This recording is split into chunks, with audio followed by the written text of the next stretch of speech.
So Matt Hancock's new Badge of Honour website honouring social care professionals crashed. It needs oxygen. Get it a respirator. His website crashed, burst into flames and sunk in a perfect reflection of Matt Hancock's performances on the telly and the radio this week. I'm amazed he isn't self-isolating in the cupboard under the stairs and refusing to come out. How's it going for you so far, Matt? Now that Boris Johnson is otherwise disposed, taking it on the chin, we are really seeing the depth of talent in this new government. If it were a pool, it wouldn't be deep enough to drown in. So the care sector is crying out for personal protection equipment, or PP, as it's frequently said out loud. PPE, not PP. Personal protection equipment they need, and they need testing. And they're catching the virus and dying from it because they aren't getting the kit that they need. But on the other hand, if they're lucky, their employer might bulk buy badges and give them out for free. Or £1.20, depending on whether they're being generous or not. And after the Health Secretary, Matt Hancock, revealed this badge, which reads CARE, he was roundly ridiculed for creating a badge for the social care sector, similar to the pin that reads NHS, whatever that stands for. On LBC, he was asked about reports that some care workers would have to buy the badges for £1.20, and Matt Hancock said he was not aware that was the case. Which is like politicians saying they don't recognise a fact. They don't say it isn't true, or that they knew it already. They say they aren't aware, or they don't recognise it. But you only have to look at the care badge site, and they say they cost £1.20. But your employer might give you one for free. So, of course, some people are having to buy them. But Matt Hancock hasn't actually seen someone exchange cash for one, so he is unaware of that. Case closed. Move along. Nothing to see here. But no matter, because for the maximum small sum of £1.20, Mr. Hancock said the care badge would have practical consequences, including enabling care workers to attend priority shopping hours at supermarkets. Oh, the benefits. But as the site itself says, that badge purchases are typically from the care industry as well as those from national corporations supportive of social care and the carers in their own workforce, for example, supermarkets and banks and insurance companies and pharmacies, etc., who then make badges available free to their employees and customers. So it's not really limited to anybody. It means that on my rough calculations, everyone in the country will be able to get a care badge. So that priority shopping hour at the supermarket is going to have a queue to get in from the moon and back. You'd be better going in on a non-priority hour. Meanwhile, the Shadow Health Secretary, Jonathan Ashworth, said that care workers should be given more than just a badge. What a concept. And he called on the government to provide a package of substance, which is just the sort of party political point scoring that we have come to expect of the Labour Party. Oh no, hang on a minute. That's right. He's completely correct in every respect. But it's worse than that. Because those badges that were revealed by the Health Secretary, Matt Hancock, are in fact the same badges that have been in production for over a year now. This is not a new badge initiative. It's an old badge repackaged to provide a positive news story that makes it look like the government is doing something tremendous and huge. That badge is fake news. We're all living in Donald Trump's world now. That care badge has been in production since the 19th of March last year, a year and 4 days before the UK went into lockdown. Or as the Daily Mail put it, 4 days before the UK went into lockdown. Just a year out. Excellent reporting, the Daily Mail. And that's not me making any of this up, by the way. It's on the blooming Badges website. How completely fantastic is that? We haven't got any masks or tests to save your life, but here's a brand new and exclusive free badge that's a year old and you'll probably have to pay for, and anyone can get. Except you can't. I tried that site today. I tried to press the button marked Buy Now, and a web page comes up saying, due to changing circumstances, the Care Badge CIC is not able to accept new orders at this time. So you carers are just going to have to show you care by, caring. Matt Hancock said the government needs to do more for the care sector. Well, if only the government had known that Britain's care sector was underfunded and in a shocking state. Oh, that's right. They did know. The Conservative fan letter, the Daily Telegraph, pointed this fact out 3 years ago. NHS care among the worst in Europe due to poor investment, read the headline on a piece from the 19th of May, 2017. The NHS is among one of the world's healthcare systems. Is one of the worst healthcare systems in Europe due to poor cancer investment, a major study has found, reported 3 years ago in the Telegraph. Britain was ranked 30th in a global list of countries assessed for healthcare quality and access, lagging behind many of its European neighbours. 3 years ago that came out. And at the time, the Tories said that they are investing record amounts and blah, blah, blah. But what they didn't say was the fact that the cash rise that they announced amounted to a cut in the NHS budget in real terms when compared to the rise in population, which was also helpfully pointed out by the normally Tory-cheering Telegraph. If the Telegraph was printing that, can you imagine what the Guardian was saying? And that other non-socialist paper of record, the Daily Mail, last year reported that Britain spends less on social care than nearly all the other countries in Western Europe. It's not an accident, it seems to be policy. Still, that's what people voted for. We experienced the health services under a Tory government for 10 years and declared ourselves so satisfied that we voted them in for another 5 years. Analysis from the OECD, Office for Economic Cooperation and Development, showed that the UK spent £695 on social care per head of population in 2017. £695 per head here. £1,530 in Norway. £1,451 in the Netherlands. £1,222 per head of population in Sweden. All over or near double what we spend here. Still, doesn't make them happy. Except that actually it does. They pay more tax and the government spends it on benefiting the people's health, which makes them happy, as opposed to buying nuclear weapons and giving tax breaks to billionaires, which doesn't. And if that sounds like the politics of envy, it is. I'm envious of their healthcare system. I wonder if in Norway, say, the old in care homes are being asked to not request being sent to hospital if they get sick, because that's happening here.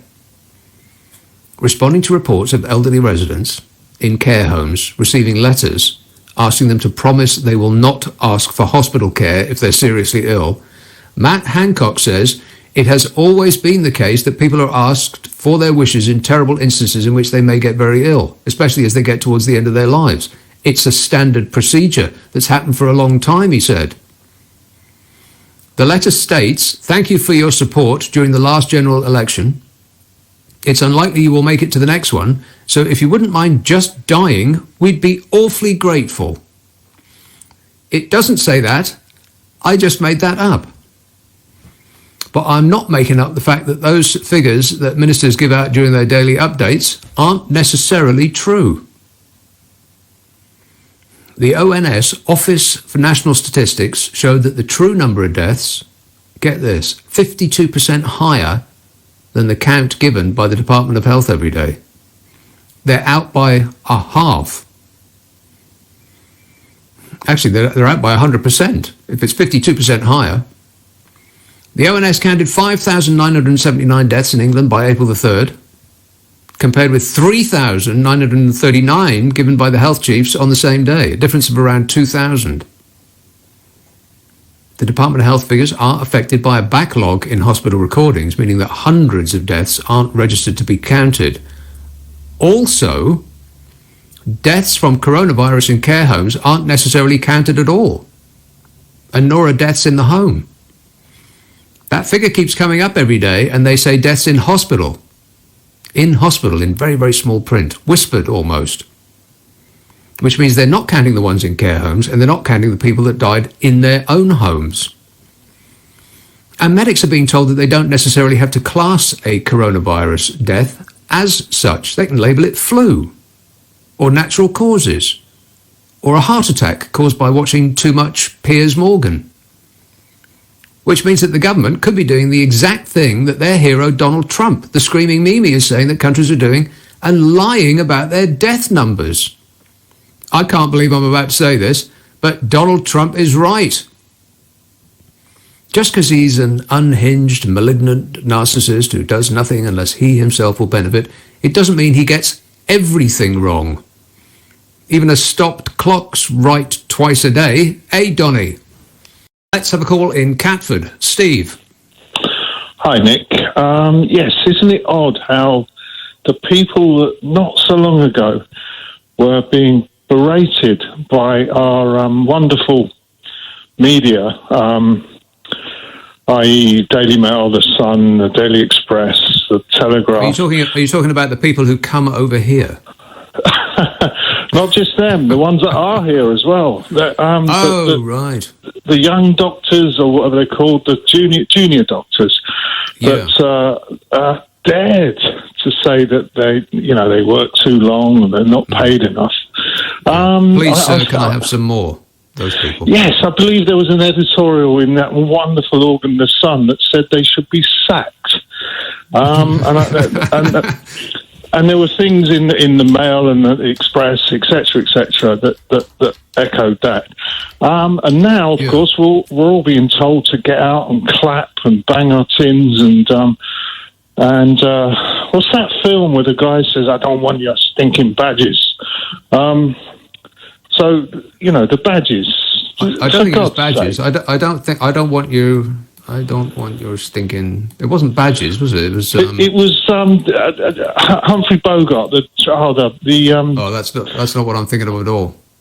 No. Anyway, he says I've got a badge. Anyway, it doesn't matter. Anyway, but what you were referring to with the Sun, by the way, was it looks like a column from 4 years ago. Calvin McKenzie, Sun columnist, says we should fire all the young doctors calling for a strike ahead of their 5-day walkout on Monday.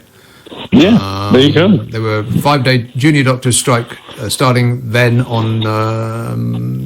It says they're. Anyway, etc. and so on. Yeah, okay. So everyone has changed their mind, and all of the people that we said shouldn't be over in the first place.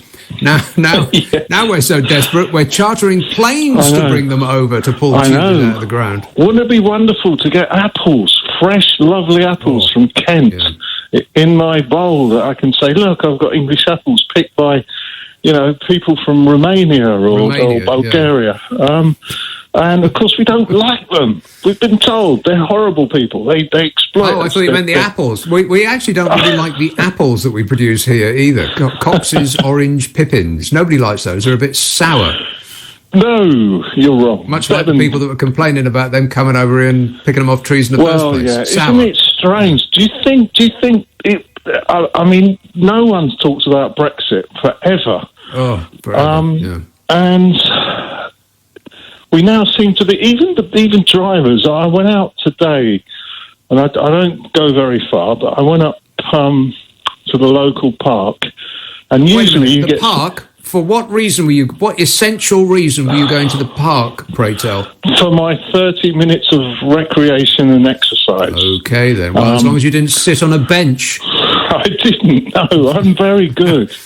That is against the law, apparently. You will get arrested or or fined at the very least. Sitting on a bench is I'm not so allowed. middle-aged now that I'm trying to find out what trees are called. What is that tree? That's how middle-aged I am. But they're shrubs. They're all shrubs. Just say shrubs if in doubt. But usually I've got some idiot almost in my back seat, up behind me. But now it seems to have calmed down a bit. People are actually letting people go, and I don't know if Oh, you mean tailing? just, Tail? You don't mean somebody Yeah. actually in your back seat. You mean No, tailgating? tailgating Right, yeah, I get it. people. Yeah. Yeah. Well, I haven't been out of the house this week because I'm a good boy. I am. I pay attention to what the government says and I do accordingly. So I actually literally have not been out of the house this week. Well, But yeah, when I did last week, the traffic was non-existent. It was like driving around. It must have been like driving around in the 1950s. Everywhere you looked, it was just like empty tarmac for as far as the eye could see. It's fabulous. even the squirrels are being nice. My bulbs haven't been touched at all. I don't know. And the I don't know whether I'm hallucinating, but boy, are they ever! Am I hallucinating, or are the birds really chirping their faces off this year? You go outside in the morning, and you're beaten back inside by the volume of the birds. I spend a fortune on them, and none of them ever give me any gratitude whatsoever.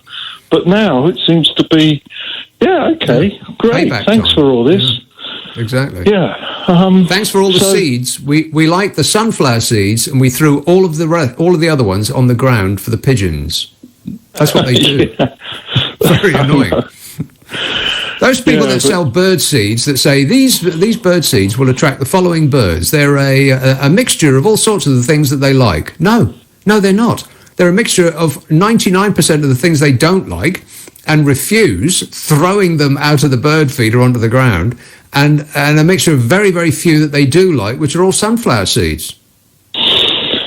Yeah. Picky. Very, very picky. Very, very, very. I mean, they should go particularly back to for where an they animal belong. that eats worms. I mean, how bad can they be? How bad can they be? So what's going to come of this then, Nick? Do you think we're going to come out of this a nicer, more caring, more understanding, like the Scandi countries, sort of liberal democracies that turn into social democracies and actually think, let's pay a bit more tax. Let's drive I assume a you're little less. being I assume you're being sarcastic. Well, no, I'm trying not to be, but it wouldn't be nice to pay a little bit more tax, drive a little less, buy less stuff, just be a bit kinder to each other, and maybe, who knows? Well, I've been saying this for the last 3 weeks or so, that we're being shown a better life. Whether we actually remember it when this lockdown is over is another thing entirely. I'm expecting not.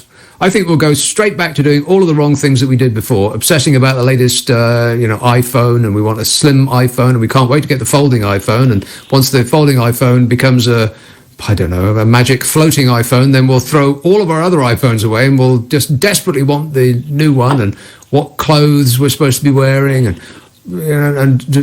all of that stuff that we used to obsess about is completely unimportant. We'll go straight back to doing that. I betcha. I think we will within a few months. But it would be nice if we could sort of think that the people that come here and work in our NHS and work in our shops and deliver our mail and drive our buses and et cetera, aren't actually aliens. And they're not, as Priti Patel would have it, they're not, what is it, you've got to earn over 32 grand or something, or you're just useless. All of those people are getting a brief amnesty, which will be rescinded the moment things go back to something approaching normal. There's nothing so to blame. They better enjoy it while it's around, because it ain't going to last.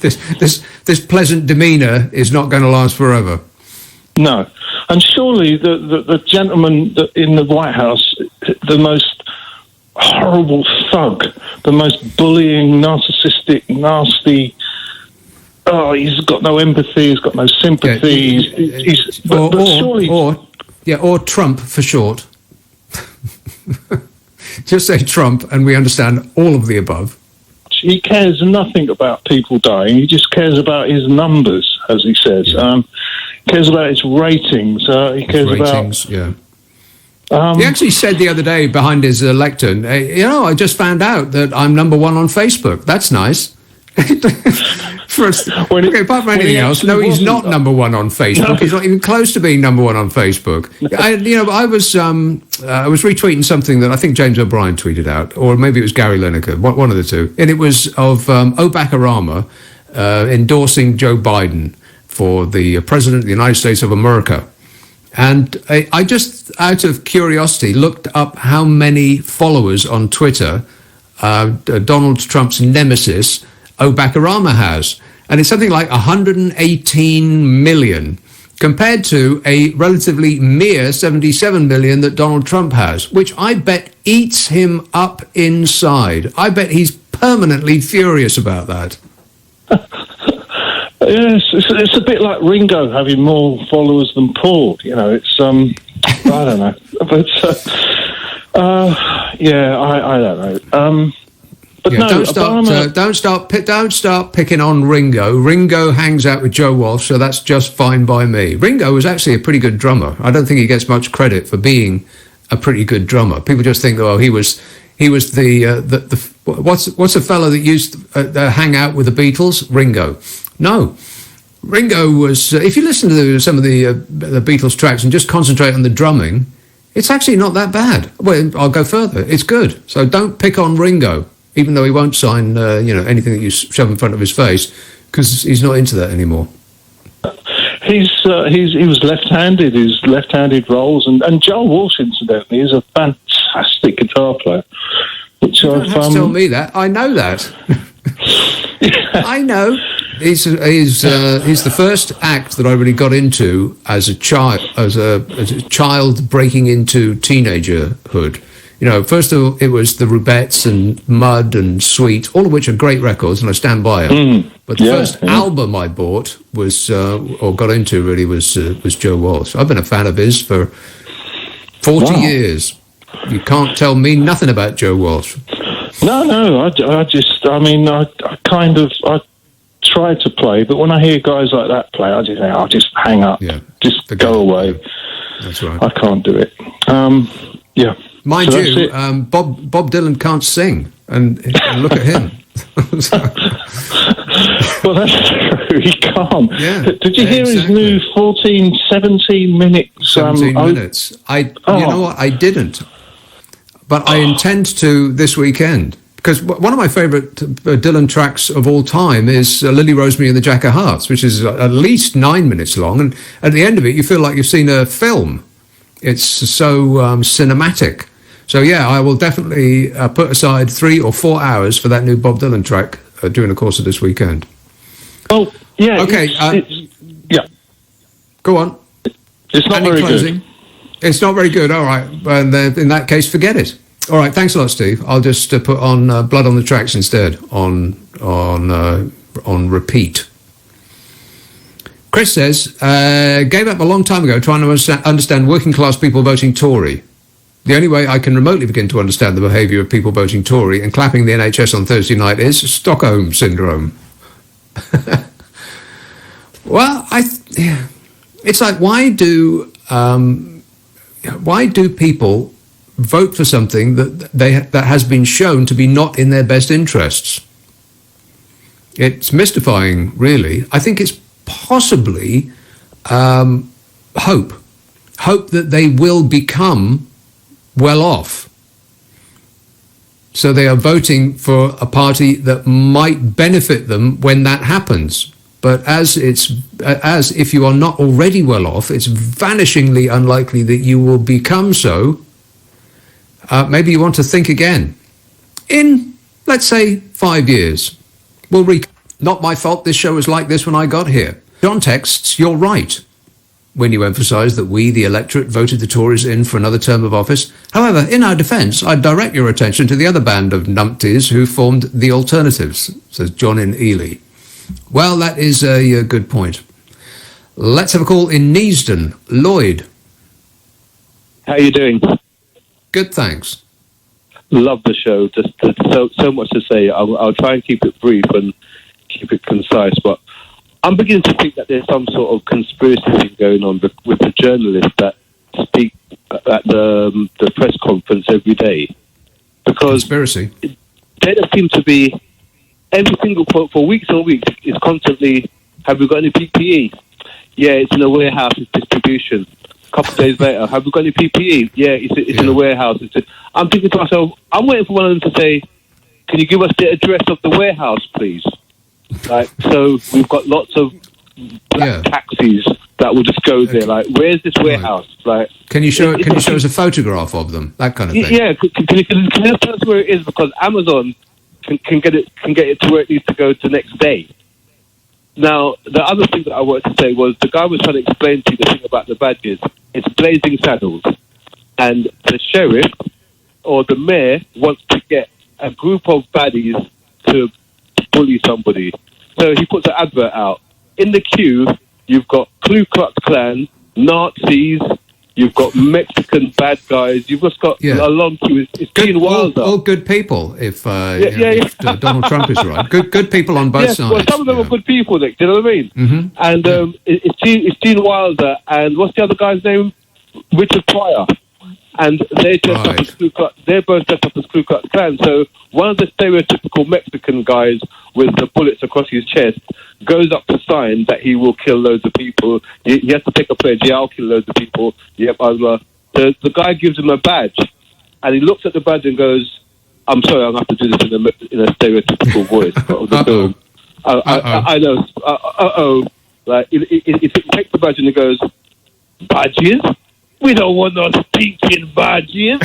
And so the minute I'm watching the TV the other day, and I hear this badge thing, and I can just see the nurses saying badges in that voice, and I just thought, oh God, this is just really farcical. I thought to myself, I bet Boris is well enough, but he just does not want to face this right now. Yes. He's dragging it out. Yeah, he's tuning in on a daily basis and thinking, nah, no, you got this. Yeah. I was gonna chill back here and watch this kind of unfold, because this is like a disaster upon a disaster upon a disaster. Yeah, he's at home actually constructing his alibi. Yeah. Well, at least, Lloyd, you didn't recreate the Beans sketch, and I appreciate that. Thank you for your cooperation. All right. Thanks a lot, Lloyd. 0345 6060 973. There's a film I haven't seen in a good long while. They should put that on heavy rotation. And a lot of other stuff that's pleasant to watch. I mean, I've been looking for things on TV that are actually would cheer me up, and there just isn't anything. It's all miserable still. Have they improved the daytime fare on TV yet? I don't think they have. It's still the same old rubbish. People going about buying rubbish homes on at auction. People saying whether they want to, I'll look at a house in Surrey, and then we'll look at a house in Australia, and then we'll decide where we want to live. That'll be interesting for an hour, won't it? No, it won't. Television companies are serially failing us. Just like the supermarkets are serially failing us. God, I managed to get a click and collect this week. I felt like I'd been given a gift from God. If God existed, then that is precisely what she would have done if she had heard my prayer. It's not this week, and it's not next week, but it's the week after. But I just couldn't believe it. I just kept loading the page over and over and over again. It said, we have no click and collect. We don't have any this week, and we don't have any next week, or any week for now, between now and the rest of your life. And then I just thought, I'll try it one more time. And there it was.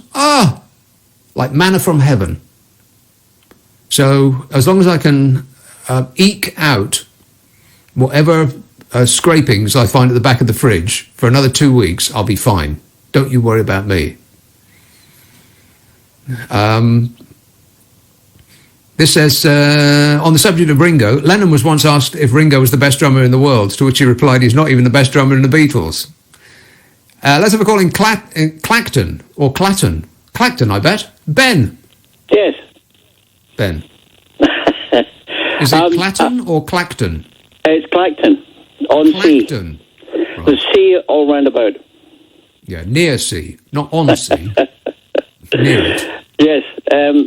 I was reminded tonight, one of my ex-colleagues in the education sector, I worked with teachers for 40 years, and he said about teachers, they're coming into contact every day with carers and nurses who haven't been tested, and they should have some sort of protection themselves. because they're looking after the children within the schools. Right. And that was a good point. And also, why don't they identify the schools themselves and make them testing points? Because they're going there with the children anyway. So why not have a test point there? They haven't got the tests to fill a testing point with. Yes, well, I looked at a program the other day, and a big lab in Cambridge took the German testing kits, they cost £10, and they done 2 tests. They took blood. It's from pinprick, like you normally do with diabetes. Yeah. And that's all you do. You take a pinprick and you put it in a thing. It looks like a pregnancy test instrument. And within 10 minutes, they get a result. So they then said, well, we've got to be sure about this. So they took it down to their big lab with all their sophisticated equipment, done the same tests in their sophisticated equipment, and it was exactly the same. So, is this a test that it's shows available. It's just not being done. Ben, and it's obvious at schools that people are going to every day. Ben, is this the test that tells you whether you've got it now or whether you have had it in the past? It's whether you've got it now. Right. And then they can be isolated. And that testing is well, it must be up there, either number 1 or number 2. And because once you know they're showing symptoms, they're actually got it, then they could be taken out of the system and isolated. And then, of course, you've dealt with it, and that person might infect another 10, 12, 15, 16. Yeah. I mean, you don't know, do you? And if they're in the hospital, I'm sure the infection rate within there with someone, with a worker with corona, must be able to pass it on to many, many people, and it's just making the situation worse. The World Health Organization said test, test, test. So it's not just 1 and 2. It's numbers 1, 2, and 3 in the list of important things to be done. Oh, yes. Yes. None of which we are doing. Yes. All right, thanks a lot, Ben. Go on. The main point was the teachers. They should be protected. Right. Okay, thanks, Ben. 0345 6060 973. Couldn't hear a word I'm saying. Never mind. Office staff could be asked to wear masks to allow a widespread return to work. Did you read about this? And my immediate response was, well, where are they going to get them from then?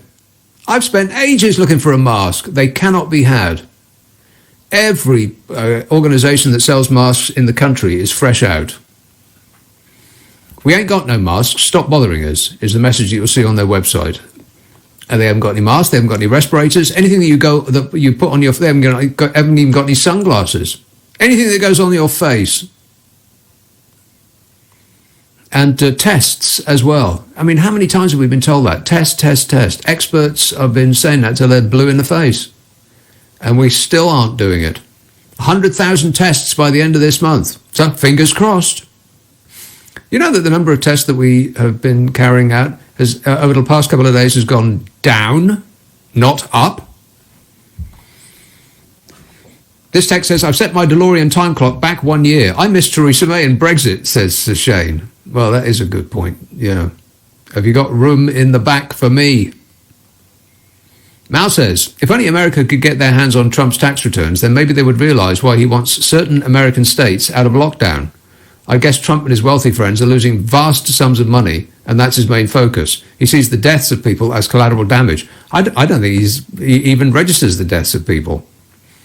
I don't think, unless it affects him personally, unless he personally benefits, I don't think he even pays any attention to any of it. But he's right, perhaps, for all of the wrong reasons. The cure may, in fact, be worse than the virus itself. Now, you had a lot of drooling yeehaws in America who all got armed up to the teeth, and they went to protest. We want America back, we want our freedom, all that kind of thing. They don't want to do lockdown because they're going to be protected by God. Well, maybe the lockdown itself, it could turn out to be worse than the virus. And it's an interesting mix of people that are suggesting this. The ultra-right wing, Donald Trump himself, and Sweden. What bizarre bedfellows. I'll come to that in a minute as well. I have no control over the buttons. Not my fault. Nothing to do with me. It was like that when I got here. Let's see if this works. Isle of Wight, Jay. How you doing? Jay. Is that How's unique? life I'm okay. How's life like on the Isle of Wight? Same as pretty much everywhere else. Struggling. I doubt it. I want to talk about the PPE. Yeah. And the fact that apparently the hospitals are going to run out of full-length gowns for the practitioners within hours, apparently, earlier. I mean, what's going on? I just don't understand. We don't have any, is what's going on. Well, I know that, but that's my point. We should have. We had enough heads up from what was happening in Wuhan and in other places, Italy. We've seen it coming. We've had various scientists and experts in the field over years, tabletop exercises that have actually preempted these things, and we haven't got a clue. Well, it's worse than that. I keep saying this. All the government ministers had to have done over the last few years is go to the cinema. There's been no end of films about this precise scenario. Well, I agree. I agree. Gwyneth Paltrow was precisely this that we're going through, and that was out years ago. And then there was 12 Monkeys, which was exactly about this. And War of the Worlds, for crying out loud. There's been the film and the radio and the book and at least 2 TV series that I can think of off the top of my head. What killed the aliens? A virus. I agree to a certain degree, but, we can't legislate for Godzilla, but, this thing with not having enough money to, source stuff, what's the problem? The Bank of England can create money at the stroke of a hat. Hang on a minute. Whoa. I don't think it's a money thing, though, is it? I mean, who said that we haven't got enough money? Nobody. It's not that we haven't got enough money. It's just that we didn't. It's not about not having enough money, but things about people being furloughed and stuff like that. And there's trouble getting money to people for the self-employed and all that stuff. Complete jazz, man. The Bank of England can create money at the drop of a hat once instructed by government. They did it with quantitative easing. Hang on a minute. You're a bit all over the place. We were talking about PPE. Yeah, but it's all tied in, isn't it? Well, it's all down to the same people, but they were all completely different issues, though.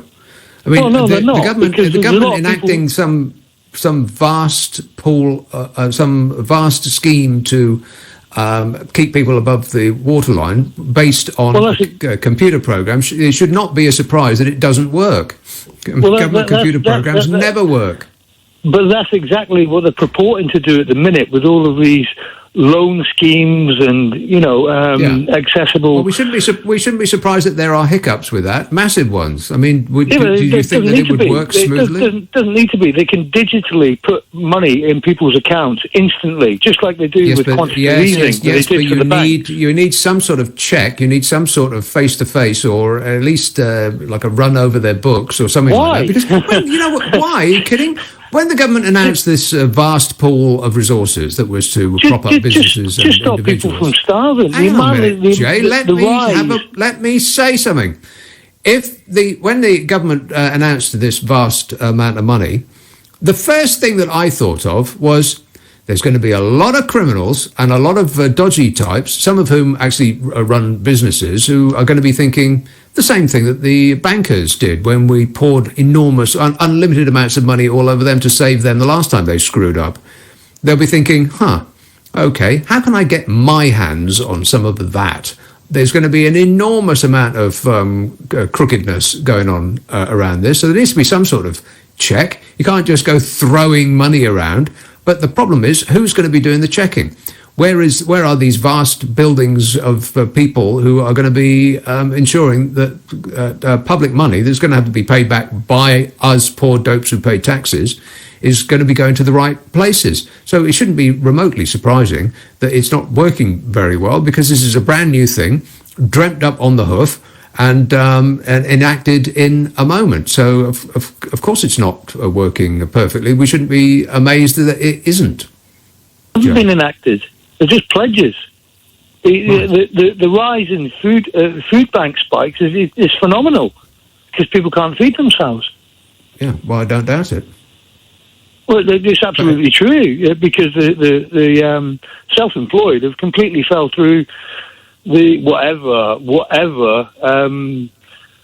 tatters of safety net that we've had over the past 10 years of austerity, have just completely decimated anyway. So, it's okay that saying things in daily, yeah,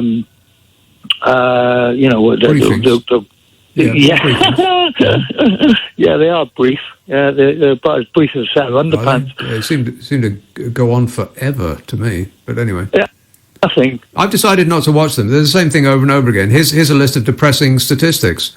It's the same at the end of the week as it was at the beginning of the week.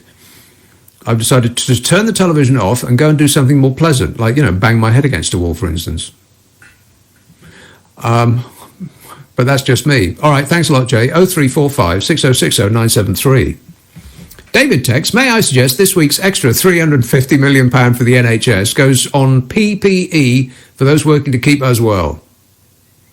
God, the people at the NHS, they must be absolutely thrilled with that extra £350 million every single week. Unless that bus was lying.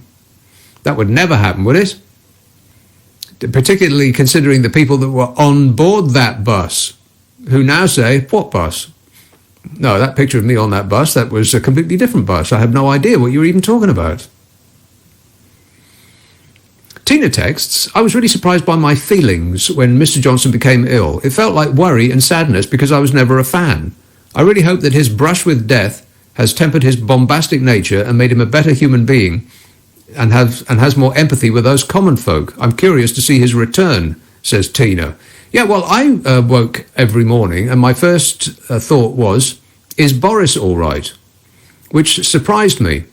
And I think a lot of people had the same feelings. They don't. People who previously had not had much time for him, I suspect, were keen to see him pull through. Not necessarily because of him personally, just because of who he represented. All of us. Here's a bloke who's overweight, not very fit, hasn't taken good care of himself, probably likes a drink, and he sort of represents a lot of us, sort of middle-aged. Is he going to pull through? Because if he doesn't, well, I mean, the alternative at the present alternative doesn't even bear thinking about. It does put into sharp focus the rest of the people that make up the cabinet. Somewhat alarming. Maybe that was a part of his plan. Boris's wicked plan to surround himself with, not necessarily the brightest and the best, in order to make himself seem better by comparison. Job well done there, Boris. Julie texts, I'm on the dreaded lockdown for 12 weeks. I need something to keep me amused. I contacted Google to find out why Matt Hancock has not been fired. I didn't get an answer. I thought Google knew everything. 0345 6060 973. Let's have a call in Croydon. Mike. Sue in Cheam. Hello, Nick. I can barely hear you, but I'll soldier on. I would just like to say I'm hoping that Boris had the "Dear God, if you let me live" speech. I won't destroy the NHS and privatise it.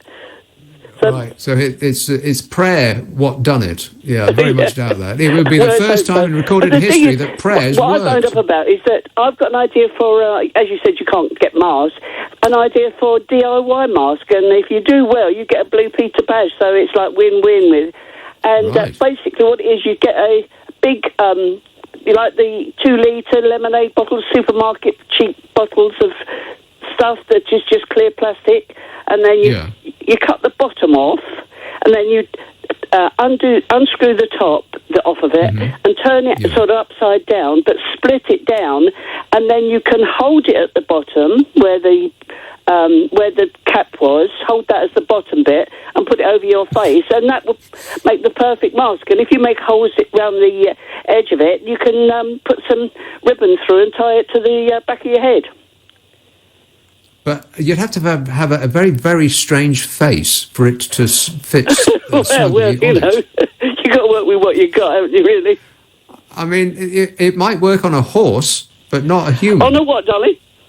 A horse. A horse? Yeah, probably would, yeah. But I tried it, actually, and it does work. So, but what do you mean by... I can't hear you very well at all now, so I'm going to have to say no. All right, set out to Sue. Bye, lovely. 0345 6060 973. You can text 84850. Email nick@lbc.co.uk. And if you are on Twitter, it's @LBC. Trish texts, just switched you on and heard you saying about getting a food delivery.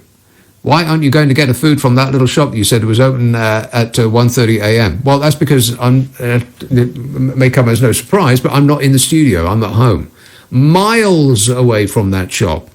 And so, by law, I am not allowed to stray that far. There's nothing around here that opens at 1:30 in the morning. I would definitely have found them if they were. No, I'd have to travel into the middle of town in order to avail myself of that facility.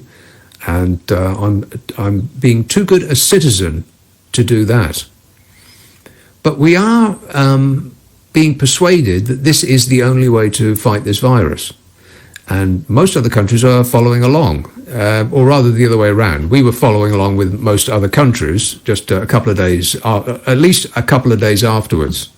Quite embarrassing, actually, when you look at the speed of response of this country to the events as they have overtaken us.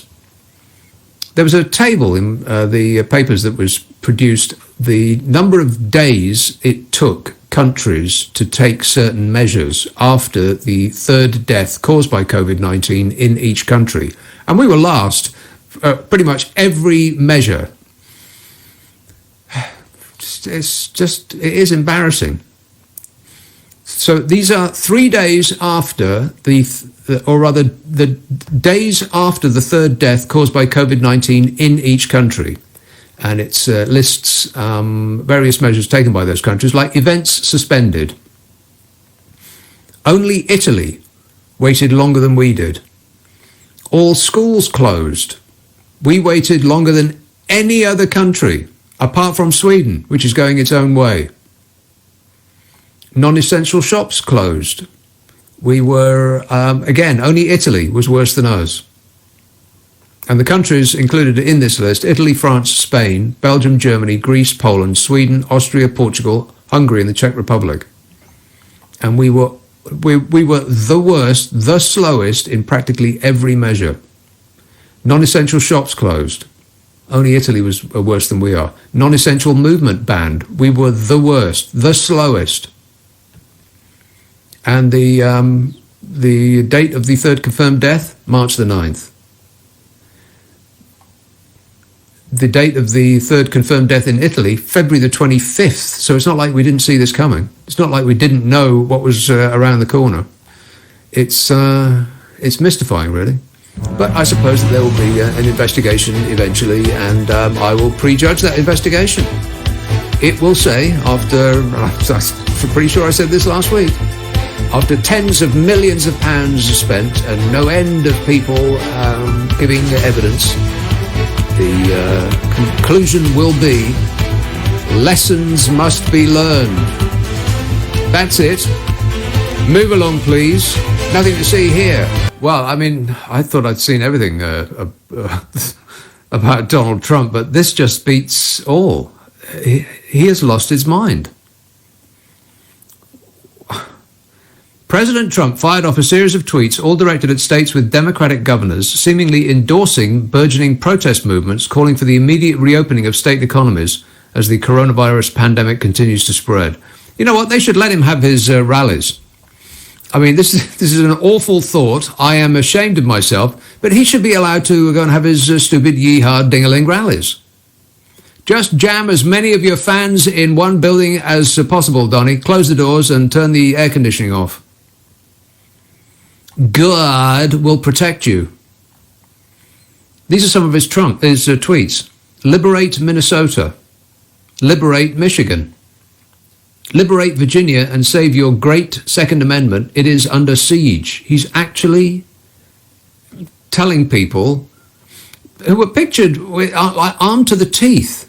Did you see those morons on the steps of courthouses and, I don't know what you call them in America, county offices? They had machine guns, for crying out loud.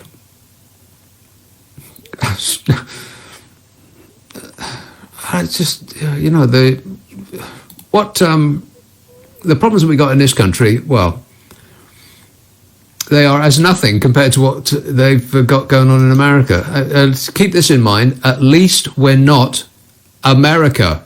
Unfortunately, what we are is turning our back on the relatively sane people in Europe and putting all of our eggs in Donald Trump's basket. What could possibly go wrong? Matt tweets, the Beatles were great, but not in the same league as One Direction or Take That. Well, that's true, Matt. They weren't in the same league as One Direction or Take That. I can't argue with that at all. Not in the same league, correct. This says, please excuse my grammar as my glasses are broken and I can't go to Specsavers. I'm running low on food in the fridge, but still had Stilton cheese in there for sure. I can't focus as the whole fridge looks blue inside, mould or cheese. What's my chances? I don't know. Give it a lick. Why not? What could possibly go wrong? What could possibly go wrong-er? And Lynn says, none of the experts can agree on anything because there is much they still don't know. If they think we can't see through the mask for the public story when frontline workers can't obtain enough supplies, they must think we don't have two brain cells to rub together. If they think we can't see through the mask for the public story when frontline workers can't obtain enough supplies, they must think we don't have two brain cells to rub together. I think I get what he's saying. Yeah. Oh, we can see, all right. We can see. And we are about to be requested, perhaps, to wear masks. It might be mandatory. Office staff could be asked to wear masks to allow a widespread return to work. And I bet there's a lot of people thinking, but I don't want to go back to work. It's not the work part, it's the going out and back there that's the problem. Ministers are discussing ordering the use of protective equipment in the workplace and on public transport. They believe it could be the only way to allow a widespread return to normality once the home lockdown ends. But you know what? That doesn't sound like normality to me. How are people going to work all day with masks on? Are we going to wear masks at the gym? Getting our hair cut? In meetings? It just doesn't seem likely, but millions, including factory workers, could be asked to wear masks and gloves while working indoors. And I bet you're thinking the same thing as me. Where are they going to get them then? The Foreign Secretary Dominic Raab hinted that the lockdown could last till June, but he said it would be irresponsible to set a timetable for lifting the lockdown when the virus was still killing hundreds each day. Well, you know, journalists are in want of questions, really. I mean, it's the same thing every day, and it's the same questions every day. When's it going to end? And the answer is, they don't know. Why are you asking them? They haven't got a plan. They're just making this stuff up as they go along. It's like asking Churchill when the Second World War was going to end. He didn't know. Foreign Secretary Dominic Raab hinted the lockdown could last until June, which means that it might be May, or it might be July, or June itself. He didn't say which year, June. He said it would be irresponsible to set a timetable for lifting the lockdown with the virus still killing hundreds each day. But for perspective, pollution in Britain kills 175 a day. This came out last year. The pollution that now doesn't exist because we've taken extreme measures that have coincidentally removed pollution from the air kills 64,000 people a year in this country. 175 a day. Smoking kills more than that. 78,000 deaths a year in Britain. And you take it together and that's 400 people a day who die because of the stuff that they breathe in. And of course, smoking usually only kills the people that are addicted to it, but pollution attacks everyone, just like that virus. But the government did precious little to limit those deaths, unless I missed some huge intervention to cut pollution. It was more of a series of I'm going to do this, I'm going to do that. They promised at some point in the future they might get around to doing something, but, no hurry. And people were okay with that. And we know that because we just voted for the party that's been in power for 10 years doing nothing about it. I mean, I suppose the difference is the immediacy of the effects. The virus can kill you this week. Pollution can kill you in years. But the result's the same. You'll still be dead. And you will still have wanted to live longer. But the human race isn't very good at dealing with something that's not threatening us right now. Forward planning, not our strong point. But we are in a dilemma because we've two things threatening us right now, pulling us in two different directions. The virus is making us stay in, but the economy and everything that goes with that is pulling us to go out and get back to work and get back to spending. And so ministers are in talks on when and how to ease the restrictions, which are costing us £2 billion a day. And a cabinet source told the Mail, we're starting to see other countries like Germany ease their lockdowns, and I don't think we want to be too far behind given the impact on the economy. But everyone accepts, including industry, that the next phase is not going to be a return to business as usual. We will need intensive testing and tracing of suspected cases. Yeah, that's right. Over and over again we've been told that. And that's what Germany has been doing and is doing. While we're being told that we will be tested at some point and that the government is working day and night and all efforts are being made, and look at the figures which show what tremendous job they're doing. And I haven't been tested, and no one I know has been tested, and I bet no one you know has been tested either. So unless that changes beyond all expectations, it's hard to see how we're ever going to feel safe to leave the house. There was a survey done I think it was yesterday, that asked that very question. I'll come to that in a bit, because we got a big problem.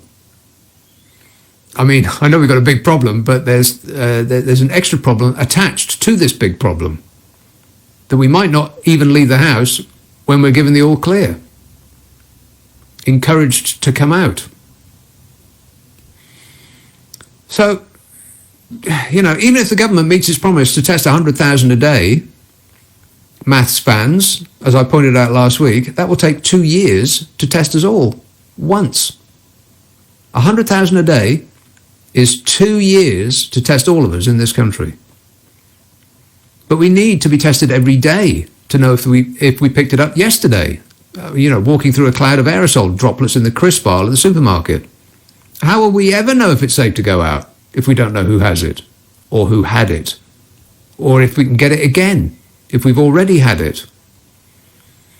And government ministers seem to change their minds about masks by the day. First they were ineffective, which makes you wonder why hospital staff wear them at all. And then they said they'd give us a false sense of security, and now they're thinking of making them mandatory. But just one small problem. You can't get any.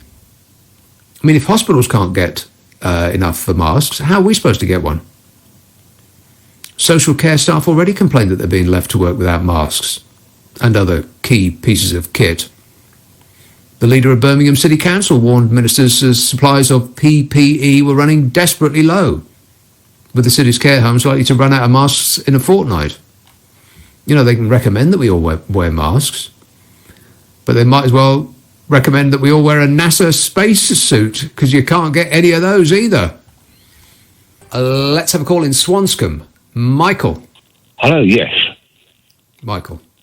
Hello, good evening. I have an idea regarding face masks. I have two ideas. Yes. Idea one is a schnood. Oh, you know a schnood? Schnood. Oh, what? A schnood. SNOOD. Ding. A schnood. Yeah. And the other is. Do you mean a snood? A snood. Yeah, because you're saying it like it's SCHNOOD. A schnood. Oh, no, it's SNOOD. A snood. A schnood. Yeah. And the other one is a thong. THONG. A thong. Not together. No. Or previously worn. Like fresh out of the packet, preferably.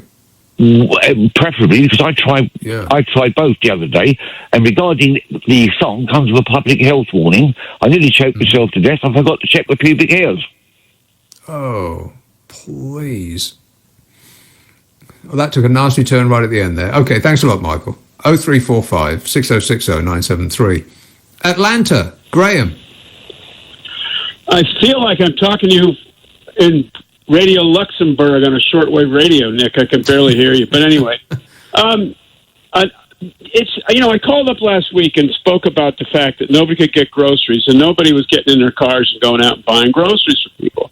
Now, there's no PPE, no smocks, no masks, no plastic helmets. I mean, no grannies are making masks in their living rooms, and their sewing machines. I just don't get it. There's a guy in Minnesota who makes pillows, and he transformed his whole operation into making Tyvek suits and masks and the whole 9 yards. And just people pick up the slack. Does nobody pick up the slack over there? They just moan about not having something? Yes, that is the British way, Graham. I've got a Springer Spaniel, and I bought him a couple of kerchiefs that were in Union Jacks. That's what I've been using for a mask, is a kerchief. Yeah, but I wonder if that actually makes the slightest bit of difference, though. I mean, it might make you feel better, but it might not actually, do you any good. It might give you a false sense of security. Say again. No, no, I will not say it again. But thanks a lot, Graham. Good point. Well put. 0345 6060 973. As I was saying before, one of the major problems that we've got is that a lot of people don't actually want this to be over. It's funny, isn't it? It is like Stockholm syndrome, as somebody referred to something else we were talking about a while ago. 4/5 of Britons say they would not feel safe going back to normal life now. 4/5, which is 70% maths fans. Half are resigned to the curbs lasting into June. Britain is not ready for the coronavirus lockdown to be lifted, even if the government wanted to, a poll revealed today. It was a research for Mail Online. Excellent work, Mail Online. 80% would not feel safe going back to everyday life at the moment. I wouldn't. I've been thinking about this week. Fortunately, I've got a bit of outside space. I feel, there's no end of groups of people that I feel sorry for, amongst which are people that don't have any outside space. I mean, at least the weather is not a scorcher. It was a little bit chilly and might be a little bit wet for most people tomorrow and not particularly great next week. But if it was 80 degrees out, then, God, it would have been absolutely painful for people who are stuck in, one of Britain's microscopically small flats or homes. If you ain't got no outside space, must be a nightmare. But I do have a smallish plot. And I've been thinking, I'm okay with this, And once the government said, If the government said, everything's fine, go out now, come on, choo, choo, choo, put a trail of crumbs outside my house, try to encourage me out, then I'm not sure I'd want to go. 80% would not feel safe going back to everyday life at the moment, says this survey. 60% said they're not comfortable leaving the house. Around half are now resigned to the social distancing curbs being in place into June, and over a third say they will be obeying the distancing rules indefinitely if the government believes that it is necessary. I don't think it's what the government believes. I think it's what people believe. This is why, obviously, this is why everybody has been so good, essentially. All over the world, people are obeying, apart from the drooling yeehaws in the red states in America, those dingerlings. Most people on Earth, half the population of this planet is doing its bit by staying inside. It's the getting us to go out next that's going to be the problem. These findings in polling by Redfield and Wilton come despite, the Mail says, some 43% reporting that the crisis is damaging their mental health. The figures underline the challenge for ministers amid fears that the message that people must stay at home to save the NHS has been too successful. Who would have thought it? That as a nation we would be so pliant. I am amazed. What would you do if the lockdown lifts? That's what the question was asked. Answer, 20% would resume life as before. 80% would not resume life as before. That's going to be the big problem, is getting us to come out. Getting us to stay in, that's been relatively easy. Getting us to come out, not so much. Let's have a call in Glasgow. Norrie. Good evening, Nick. It's first time caller, mate. Good man. Nick, can I just give you just a couple of wee points if I've got time to put them across to you, mate? My personal view on the government's handling of this sudden outbreak of this COVID-19 virus, I think the government have been outstanding. One thing you haven't mentioned tonight, Nick, on your show is the support that governments give to small businesses, larger businesses, the floral payments to people, 80% of their wages. That's not been mentioned at all tonight on your show, Nick. And you've got to see that we know all about that, Norrie. But I know, but you've not mentioned that. There's too many people at home. There's no end of things I haven't mentioned, Norrie. Mm-hmm. But there's got to be a point. The people are talking about the government and saying, they're not doing enough. And I thought it was terrible last night. I listened to another show. It wasn't yours, Nick. Some of the guys who was making their briefing at 5 o'clock yesterday afternoon, they looked tired.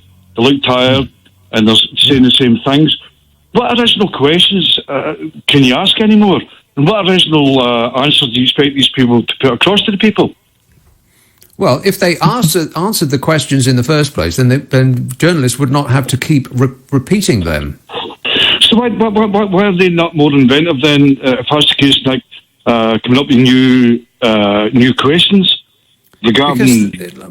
I refer you to the answer that I gave some moments ago. If the politicians don't answer the questions, then it's reasonable to keep asking them until they do. But they don't. They seem to swerve and just give the answer that they prepared to the question that they would prefer had been asked. Well, can I ask you a personal question? If you had one opportunity to ask your Prime Minister, Boris Johnson, a question that's never been asked, what would it be?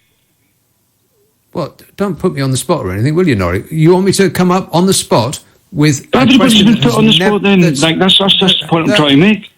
No, well, you're not making it very well. You want me to come up immediately with a question that no one has ever asked before? I think you're being unreasonable, Norrie. Did you think anything original it's not been asked?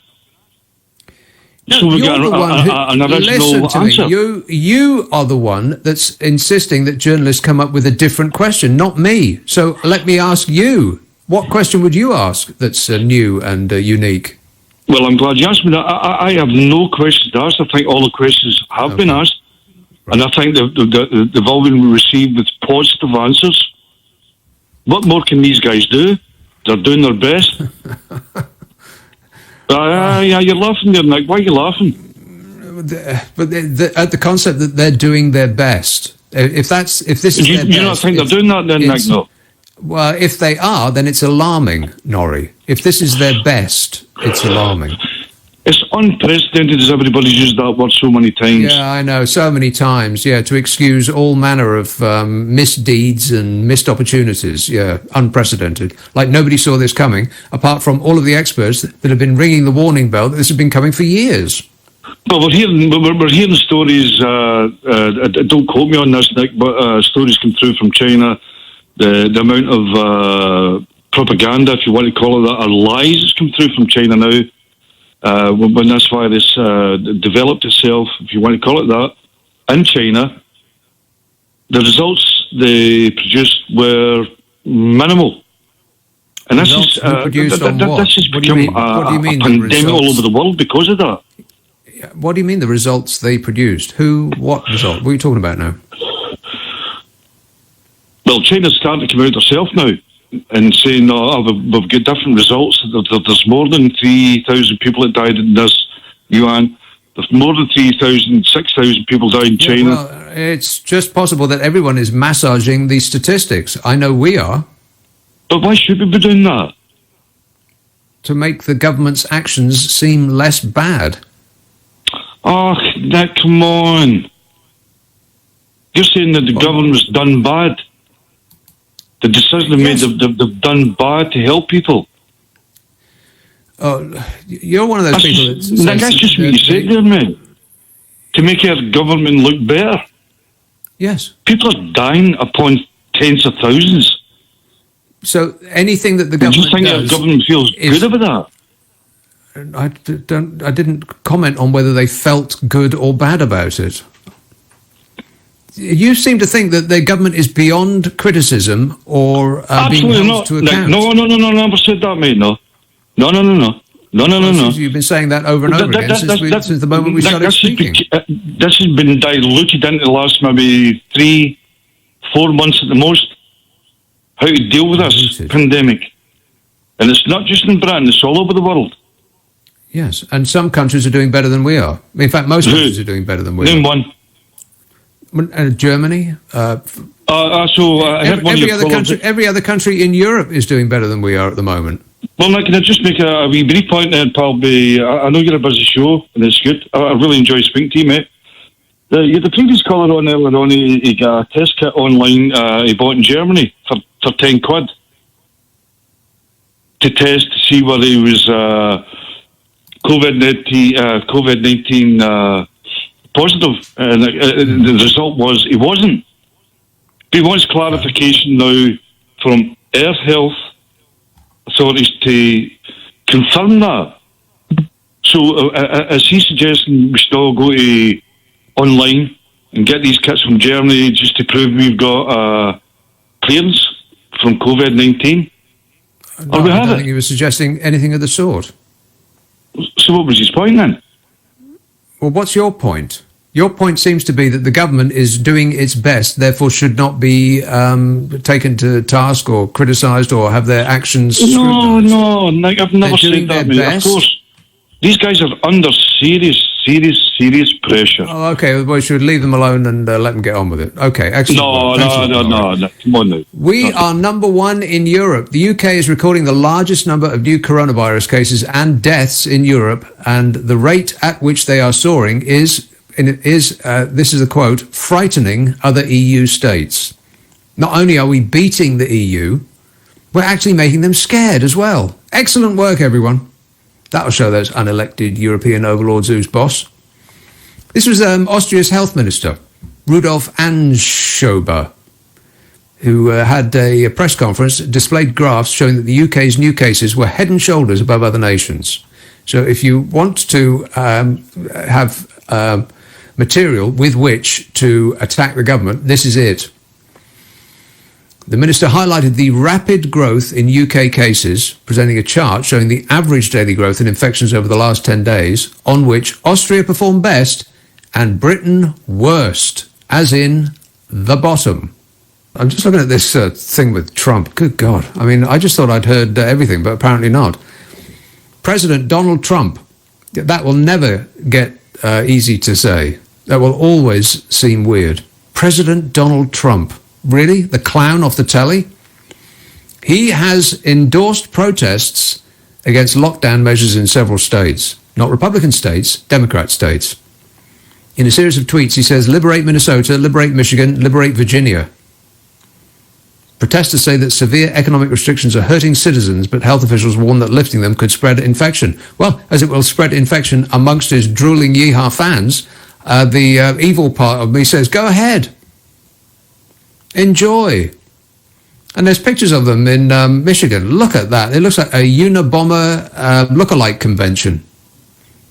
Every single one of them has got armaments up to their sunglassed eyeballs.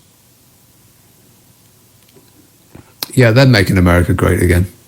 GRATE. Go ahead, people. Shake hands, hug each other. Why not? Enjoy.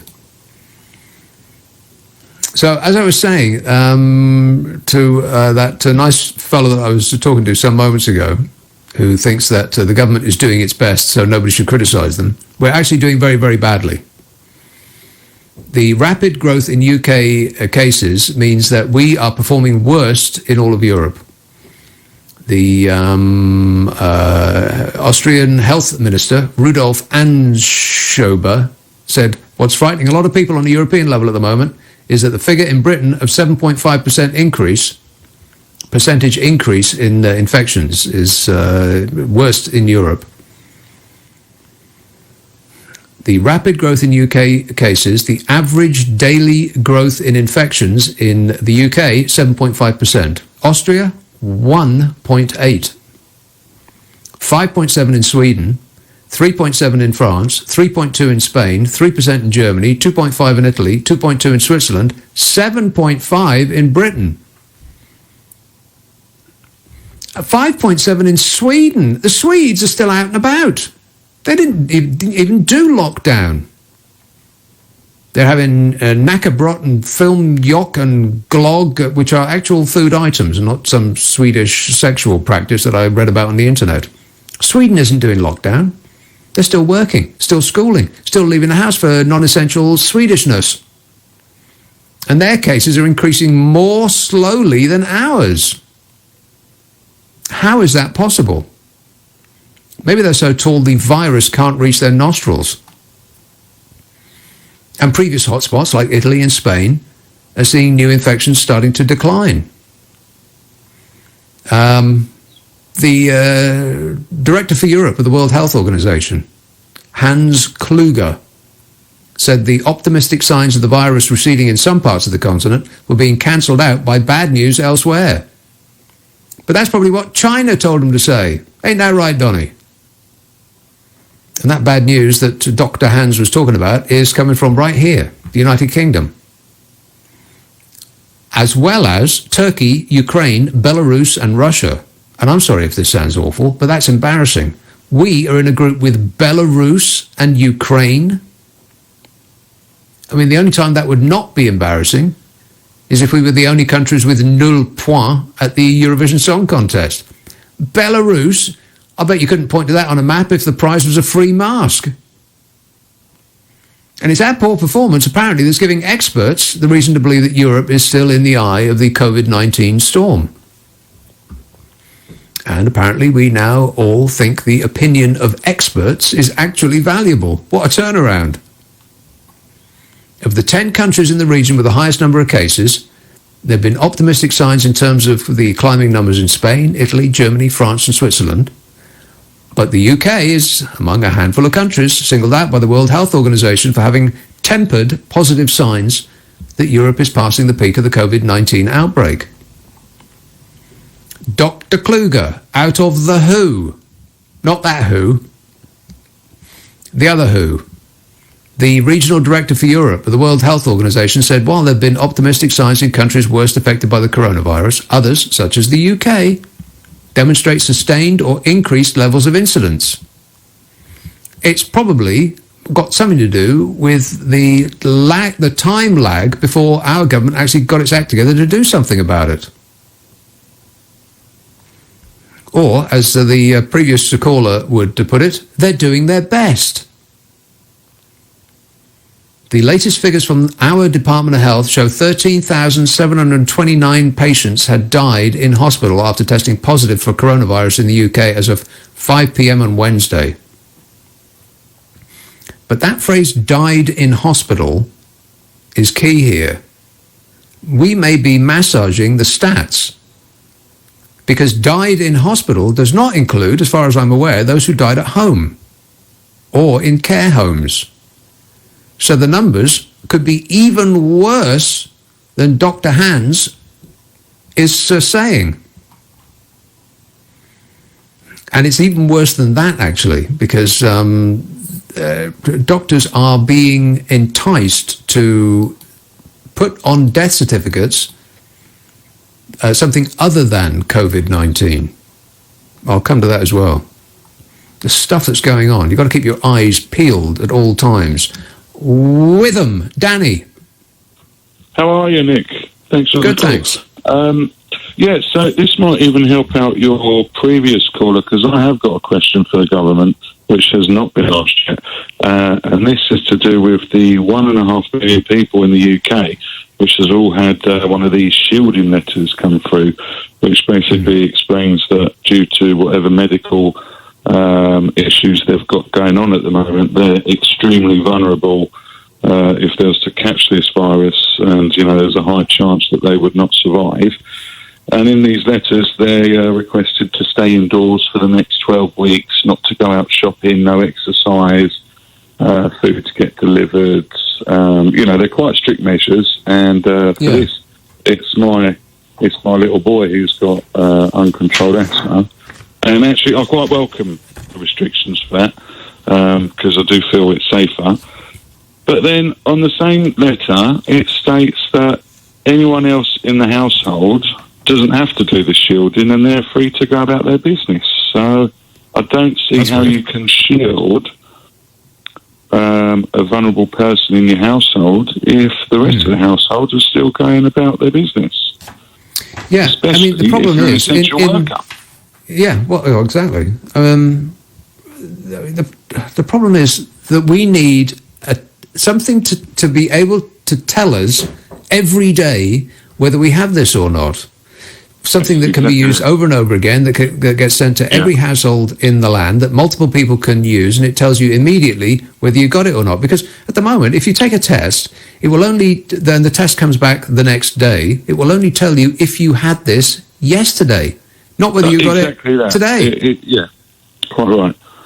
So for us, we're quite concerned really, because there's pressure on me, because I'm an essential worker, to get back to work. But I just think, if I go back to work, I'm just going to be thinking every day, am I going to be bringing this virus home to my son, who's supposed to be shielding? And am I going to be, I don't even want to say it, but, would I be responsible for his death if the worst was to happen? Yeah. How'd you live with that? Terrible. And then when you try and get clarification on it, I mean, you just can't. You try and ring up doctors' surgeries. You can't even get past the receptionist at the moment. They just say, follow government guidelines. And they say, well, the guidelines are quite ambiguous. And they say, well, that's the guidelines. I've emailed my local MP. You get nothing back from them. So I am hoping that someone is listening to your show, and the question does get raised for some clarification on this, because it's less... I know other people in our situation, and we're all thinking the same thing. We're not going back to work. But if we choose not to go back to work, then we just don't get paid. We'll be left out. I feel really bad for you, Danny, but and for so many people. In the same situation. Yeah, exactly. Well, I wish you all the best, and I hope it I hope it works out. You know, we often have medical professionals do phone-ins on LBC, and perhaps, well, it would certainly be better for you to ask one of them than a know-nothing like me. But I do wish you all the best, and thanks for calling, Danny. 0345 6060 973. You know, I was talking about doctors not putting COVID-19 on death certificates. Well, I'll come to that in a minute. It's just the stuff that's going on. Maybe I'm a mate. Get Paul McCartney on the phone and he'll sing it for us. Debs texts, Nick, give it a rest and support the country. Oh, Debs. Because I said something that you don't agree with, I'm a traitor? Do me a favour. Debs says it's a very fine line to understand what needs to be done when confronted with a new virus which became a pandemic. Let's support the government through this and then we will look at what can be learnt. But not now. Keep us all together and fighting for the same aim. We are all in pain and wish we could have got it right earlier, but we are where we are. I'm sorry, but that's just defeatist nonsense, Deb. What are you talking about?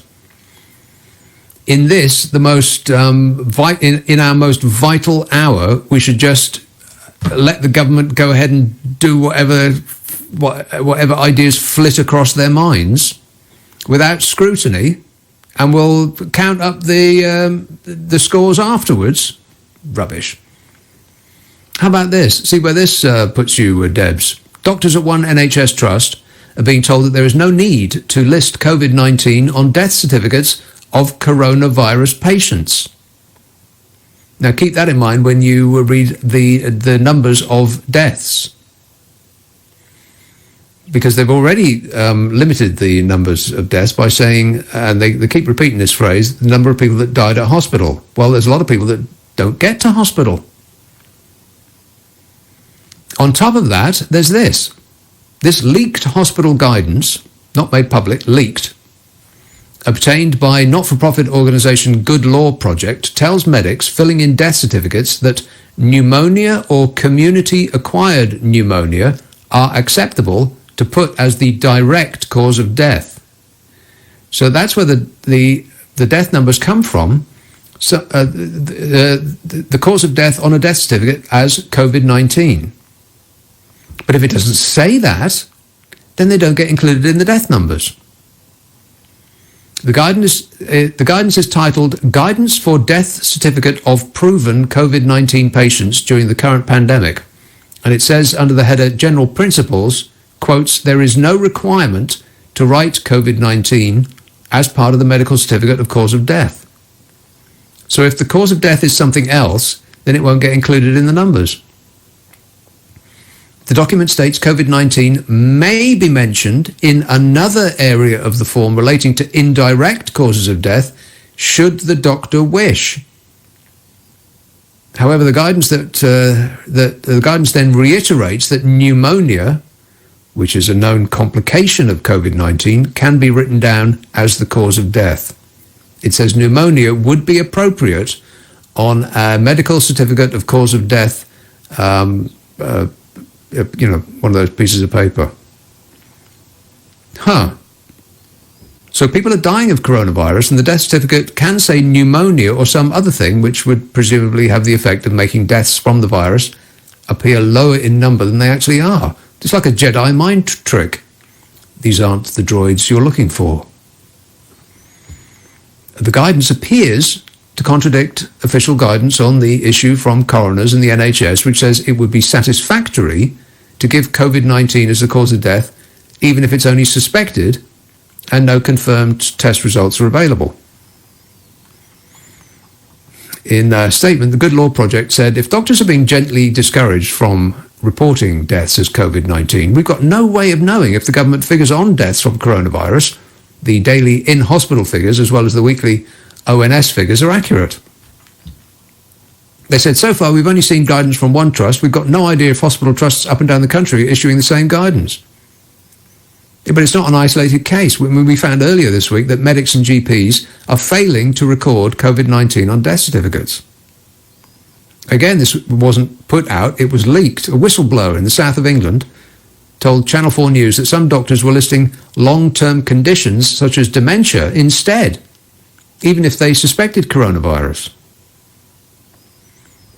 And the latest figures show that there are now more than 103,000 confirmed cases of coronavirus across the UK, 13,729 recorded deaths. But that's the thing, recorded deaths. I mean, that's like me saying I've never had a crash because I've reclassified crashes while reversing out of my parents' garage as backing errors, of which I had 2 as a teenager. Not actual crashes, backing errors, which means I have never had a crash. I've got an unblemished record. Different name, better record. Let's have a call in Dulwich. Ashley. Hiya. Now, basically, and I'll cut very closely to the chase, okay? Socialism is unacceptable unless it's called a bailout, in my opinion. The right called it a bailout, and normal people call it socialism. And it only tends to happen from the right in times of absolute massive need, okay? At the moment, it is acceptable for people to get all kinds of benefits, which I think they probably should get, because if we look into the future, and I'm going to jump here a little bit, Nick, and I do apologise, but I'm going to jump a little bit into this idea that you've got automated processes coming in, you've got AI and all these things. We're going to have to get used to this at some point.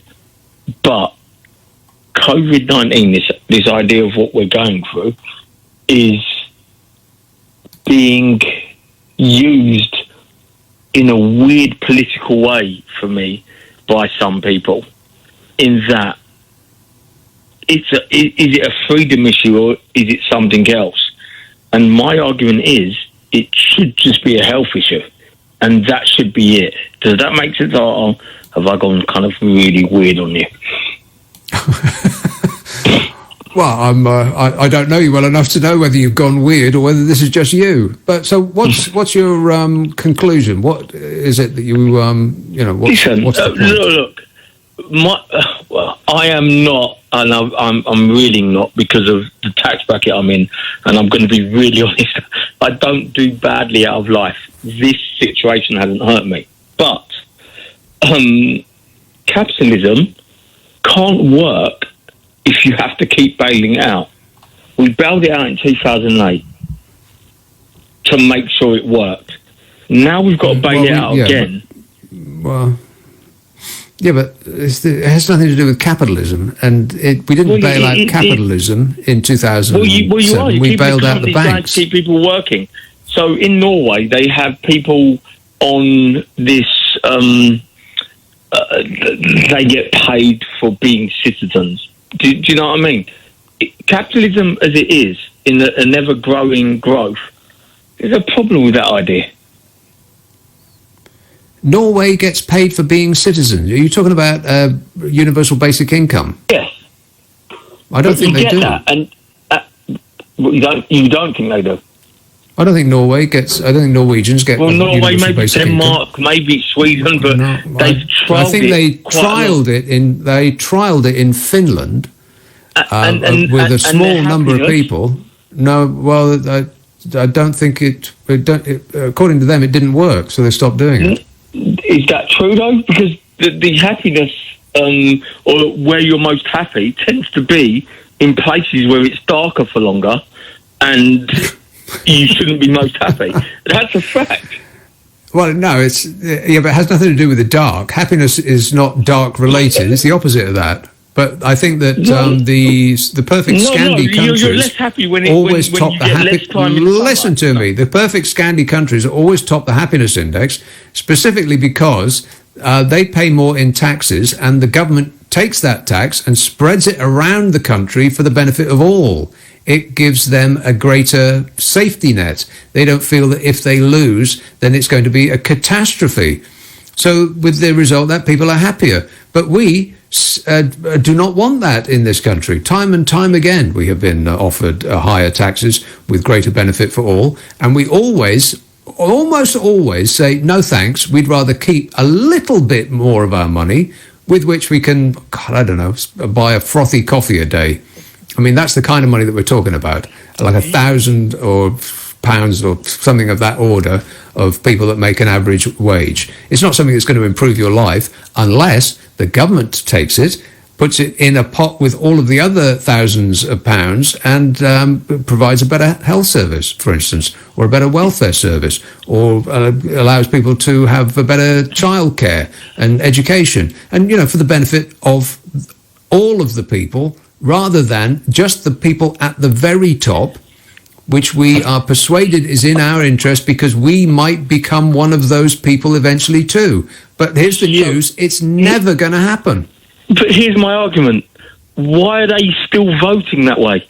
Why have we got a voter problem in a way where we have people at the moment that have a problem that are arguing that the government are getting asked difficult questions? It's odd. I don't understand that we are accepting the level, and I'm not saying that we need a voter test, but I'm saying we need a voter test because why are people just saying, oh, well, that's a difficult question for the government, that shouldn't happen? I think we're easily persuadable. I think that people are invited to believe that you don't want to tax the wealth creators, in inverted commas, because they feel that they, with a wind behind them, they will become one of those rich people. But unless you were born that way, it's very unlikely that you will. Yes, it's very unlikely, but you not think it's terrible that these people vote for things that are against themselves regularly without having any kind of knowledge of how our democracy works or how it should be. I've seen that Piers Morgan, right? I absolutely hate Piers Morgan. I would guarantee you do, dude. I like you. You're very funny, okay? You're brilliant. I guarantee that we don't like him. But he's really stuck it to the government this week about Matt Hancock's argument about PPE. I've seen on Twitter and on lots of live radio debates people defending the government's right not to be asked questions. Are you not worried about people? Well, I think that in times of great worry, like a war, which this isn't, of course, but in periods of war, there's the rally around the flag moment when people just think, oh, well, let's not criticise the government. Let's just everybody is going to work for the same outcome. I was just looking at Donald Trump. He has completely lost his mind. Oh no! I've just touched my mouth with my fingers. 0345 6060 973. Now, on that subject of universal basic income, this, well, try this on for size. 1 in 6 Britons could lose their jobs amid the economic chaos caused by this virus. This is a new report claiming this. Actually, it's about a week old now, but the facts remain the same. It suggests as many as 5.6 million workers could be out of work, out of a workforce of 32 million. The government has introduced a scheme worth $330 billion to provide 80% of salaries of workers furloughed by employers. But new analysis released by a think tank called New Economics Foundation and reported by The Sun pointed to 4 groups of workers who remain at risk. Those on fixed-term contracts, people on 0-hours contracts, part-timers who aren't doing all the hours they want. None of those may qualify for the government's help if their employers decide to fire them. And the 4th group, the self-employed, won't get any financial help until June, by which time many businesses could already have folded. I'm sure many have folded already. And it does make you wonder whether the cure for this virus is going to turn out to be worse than the virus itself. I mean, like I said before, Sweden is going its own way, and it's a really interesting case. If I don't get to it today, then I'll talk about Sweden tomorrow. I mean, there was this manifesto sent by a number of famous Italian design brands to the Italian government, and they said if they don't get the economy moving pretty soon, it's going to be disastrous. And when Italians sign a manifesto, alarm bells might start ringing in your mind, but this isn't that kind of manifesto. 9 leading Italian design brands urging the government to allow them to restart production now, amid concerns that it could take 20 to 30 years for the sector to recover from the impact of coronavirus. The brands called for a lockdown to be lifted to avert an industrial and economic catastrophe that would destroy thousands of businesses, meaning hundreds of thousands of jobs lost. But it seems unlikely that the Italian government, or our own, is going to allow the factories to restart work anytime soon. But maybe they should. If perhaps they can staff them with young people that the virus seems mostly to bounce off, or those that have already had it and recovered, assuming that you don't get it again. And there seems to be some confusion about that. I mean, every business is tied to other businesses. And like a house of cards, if you take one away, the whole lot might fall. Like restaurants, your local restaurants shut.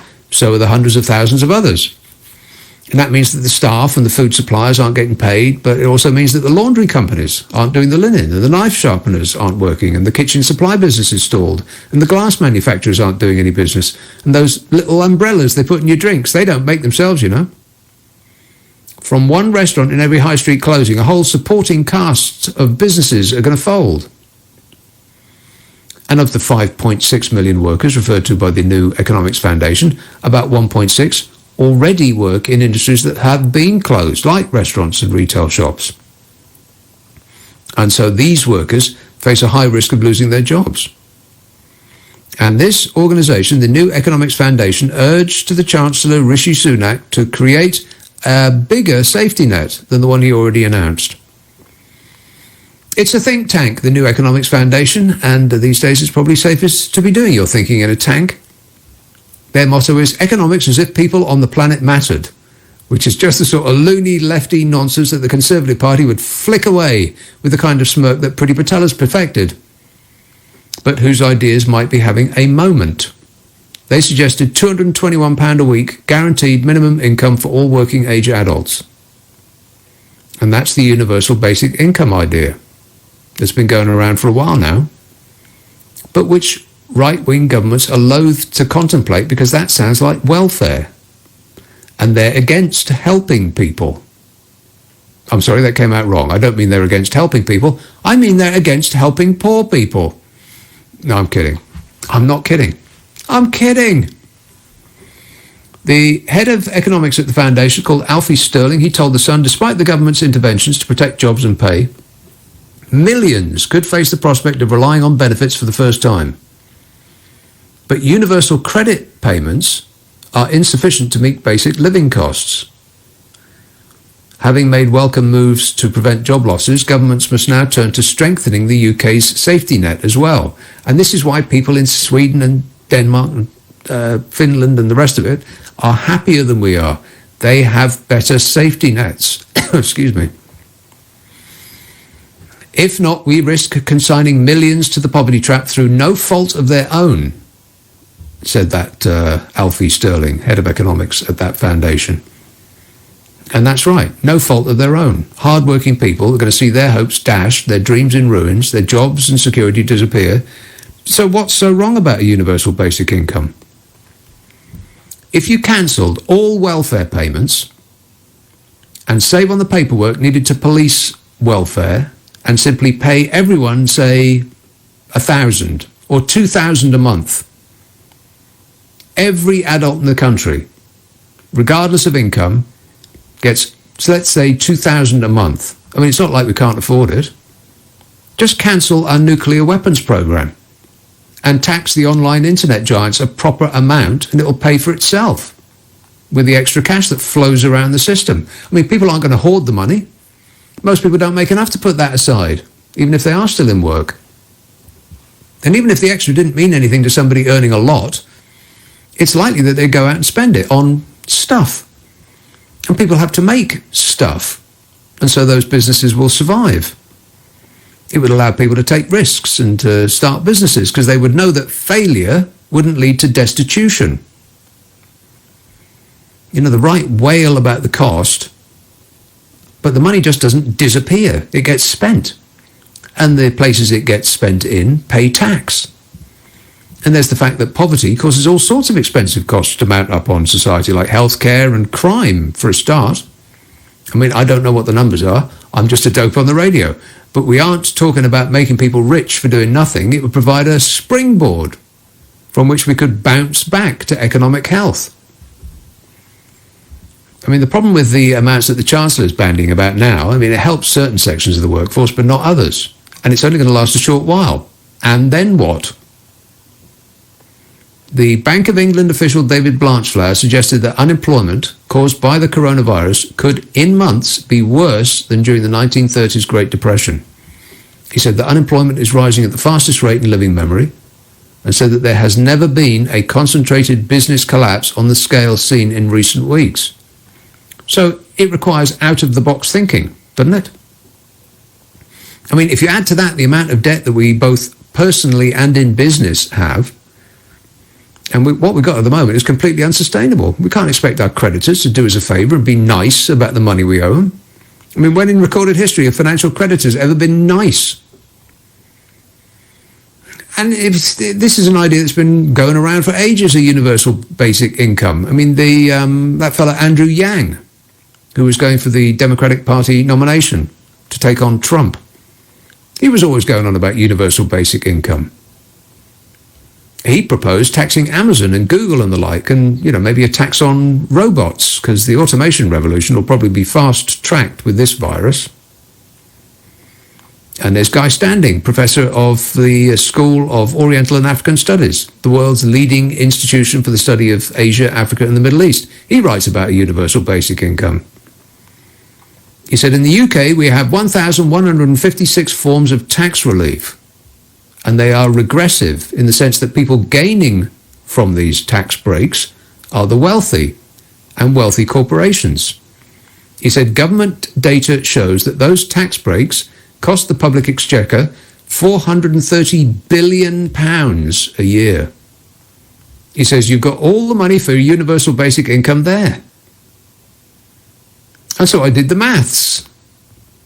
If it was just that, 430 billion, never mind taxing the internet giants, if it was just closing the tax reliefs, 430 billion would make about 14,000 per working age adult in the country per year. And if we cancel Trident, which we absolutely don't need, we could give everyone a top-up, enough for us all to buy a pretty decent second-hand car, or a new kitchen, or go on the holiday of a lifetime.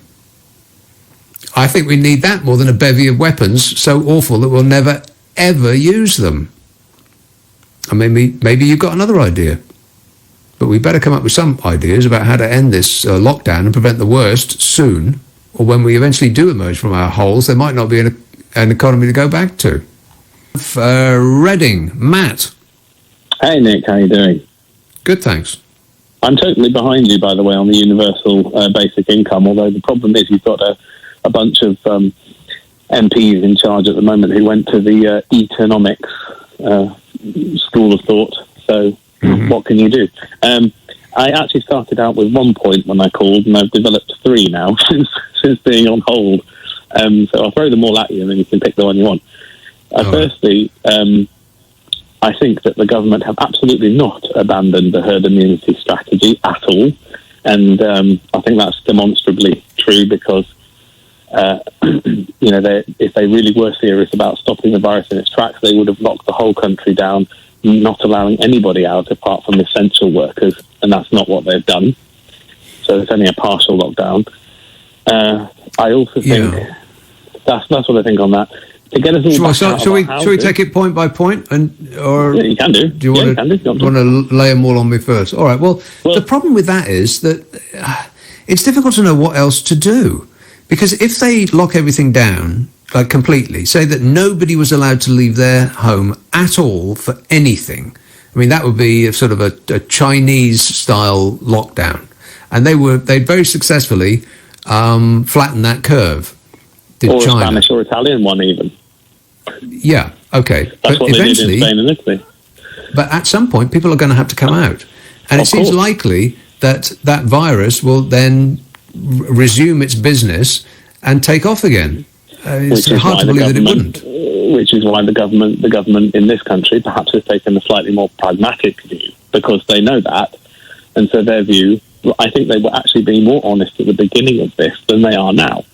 So at the beginning, they said, we need about 60% of the population to catch it, right? To get herd immunity. And then when they realised that if they allowed that to just rip through the population, the death toll would be, what was it, 500,000, something like that? It was appalling anyway, and the NHS would have fallen over. So then they dressed up slowing it down by saying, we're going to put the country in lockdown. But it was only ever a half-hearted lockdown. And the idea is really to still allow us all to catch it, just over a longer period of time. So, you know, they know that we're all going to catch it and that a vaccine is not going to come out in time to save us economically. So we will be allowed out, and to force us out, they'll just turn off the money caps. So they'll say the furloughing scheme is going to stop, and there'll be no more furloughs, there'll be no more business grants or business loans that are government backed. You know, universal credit applications will suspend. You know, that will happen, and that will drive people out of their homes because they'll have no choice. They'll have to go back to work. And well, they could turn off the taps, and then we'd be leaving pretty quickly. But that'd be too obvious. They'll just say we feel there's no longer a need for furloughing, and furloughed members of the workforce need to go back to work. And you know, companies will be on board with that because they'll make money, and a bunch of people will, you know, maybe get really sick and need hospitalisation, but they'll do it. I think what they'll do then is a series of rolling lockdowns. So they'll lock down regions that need to be locked down at that point. And they still intend for us all to catch it. That's what their intention is. They just want it to happen at a slower pace so the NHS isn't completely overwhelmed. That's all this is about. It's not about stopping the virus in its tracks, which is, I think, what Italy, Spain, countries like that have attempted to do. But we were talking to a friend of ours who is a nurse in Catalonia, and she was saying they're starting to open up again. And she said there's going to be another wave and then another wave. Yeah. You know, even in Spain, they've realised that they cannot lock the country down indefinitely. Just can't happen.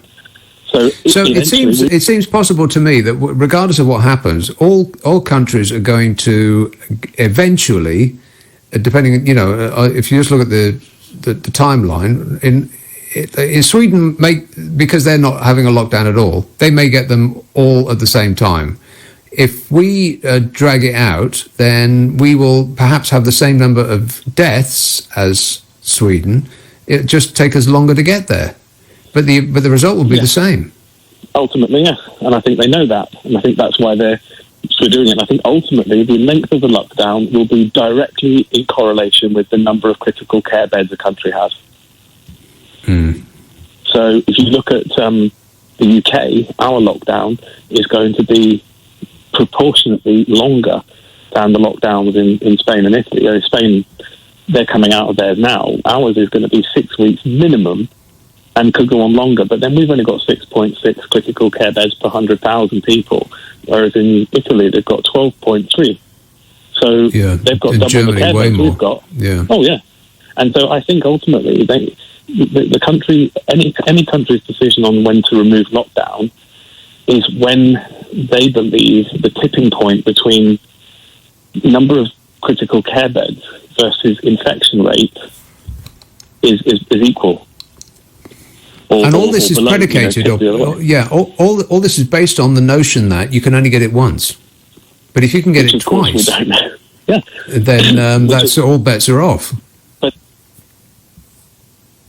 the second part of it, which is that a lot of this is designed to buy a degree of time, because what all countries in the world want right now is immunity, is a vaccination, because that's the only way to guarantee immunity by having a vaccine, and that's why they're pushing very hard. They've even said it today. They are putting all their efforts in getting a vaccination as quickly as possible because they know that the only other bizarre to have announced this now. It's like 4 months after it started. They're only thinking about doing that now. But you know, there's scientists all over the world are looking for this. Scientists all over the world have been looking for a flu vaccine for as long as anybody can recall, and still it comes out year after year, and with a success rate of 30%, 50%. That's about as much as they can hope for. And so, if after all that time, if scientists can only come up with a flu vaccine that is 50% effective, well, that's not really good enough, is it? It still helps control the numbers to a point. I mean, it's all about managing risk, isn't it? I mean, the other thing is that if you take the number of people that are likely to die from coronavirus and you balance that against the number of people that are going to die from economic hardship, there's another tipping point there, and they have to balance it. And you know, I don't like it, but it's the reality.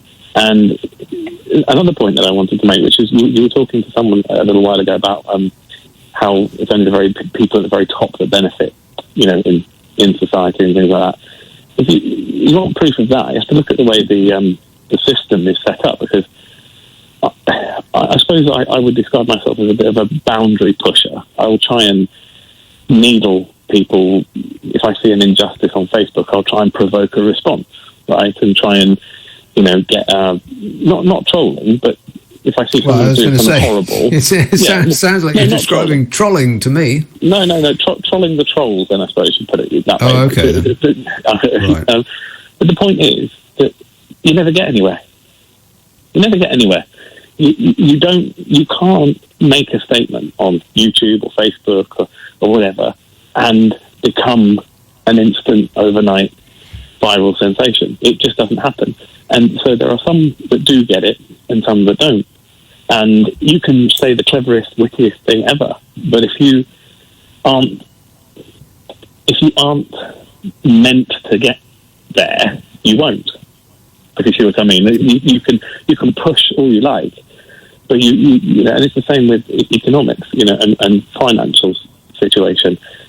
Some people can try and never get there. In fact, the majority of people are like that, and the government and the system knows that. So it always will be, and you know, the people at the very top will benefit, and even under a universal basic income system, that will be true. It's just that the people at the bottom won't be quite at the very bottom anymore. They'll be, as you said, a springboard. So, well, that's all that we can hope for. I mean, if you're hoping for a socialist nirvana where all income is spread equally among the people, well, that's never worked anywhere it's ever been tried. Mostly because it's actually never properly been tried. It just becomes an oligarchy, and those at the top are rewarded tremendously, and everybody else gets nothing. But no, people will continue to vote for parties that are not acting in their best interests, in the hope that they will eventually become one of those people that can avoid paying tax rather than evade paying tax. Unless they're allowed to. And this is the point. Some people are allowed to make it, and others aren't, by the system.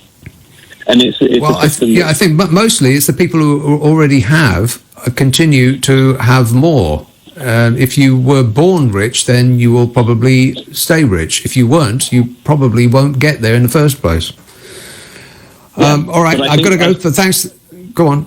Finally, I was going to say, I think you're right, but I think the whole point is that the populations of the world in the different countries actually assist in that process, because of the way we're all programmed and conditioned to see some things as being worthy of viral attention and some things as not. And I think you're encouraged to look at different things in that way by the people that hold the strings.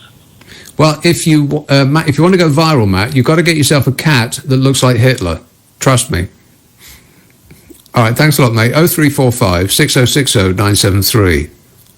You can text 84850, email nick@lbc.co.uk, and if you're on Twitter, it's @LBC. John texts, with all the mind-changing weekly with the government regarding mask wearing, adequate PPE for NHS workers, herd immunity, etc., do you think that the nation will believe the government when they announce that it is safe to leave your lockdown houses and flats and return to work and resume life as normal? No. No, I don't. Well, the figures are already in on that. I was referring to that survey some moments ago. 80% of us don't want to leave the home. When asked whether they would return to normal if the government sounded the all clear, 20% said yes, okay then, and 80% said hell no. Hell no, we won't go. So I think we've got used to being inside. Jane texts, instead of just quoting raw data, look at population density when comparing coronavirus in European countries with us. Population density. Well, cities are all dense, regardless of which city you're looking at, Jane. I mean, most cases are in cities. Paris is just as densely populated as Berlin is, as Bonn is, as, every major city is all hugger-mugger. This says, the government knows how much the British public love and respect the NHS and don't want to see it go. The government are abusing and neglecting the brilliant staff. 30% of the population are awake as to what's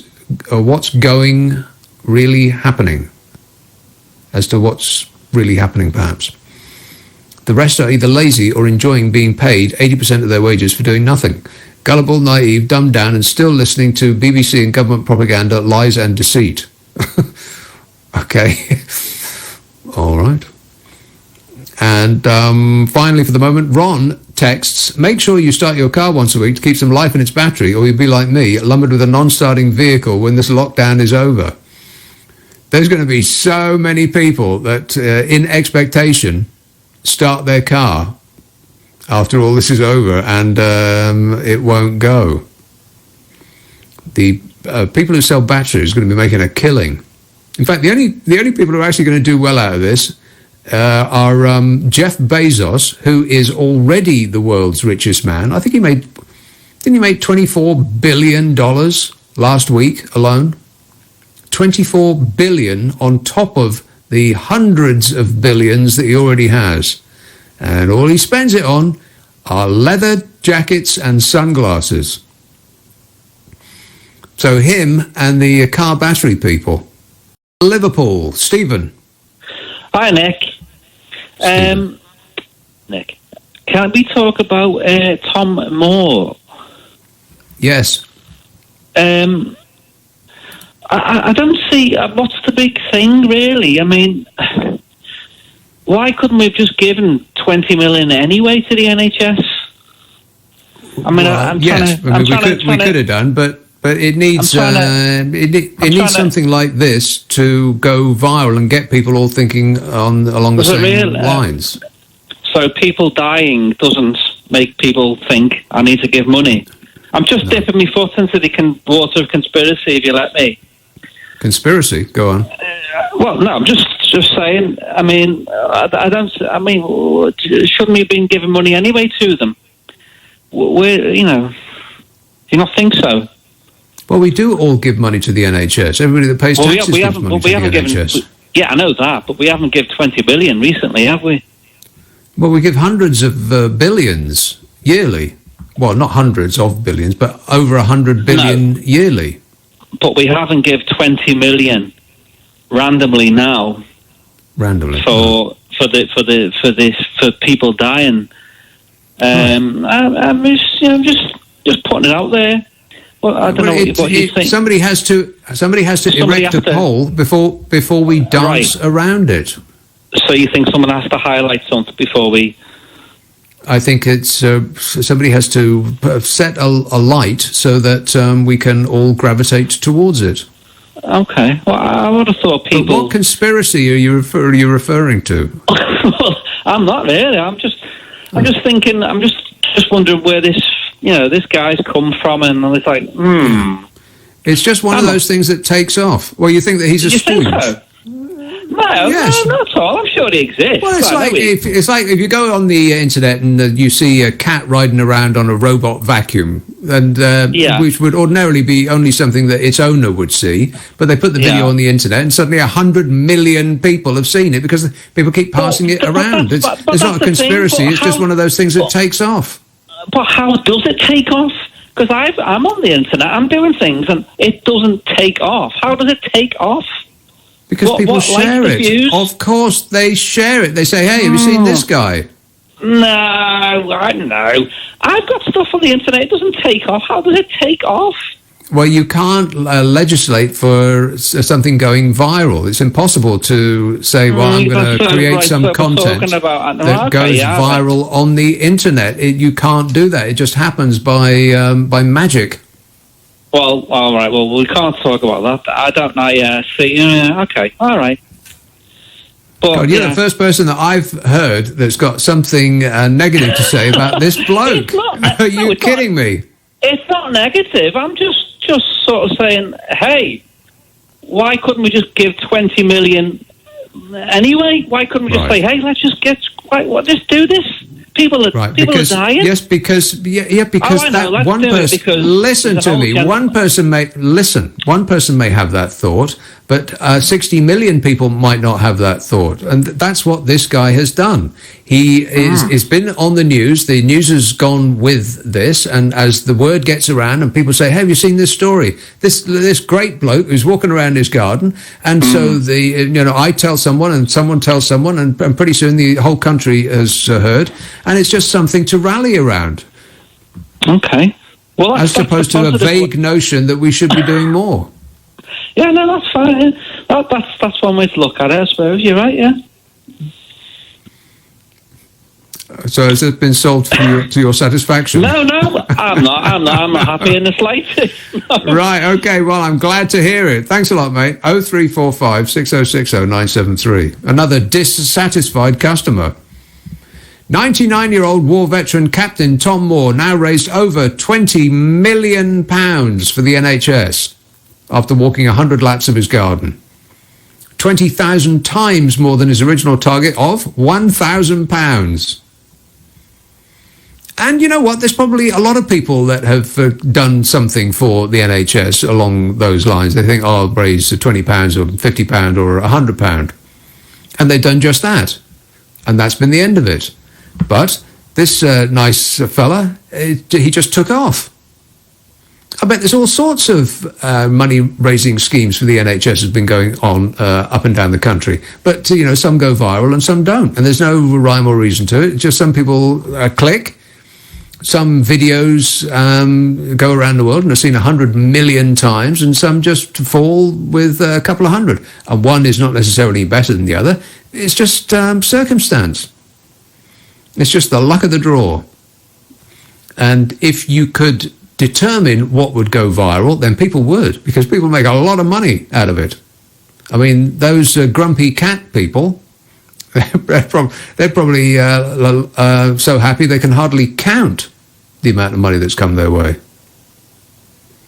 Boatloads of cash having a cat that's got some sort of facial deformity that makes it look like it's frowning. The Second World War veteran started doing 25-metre lengths of his family's garden in Bedfordshire just over a week ago and reached his goal well before his target of his 100th birthday on the 30th of April. And his actions have now led to a petition for him to be knighted after donations rocketed. Well, they better get on with it. He's 100 on the 40th of April, the 30th of April. Responding online to the change.org petition, number 10 said Prime Minister Boris Johnson will certainly be looking at ways to recognise Tom for his heroic efforts. Hey, maybe he'll give him one of those care badges.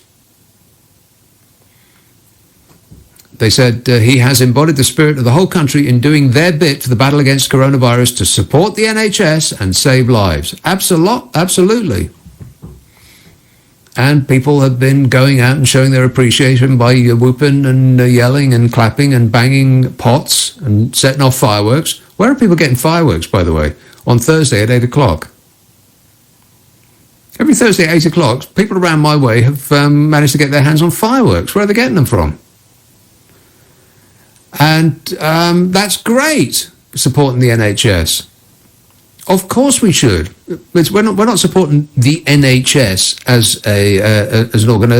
an organisation. We're supporting the people who work for the NHS, not management. Let's hope that 20 million that Captain Tom has raised does not get anywhere near management. That it is absolutely ring-fenced for what the people who gave the money had in mind when they gave it. Not for managers to award themselves bonuses for a job well done. I mean, I know that seems a little unlikely, but would you put it past them? I mean, if you've got 20 million coming through the door, I bet a few people are thinking, well, nobody's going to miss just the 1 million, are they? So let's hope the absolute best happens with that. And it's had so much publicity, I'm fairly confident that it will. There's also the truth that the NHS is a giant black hole, and if you chucked 20 million in that hole, it wouldn't make much of a difference, unless it's spent on the things that people had in mind when they donated the money, like PPE, for instance, like giving the nurses and doctors who are working their faces off on the front line at great risk to themselves some sort of benefit for doing their best under these most difficult of circumstances. And let's hope it's just not chucked into the NHS pile and just disappears. 0345 6060 973. Michael texts, the UK government can't afford enough PPE or organise its distribution to the NHS now. How on earth will they be able to afford to pay for enough vaccines to safeguard all the NHS and carers or the UK population 12 months from now, when UK GDP has reached the depths of the so-called Greatest Depression in modern times? There's going to be immense unrest from those who can't get their vaccination, which lead to dire consequences. We need better leadership at the top now before matters get worse, says Michael. Well, it's a good long while before we'll get to choose again. We've made our choice already. You know, the state of the NHS over the last 10 years has, it's a subject that comes up on mine and every other show on LBC frequently. And unless I'm mishearing, it's complaint after complaint after complaint, interspersed with a few people that have absolutely nothing but positive things to say about the NHS, principally because they're comparing being treated on the NHS to not being treated at all. They're not comparing it to Germany's system or the one that they have in Sweden and Norway and Denmark and Finland and every other country that we are in direct competition with. I forgot what point I was trying to make there. I walked myself down a cul-de-sac and forgot where where my trip was going. Never mind, 0345 6060 973. Maybe it was the clues in the text that I was just reading. How on earth will they be able to afford the vaccinations to safeguard all the NHS and carers of the UK population 12 months from now? I wouldn't hold out hope for a vaccine. I don't expect them to find one. I mean, how long have they been trying to find a cure for the common cold? You have any idea how much money could be made by the person that came up with a cure for the common cold? Scientists have been working on that for decades, and nothing has come. Look at HIV. They haven't got one for that. I'm not expecting them to get one for this. This might be the new normal. God. If only this was a nightmare, we could all wake up. Jessica texts, I can't see how I will be able to reopen my nail salon until we have a vaccine. It's impossible to do nails and maintain social distancing. My fear is that they will tell us we have to go back before the vaccine, and it will be left to natural selection or herd immunity. I think I'll have severe agoraphobia by the end of this. Yeah, I think you're not alone there, Jessica. But here's an idea. I'll just run this by you. How about if either your customers could come to you or you could go to your customers and they could stick their hands through the letterbox of their front door? And then you could do it like that. Give it a go, Jessica, and you can thank me later. No, wait a minute, I've changed my mind. You can thank me now. Let's have a call in Portobello Road. Sharif. Hello, mister. How you doing? Yeah, I'm all right. You know, I'm just kind of slightly apoplectic with rage right now because, you know, my wife's a teacher, and she's looking after care workers' children, whether they be at NHS, whether they be police, etc., etc. But there is no PPE on either way. It's almost like a correlation of like mendacity. The government is saying they're looking after this stuff. They're going to get the PPE, and then it never turns up. And the point is, though, obviously I care very much because I've got medical people in my family too, my wife too. I've got them on the front line working. They're not getting looked after. They're having to recycle masks, etc., etc. And then they're dropping their children off to my wife to look after them so they can then support people and go to the NHS. And we're going round and round in circles. And Matt Hancock, I mean, I'm sorry to say, I don't want to say anything bad about one of your previous callers, the Scottish fellow, but I don't want to praise Matt Hancock. I don't want to praise him. I think that they're absolutely inept. They don't know what they're doing at all. I think the people who are saying that at this point we should put all political argument aside and just blindly support our government are out of their minds. This is the most important time in history that we need to scrutinise what our government is doing. Nick, now is the time for us to stand up and start questioning what they're doing, because they more or less threw people in care homes under the bus. They're saying that NHS workers should recycle their gear and their PPE. And we're the fifth richest country on the planet, and we're having to recycle clothing. This is ridiculous. I don't know what we've become. It is. Well, as we know, we missed the opportunity to bulk buy protective equipment and other medical kit that is necessary and we are in want of with the European Union. And the government's response when this was discovered that we did not join in that was that we missed the email. The European Union sent an email to a dead account, and that's why we missed it. We missed that opportunity. But that's not true. But 4 times officials met face to face with the European Union when these bulk buying schemes were discussed, and we said no, thanks very much. We're not in the European Union anymore. We'll make our own plans. You put it perfectly well when you said we suffer from short-termism. That's exactly what we suffer from. It's never an ability to see what's coming down the road. We try to fix it at the end of the road. And I think we're better than that, and we should actually try to fix this stuff. And it's like we can clap to our heart's content, and I got nothing but respect for people who clap for the NHS staff and clap for my people like my wife and clap. I'm self-employed. My wife's a teacher, obviously, and it's like I used to lecture, but I just think that we're letting the government off the hook here. They say this isn't the time for criticism. This is the time. This is the time for criticism. Waiting till afterwards, when the scores are counted and we see how many people have died, that's too late. Now is the time for scrutiny. But you'll see. But you make a statement like this, people start pulling out the Donald Trump card and saying you're not a patriot. You don't care about your country. The reason I'm talking about it, and the reason you're talking about it, is because you care. Of course.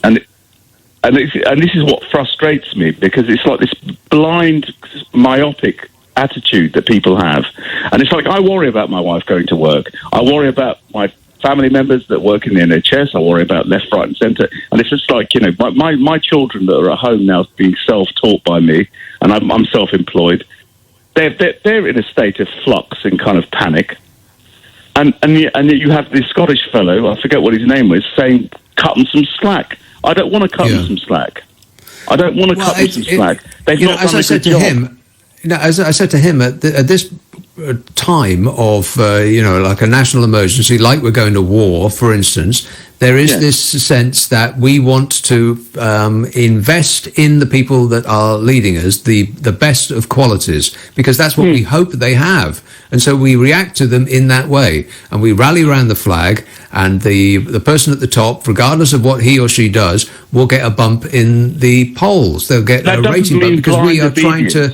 We're hoping the best for them, but that shouldn't dictate. That should not dictate policy, and it shouldn't dictate our idea of or our judgment of what it is that they're doing. We have to be clear-headed and to take what they're saying not as representatives of the flag, as ordinary people who've been subject to extraordinary circumstances. This isn't a jingoistic thing. This is about us being having humanity. And the thing is, I've got family members who are in care homes. And who decides when that person's at the end of their life that they don't deserve treatment? And then they can then change their death certificate and say they died of pneumonia. Who decides this stuff? Well, that last part is kind of suspicious. I think that if there is a missive going around in secret telling medical professionals that they don't have to put coronavirus down as the cause of death and just pneumonia would do the job, then that implies to me that the numbers that we're seeing of deaths from the virus are lower than they actually are, because some people are dying from it but not being recorded as having died of it. And that's the whole point, you see. There's a bit of massaging of the figures going on here. And the thing is, I understand why, because they don't want, this is why Priti Patel has disappeared. This is why Jenrick has disappeared. This is why Hancock comes in and out and doesn't. Boris Johnson is going to keep hiding. I would have thought that the people who were looking after Boris Johnson weren't told to reuse their masks and their PPE. No, quite possibly not. All right, I've got to move on, but thanks a lot, Sheriff, and all the best. 0345 6060 973. That's an excellent idea I had, by the way, Jessica. She texted in and said that she doesn't know when she can open her nail salon. You go to your customers and they can stick their hands through the letterbox. Isn't that a great idea? Sometimes I feel that I've left the genius switch on every now and again. I suppose if I keep thinking thoughts, one day one will be correct. Let's have a call in. Who's been waiting the longest? I don't really know. Let's have Manchester. Chris. I wanted to comment on the guy from Liverpool querying Tom. And who is he? Captain Tom. And what's he done? Yeah. You know, Tom, Captain Tom. Walking around his garden, £20 million. He doesn't know who he is. No, he knew who he was. Well, I think his point was, why do people not just give the money anyway? And my point was that they need an impetus, a pole to dance around. They need an incentive to do it, definitely. Yeah. Not an incentive, no. The incentive is always there. They need a rallying call. Yeah, possibly, but at times like these, there's not a lot of people got a lot of money, is there? No. And the fact that he's raised £20 million, I don't know, it just speaks volumes for me. He's 90, he's nearly 100, and he uses a Zimmer frame, and he has raised all this money. Yeah, and he does more exercise than I do. Exactly. In a way, he's just put the rest of us to shame. Yeah. I know he's put me to shame. Well, yeah, I know how you feel. But no, good luck to him. But I just couldn't believe that he was quite. I don't know. I just got the impression. I don't think that he was that caller that you're referring to. I don't think he was criticising Captain Tom in any way. No, he wasn't criticising I think his point was, why don't we just give the money anyway? Why did we need this fella? And the obvious answer is that we need him to get publicity, essentially, to get people all on board doing the same thing. Same thing. Okay. Well, here's another question then. Where does this 20 million actually go? Well, that was my point. I mean, I hope that management don't get it and just spend it on... Exactly. I hope management don't get it away days to the south of France to see how they're coping with the pandemic. No, my goodness, that would be an absolute... Just get chucked anonymously into the giant gaping hole that is the NHS's finances. Hopefully it goes to for the specific reason that people have been giving the money. People give the money with the idea that it's going to the nurses. It's going to the doctors. It's going to help them out or to benefit them in some way. So let's hope that that's what it's used for. Well, hopefully that's where it'll go. One more point. A lot of people don't seem to realise that care homes, a lot of, are privately owned. Yeah. And really, it's up to the owners of these care homes to provide the equipment for their staff. That's a good point. It's not up to the NHS. It's up to the owners of these places. Yes, I entirely agree. Oh, good. And on that rare note of concord... We can part as friends. Exactly. All right, nice talk to you. Thanks a lot. Yes, a rare note of concord. We are in agreement. If I had my sound effects in front of me, I'd be playing the one that goes... Isn't that fantastic? We're getting 84 tonnes of PPE, or as government officials who have said that phrase, PPE, over and over again, are now pronouncing it PP. They don't realise that that's what they're doing, but that's what they're saying. 84 tonnes of PP is coming over here from Turkey. How marvellous. Except it isn't really. It's embarrassing. I mean, no offence to the good people of Turkey, but why are we having to go cap in hand in desperation to Turkey, for crying out loud? This story came out yesterday. NHS bosses have asked doctors and nurses to work without full-length gowns when treating COVID-19 patients, as hospitals across England are set to run out of supplies within hours. Well, as this was yesterday, presumably they've done that already. Still, help is on the horizon from Turkey, if you can believe that. The guidance to stop using gowns and just use whatever else comes to hand is a reversal of Public Health England guidelines stipulating that full-length waterproof surgical gowns designed to stop coronavirus droplets getting into someone's mouth or nose should be worn for all high-risk hospital procedures, of which there are many around about now. Still, 84 tonnes of PP coming our way. PHE, faced with a lack of these gowns, has advised frontline staff to wear a flimsy plastic apron when gowns have run out, in a move that doctors and nurses fear may lead to more of them contracting the virus and ultimately putting lives at risk, including but not limited to their own.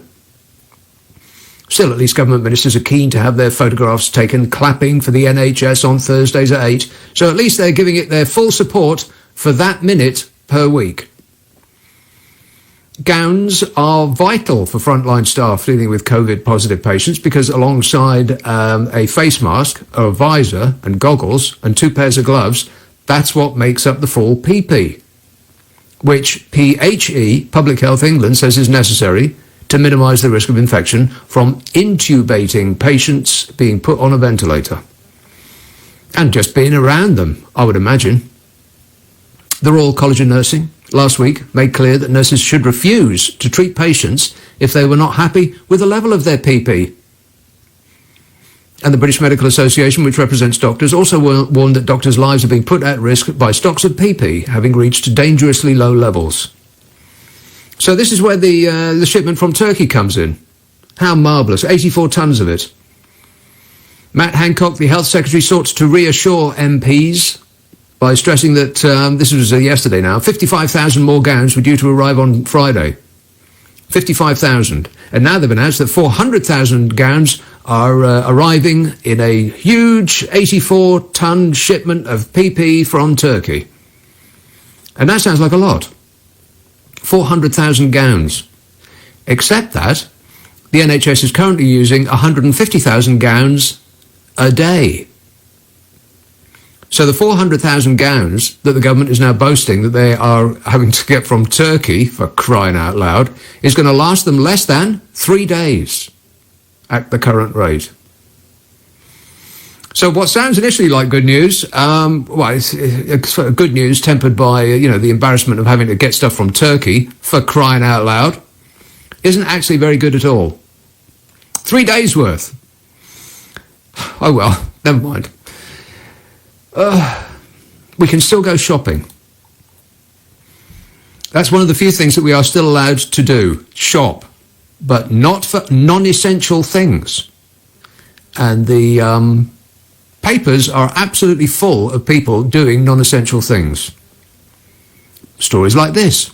Britons continue to flout the criteria for essential shopping, reports this finger-wagging article, which says that shoppers were today seen snapping up plants and drones and mirrors and pillows. In Plymouth, wherever that is, hundreds of shoppers were spotted at a place called The Range, buying a variety of items not considered to be basic necessities. The government has said that people should only leave their homes for very limited purposes. Police even issued a series of guidelines that you probably read on what reasonable excuses there are to leave home. And not included in them, buying paint to redecorate. Not an essential item, they say. But you know what? The people who make paint might think it was an essential item to keep them in business and employing people and paying taxes. And the paintbrush people might think the same.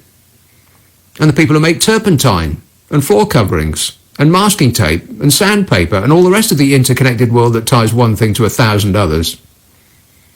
But shoppers appeared to ignore the advice, and they snapped up bins and fire pits and a variety of DIY and gardening tools, all photographed for your disapproval. All forbidden things to a population that has nothing to do except look at the DIY jobs that they've been promising themselves that they get around to fixing, if only they had the time. Right now we've got the time, but we haven't got the permission to do them. Regulations brought after the lockdown give police the power to issue instant £30 fines to people who gather in groups of more than two or leave their homes without good reason, such as for work and food shopping and exercise. But some exercise, not others. I'll come to that in a minute. These measures are, of course, to stop the spread of COVID-19, which the leader of the country himself ignored while telling us that it was important. Social distancing. And we haven't seen the dear leader in ages. Is he well? Is he awake? Is he finishing that book on Churchill that's overdue? We've got no idea. Seems like we're a rudderless ship, because the man in charge doesn't listen to himself. And those stories in the news on those websites, they're always accompanied by hundreds of photographs of people coming out of supermarkets with barbecue briquettes, or the corner shop with a packet of Jaffa cakes, or the DIY shop with some forbidden magnolia paint, or a garden shop with a tiki torch. And then there's photographs of people sitting close to each other on some grass, or walking without necessity down a pavement. And what about the people that took all of those unessential photographs? I always think the ones that hang around celebrities' houses to catch a glimpse of them exiting without good cause. Photographers who mysteriously manage to show up every time Sam Bloomin' Smith's having a walk. Or some other celeb that you wouldn't be able to pick out of a lineup even if they weren't wearing a mask. What's essential about the photographer's job? We know what celebrities look like. That's why they're celebrities. I call it ironic that the very news sites that are criticising what they call COVIDiots for going out without reason are encouraging their own staff to go out without reason to record the people who are going out without reason. The whole world's gone insane. 0345 6060 973. You can text 84850, email nica@lbc.co.uk, and if you're on Twitter, it's @LBC. Here's some keen texters. Matthew emails, Nick, I need to do an online grocery shop. Do you have any slots that I can buy from you? Now, there's a market that I hadn't even thought of. Actually, yes, I do. But no, I'm not selling them. Unless the price is right. Gosh, there's a business opportunity. People could be up all night long. In fact, I bet that they are right now scurrying away, having just had this thought implanted in their mind, and they're creating an app that will automatically search through every supermarket's online click and collect website, just looking for that magical available sign, because I keep looking and they're not there. I've managed to secure one for 2 weeks from now, But what I'm going to do between now and then, I've got no idea. Fridge scrapings, I suppose. I'll be investigating whatever's at the back of my cupboard. It's frightening even contemplating what might be at the back of that. But, yes, that's, I bet that people will start doing just that. Securing multiple click and collect or delivery slots and then selling them on. That's genius. Paul texts, I feel so sorry for the members of the House of Lords. They can't pass go and collect their £300 daily attendance allowance. Yes, I've got that story. And I intend to give them a damn good thrashing. Well, I would do, but I suspect that they'd probably enjoy it. So we'll discuss that later, And finally, for the minute, Shane texts, took out the DeLorean again, 6 weeks into the future, can't get a barber's appointment till August. Yes. Yeah, I've already thought about that. The queue's going to be out the door. We're all going to look like we used to look in the 1970s, which doesn't bear thinking about. We'll all have... the hair will be down to our shoulders and it will be licking up. Curling up like we'll all look like we're in the Rubettes. Ugh. Let's have a call in Carlisle. Gavin. Hi, Nick. Just this is a really important message. I've been reading today that the oxygen supplies are running short in our hospitals, and that the doctors have been instructed to reduce the amount of oxygen we're given and reduce the standards in oxygen saturation levels. Now, I don't claim to be an expert in the medicine around all of this. However, I have become something of an expert in scavenging this last month or so, running a mutual aid group in Carlisle and delivering tens of thousands of pieces of PPE, which were scrounged from everywhere and anywhere. Now my message I just hope some politicians are listening to this, because there's a massive supply of oxygen in the UK that they haven't got the common sense to go and find, and that is in our mechanics workshops. There's over 21,000 mechanics workshops in the UK. I've just looked online, and we can assume that most of them will have a large bottle of oxygen that they use as part of their oxygen acetylene torch setups for heating up bolts and removing bolts. Every tyre shop in the country will also have this set up. Every exhaust place will also have this set up. And then we could possibly go to our diving centres and sports clubs as well, who would have oxygen for breathing equipment. So, yeah, just really important that I just thought it was really important that I phone in and get that message out there, in the hope that some sort of politicians might hear it, or some of your colleagues that have connections in the government, because there is sources out there, and they can go and use them and save some people's lives.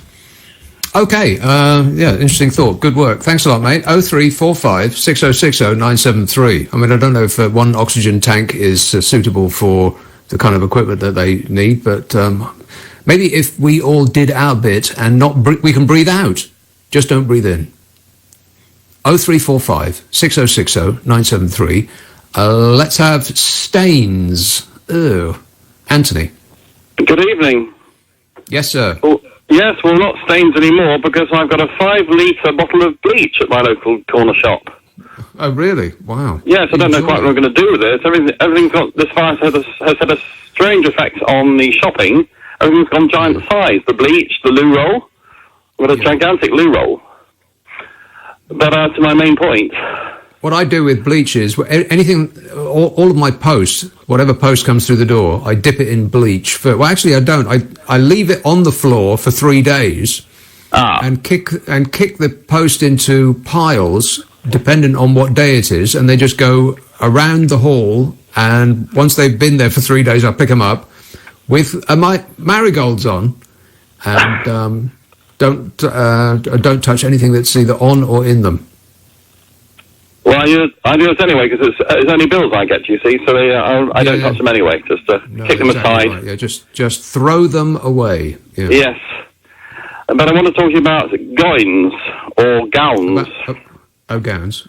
Yes, because I think it's time that Wills and Kate actually did something, because they've been getting away with it for so long. I know they've got an excuse at the moment, but if we get them making the gowns. What? Yeah, none of which is really appropriate, I wouldn't think. No, but they could recycle it. You could make it into some kind of material. I don't know what you do with it. But where's Stella McCartney? She's usually at the forefront, isn't she, with these things? Couldn't she design a kind of forever gown that you could reuse forever? Right. Okay. Well, you keep thinking, Andrew. It's what you do. I will. Best. Thanks a lot. Preston. Hello, Andrew. Hello, Nick. How are things? Yeah, good. Thanks. That was quite bizarre, wasn't it? Yeah. Stella may be self-isolating. I don't know. Maybe we live in a bizarre time. People are allowed to be bizarre. It's a reasonable response to the circumstances we live in. Good to speak to you. I like your show. Thanks. I can't really understand why people can't go and buy plants. No, I don't get it. I can go to my local spa or co-op and queue up outside and buy beer and cigarettes for people and a pint of milk, and nobody self-distances that much. But I can't go to a mile up the road, a market garden centre which has been owned by 3 generations of people. They're not allowed to open. They've got all these plants. I want to buy some to put in my garden. They're not allowed to open. And I can't go fishing in the middle of nowhere. No, and you can't get oil for your garden lamps, and you can't buy tiki torches, and you can't buy fertilizer or any of the good things that they have. Lamps and stuff. We don't need those things. But why need? But your whole point is about need, isn't it? You're saying that we might not need these things to do while we're here doing nothing. And with global warming, and we've got a lovely big garden. Why can't we go and buy some plants?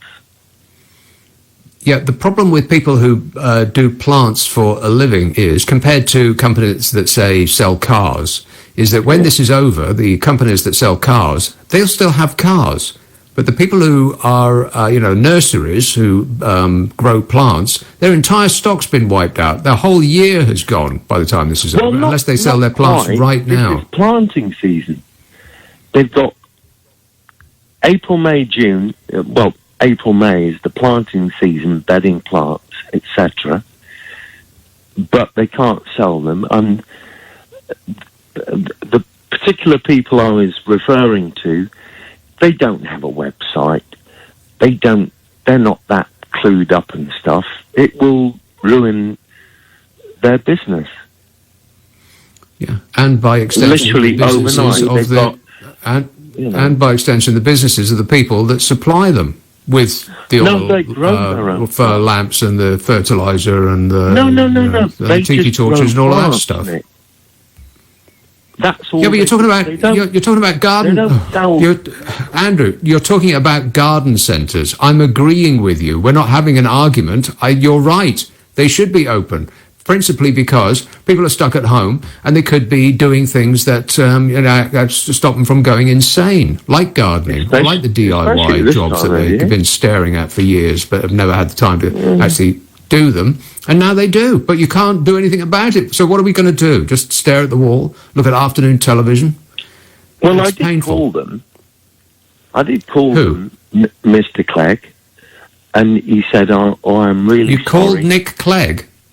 No, he's working for Amazon now, or something. Well, what are you talking about? No, Mr. Clegg, who runs the garden centre. Right, okay. And I said, you don't have a website, whatever. He said, go on Google and let me know what you want.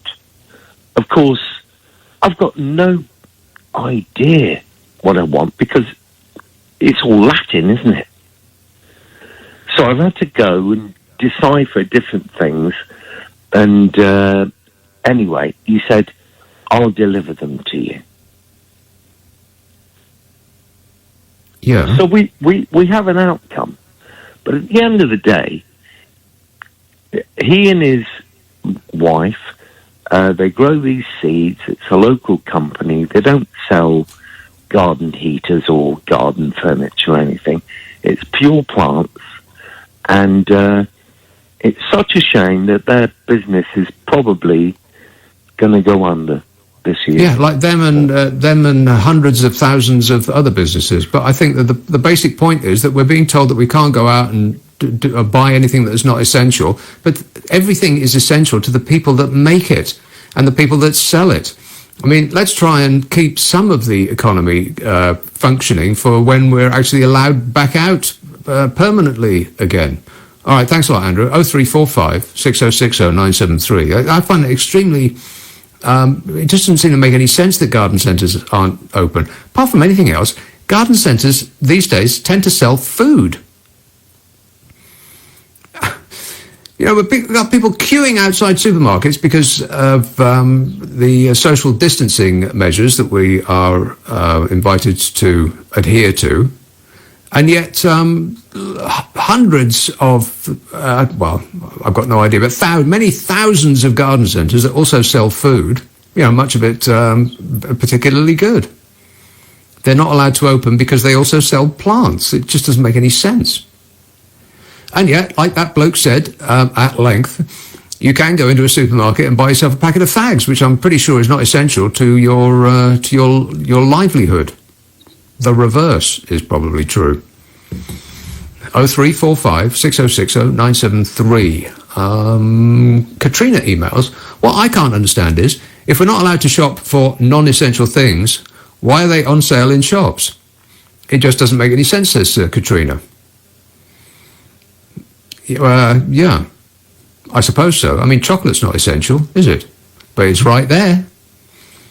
A bag of mixed nuts isn't essential. I mean, what actually is essential? Water, vegetables. That's about it. But you cannot live on a diet of water and vegetables. Because, you know, what about cake and bacon?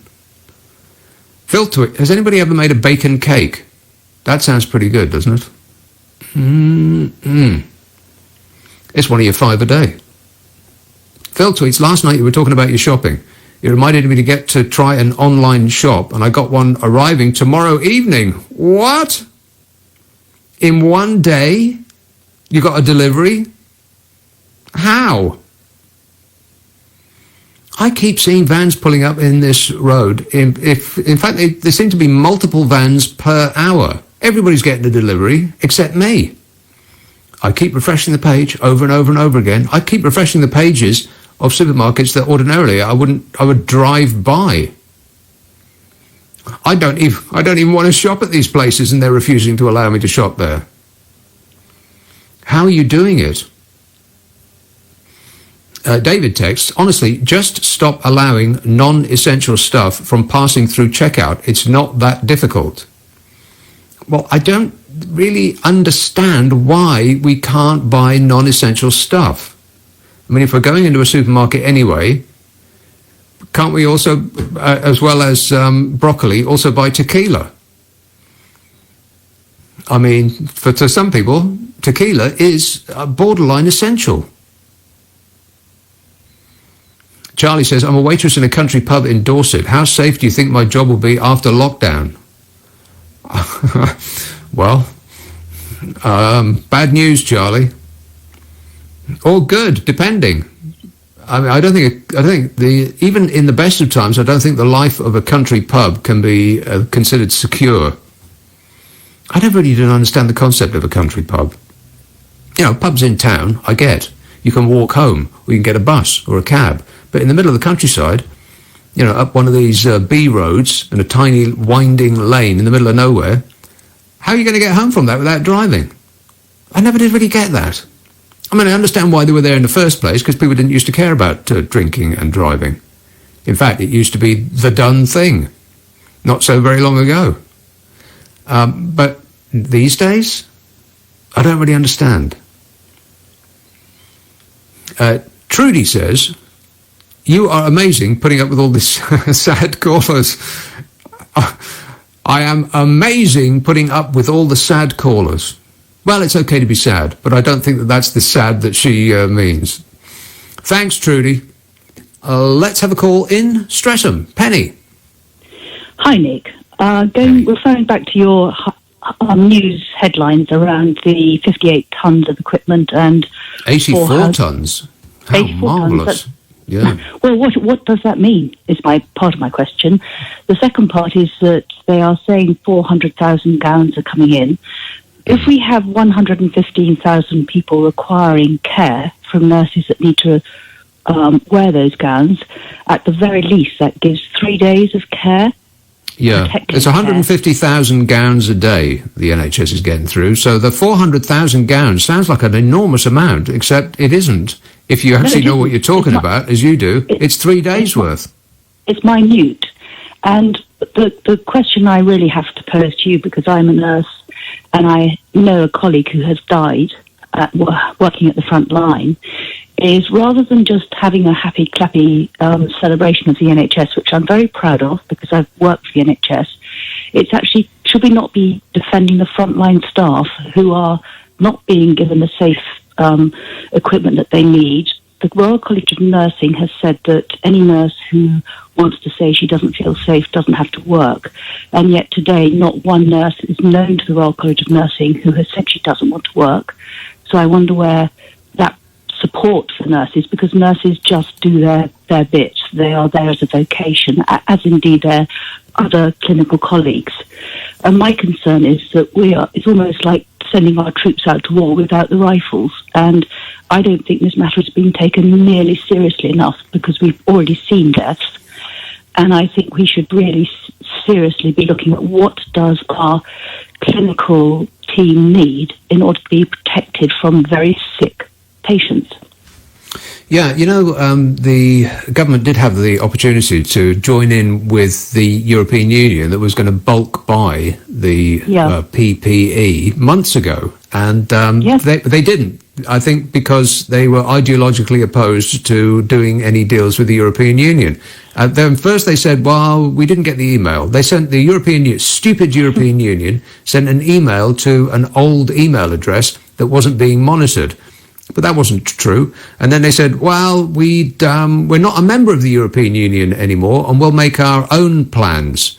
And that didn't wash either. And they said, well, we have a better idea of what we can buy outside of this bulk buying, implying that if we went in with the EU on this initial bulk buying procedure that they were going to enter into, that we wouldn't be able to buy anything outside of that. But that's not true either. So really, it was they didn't want to join in with the European Union because they were ideologically opposed to doing anything with the European Union. And I think that's sort of criminal, because actually, regardless of what our relationship is with Europe at the moment, or with China, or with America, or with anywhere that's making protective clothing, we should have done deals. We should have been stockpiling. We know the figures. We've known them for decades, that if, tens of thousands of people get ill, then we need this amount of protective gear. We're facing the biggest one for a very long time, and colleagues of mine are at risk, and I hate the idea of them going to work, to be honest. Yeah. Well, I see it like this. I mean, if it's a 1% chance, once you have caught this disease, this virus, you have a 1% chance of dying. That's what they're saying, isn't it? It's a 1% death rate. Yeah. So I have a bag of Smarties. I've got 100 Smarties in this bag. One of them has got poison in that will kill you. Do you want a Smartie? Yeah. I think we need to up the ante on the criticism of lack of PPE, to be honest. I think that the fact we're told 84 tons are arriving tomorrow, what is that? Give me it in numbers about how many patients and staff we can protect with the 84 tons worth of kit. Yes, and since when did anybody weigh this kind of thing in by the ton? I know, it's like it's utterly meaningless really number to give us. Yeah, exactly. and saying the 400,000 gowns, it does sound like an enormous amount, unless you know what you're talking about, when you realise that it actually is an infinitesimally small amount. I appreciate that. Can I just say one last thing, which is Public Health England, who have revised their guidance about reusing gowns, is another cover-up, because we don't know whether that is safe or not. Yeah, I mean, it's guidance. If you don't know that it's safe, then assume that it isn't, I suppose. And it's just, we've said, get rid of everything after you've used it once, and now suddenly it's okay to recycle it. Yeah. Well, they seem to change their mind on the direction of the wind, because at first we weren't to wear masks because they don't do anything, and then we weren't to wear masks because it would give us a false sense of security, and now they're thinking about making it mandatory. Yeah. I mean, it's all a bit of a farce, I think. Yeah, a deadly farce. All right, well, thanks for that, Penny. 0345 6060 973. You can text 84850. Email nick@lbc.co.uk. If you're on Twitter, it's @LBC. Edward emails, will Health Secretary Matt Hancock fall on his sword when the deaths reached 20,000? Although they have almost certainly reached that number already, what with the undercounting going on? Yeah, as difficult as it is for me to agree with anything that Donald Trump says, I think he's probably right. Other countries, countries, period, are lying, essentially, about the number of deaths that are coming from this. And I was talking about this yesterday. There's one health authority in England that is suggesting to its medical professionals that if somebody dies of COVID-19, they don't actually have to put COVID-19 on the death certificate. They can say pneumonia or heart failure or, whatever other thing it might be that goes along with this virus. And the result of that, of course, will be that the numbers of people that apparently are dying from the virus will be smaller than they actually are. And the other thing is that the numbers they give on those excruciating press conferences every day, I think they always say hospital deaths, which of course does not include people who die at home or in care homes. Anybody that dies outside a hospital, not counted. Curious. 0345 6060 973. Let's have Surbiton. Dave. Hi there, Nick. I'm not sure if I have a really good point to make or whether I've missed something, because we've been told that our one saviour to deliver us from this sorry tale is going to be a vaccine. We have scientists all over the world working hard to try and invent this vaccine. Yeah. But at the same time, the World Health Organization, to me, seems to have announced that if you have had COVID-19, it doesn't actually give you any immunity from having it again. So I think they were a little more cautious. I think they said that it doesn't necessarily give you any immunity to getting it again. Okay, well, going with that terminology, does that not mean that it doesn't necessarily mean that it's possible to have a vaccine at all? Because if having COVID-19 once doesn't stop you from getting it twice, then, like I say, in my uneducated, unexperienced mind when it comes to these kind of things, to me that means that it's not possible to have a vaccine for it, and it's not acting in the same uneducated and uninformed. Would you like to be the health secretary? Yeah, I was going to say that doesn't. The health secretary doesn't stop the person leading the health. No, that's no impediment to achieving the highest office in the land. No, I quite agree. But it's like the flu. I mean, every year we get a flu jab, but if you read about that flu jab, you'll see that some years it's only 30% effective. Right. So if that's the case with anything that they come up with for this, then, God, we're never going to be let out.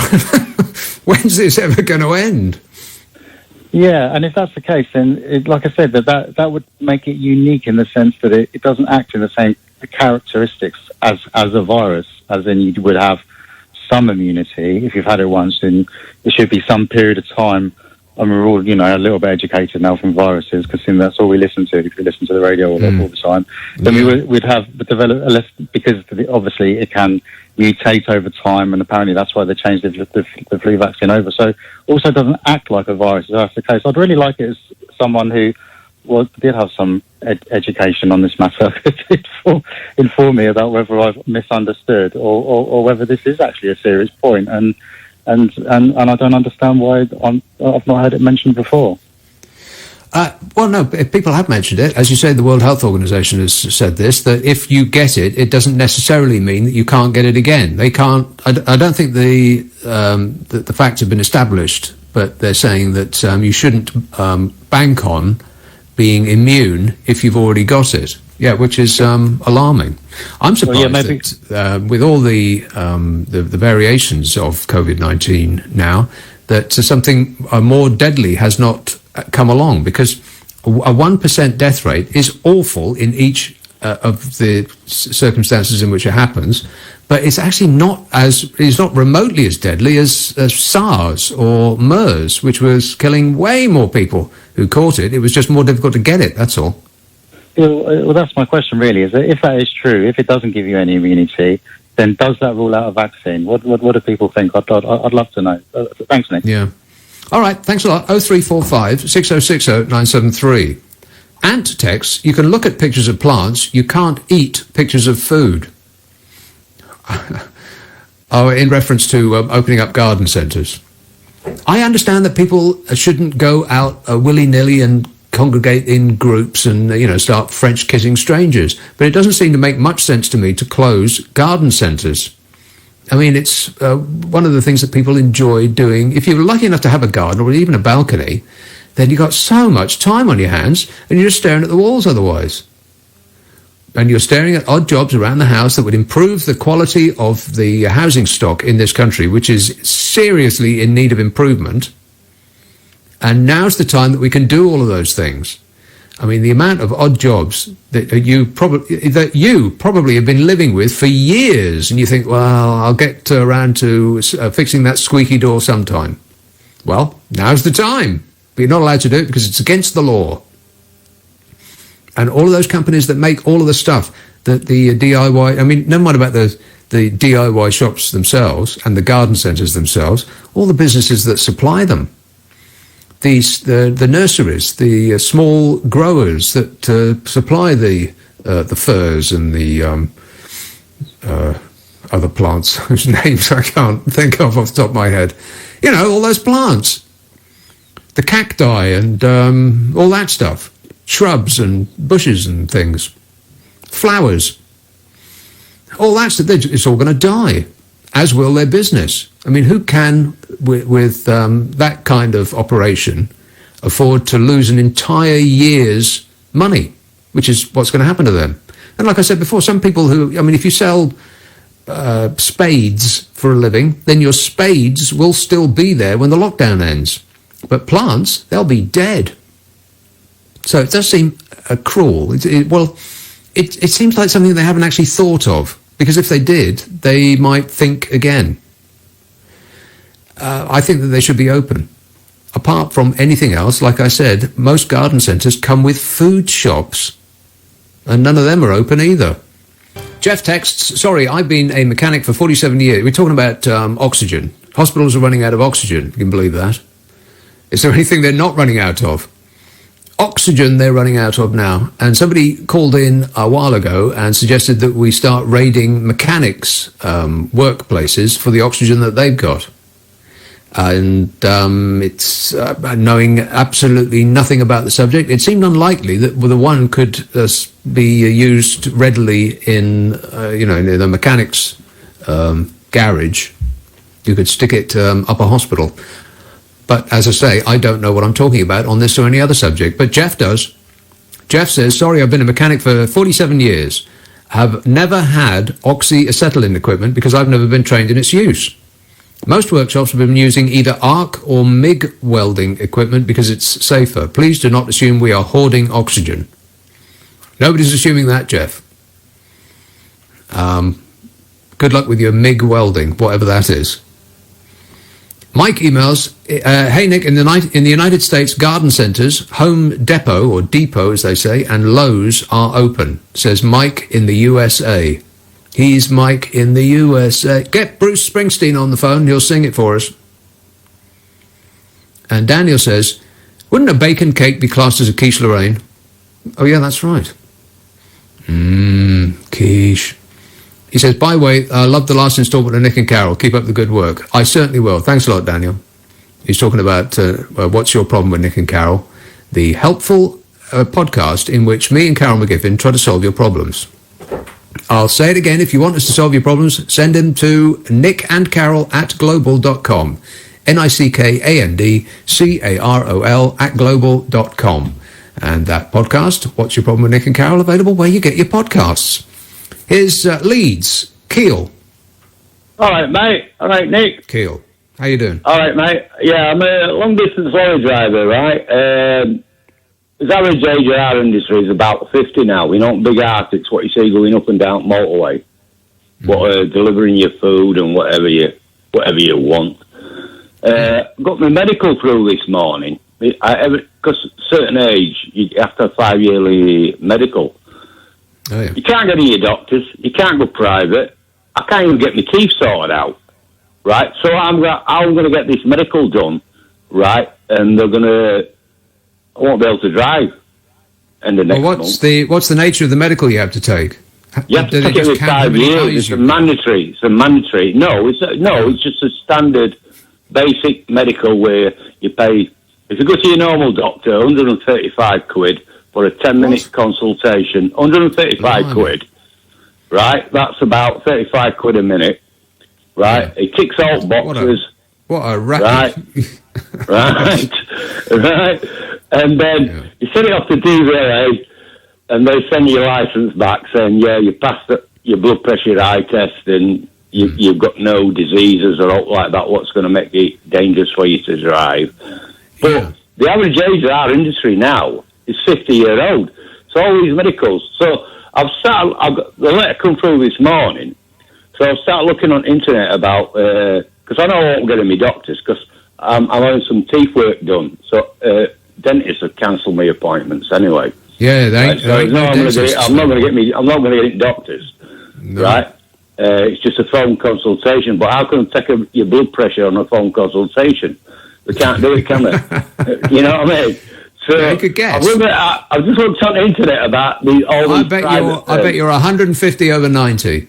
I bet I've got that right. I don't know. I'm pretty relaxed, mate. I've got plenty of Scooby Doo's in bank, so I'm all right. Okay. But what I'm saying is, right, I've just started looking at the internet at all these private firms where I can circumvent the NHS and go private and get some doctor to do it. Because I have a lot of companies now. Because drivers got sick of paying that 130 odd quid. As firms are doing it like 50, 60 quid. But all them are shut down now. So I'm in catch-22. DVLA, I've got to have this medical off DVLA. But then I start looking on trade websites, and they're saying there's 10,000 drivers in the same position as me. So it's going to be next month, it's going to be 10,000 drivers off-road. Yeah? Right? It just gets worse. You get, they can waive it for your MOT for your dodgy Vauxhall Rectory, right? Well, they can't waive it for me driving to get to work and deliver products, right? So where do I stand? I'm as mystified as you are, Akil. Let me just ask you a question about your work. Yeah. Does the lorry that you drive come with indicators? Two of them. Really? What, one on each side? One on one side and one on the other side. Wow. I don't think I've ever seen the like. Well, that's the sensation, Keel. They actually make lorries with indicators. No, you take it Mickey now. We take it Mickey. Check it Mickey. Right. I bet it's 160 over 90 now.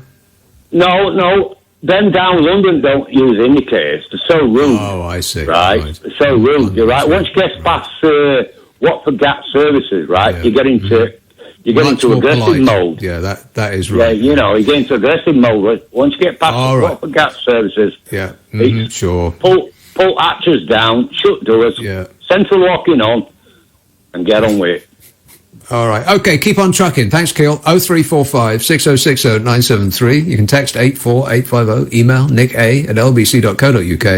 And if you're on Twitter, it's @LBC. Paula emails, I'm writing from lockdown in Spain. Regarding non-essential items, when you go to the supermarkets here, they have taped off the aisles where the non-essential items are, so you can't buy them even if you wanted to. Also, please check your receipts to make sure you only go once a week. and you only go to your nearest supermarket. Oh, that's ridiculous. You're not allowed to hoard, and you are invited to only go for one shop per week, or they say shop as little as possible, but don't hoard. Well, how do you square that circle? It's impossible to do both. I'm a good boy. I try to shop maybe once, twice at the most per month. I'm spending a massive amount, way more than I normally spend in a shop. As long as I can get a delivery or go and click and collect. So I don't want to actually physically walk around the shop. I can imagine that I would never want to do that from now until the end of time. This is the new normal now. Spending 8 hours a day just refreshing supermarket's click and collect page, hoping that they add some slots, as opposed to actually going down to the shop itself, which is something I never wanted to do. I always like to, fondle my own produce before I stick it in the basket. I'd rather not have somebody else do that for me, because I know that I'm the kind of person that if something looks like it's got 3 days best before at the front of the shelf, I will move everything out the way to get to the item at the very back of the shelf that's got a couple more days on it. But I know that if I get somebody else to do it, if the supermarket itself is doing it, they're not going to do that. Why would they do that? They're going to give me the one that's got has the oldest date. So but I'm forced to. Last time I went round a supermarket, I was desperately trying to keep out of other people's way, but other people weren't remotely concerned. Queuing up behind me at the checkout, right up behind me, some moron bellowing into his phone, covering me with an aerosol of spittle.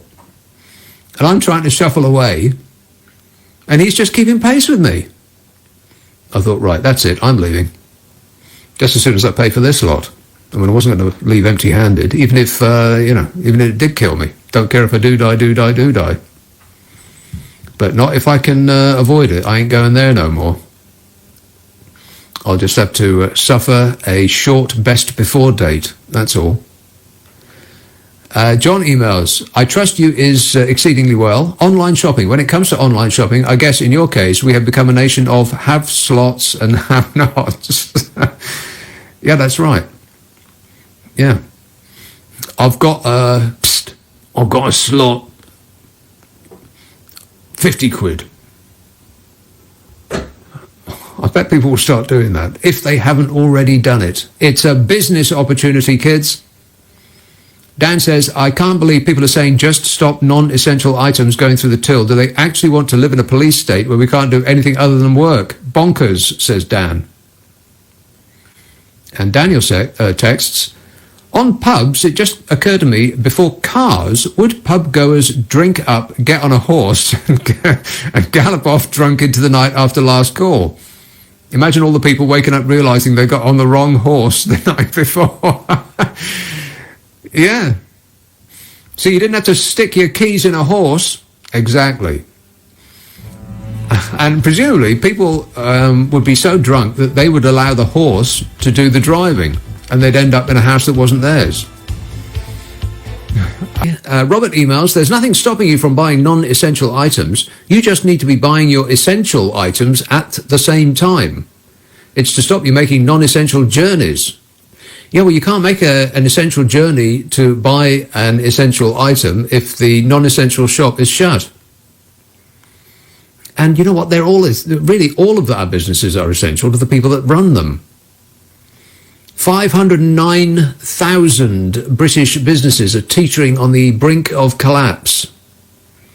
But this figure is just from the first 3 months of 2020, so it's likely to be the tip of the iceberg. Because if it was a graph, you'd think that the line would be practically vertical by now. Since the end of 2019, the number of businesses in significant distress has climbed by more than 15,000. I've been thinking about this. I think the businesses that are going to suffer the most are the ones that are dependent on impulse buying. because there isn't any of that going on at the moment. Businesses providing essential products like bread and eggs and tinned tomatoes, that kind of thing, they'll probably be fine. I mean, you probably do like me. You go into a supermarket with a list, right, in case you forget something. Broccoli, pasta, rice, olive oil, cereal, that kind of thing. What I never write down is stuff like crisps. I mean, it doesn't even occur to me to put crisps on the list. But when I'm in the aisle that does coffee, I turn around and there they are. A whole row of crisps. And I think, oh, well, all right, then why not? I deserve it.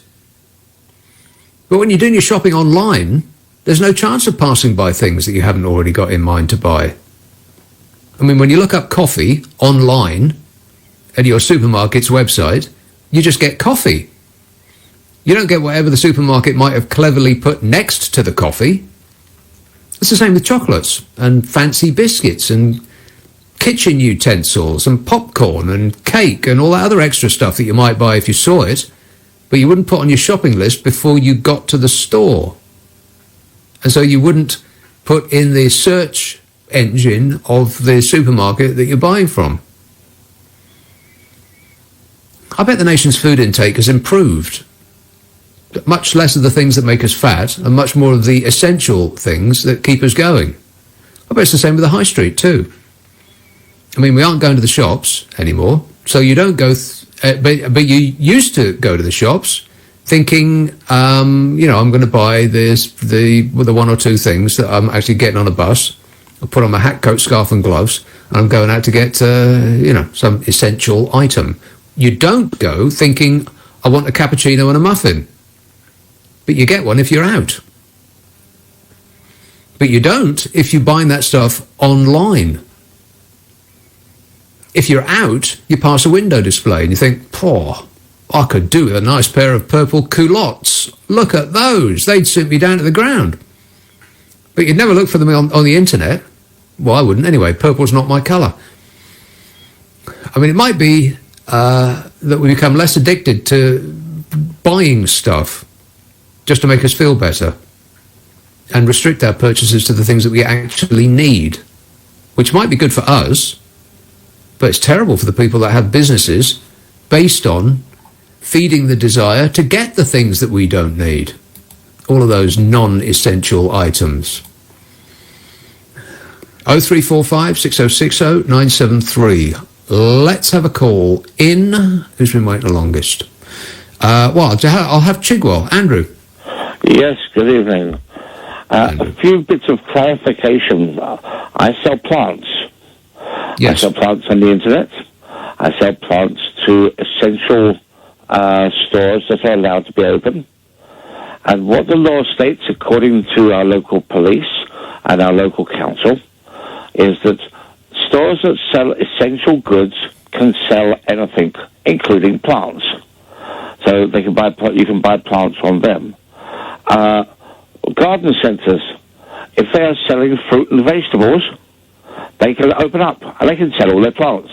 Why are they all closed then? Because they don't sell fruit and vegetables.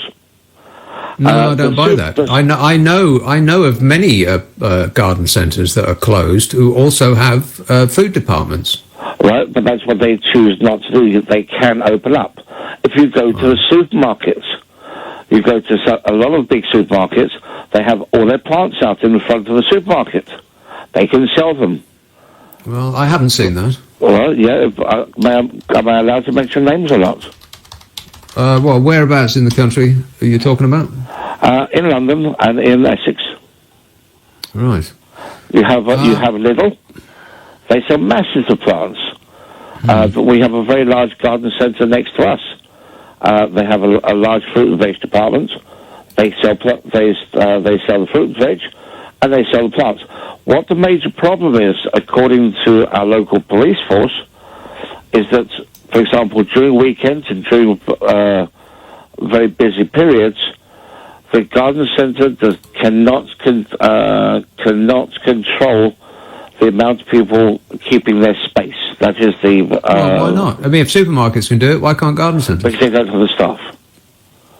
You don't need the staff. You just need to have one bloke on the door saying one in, one out. Unfortunately, again, for whatever reason. Now, I am selling so much bedding plants, geraniums, everything, to local stores. Pet stores also, they can sell plants. They can sell plants with no problems. We can't get enough plants to sell because it is that busy.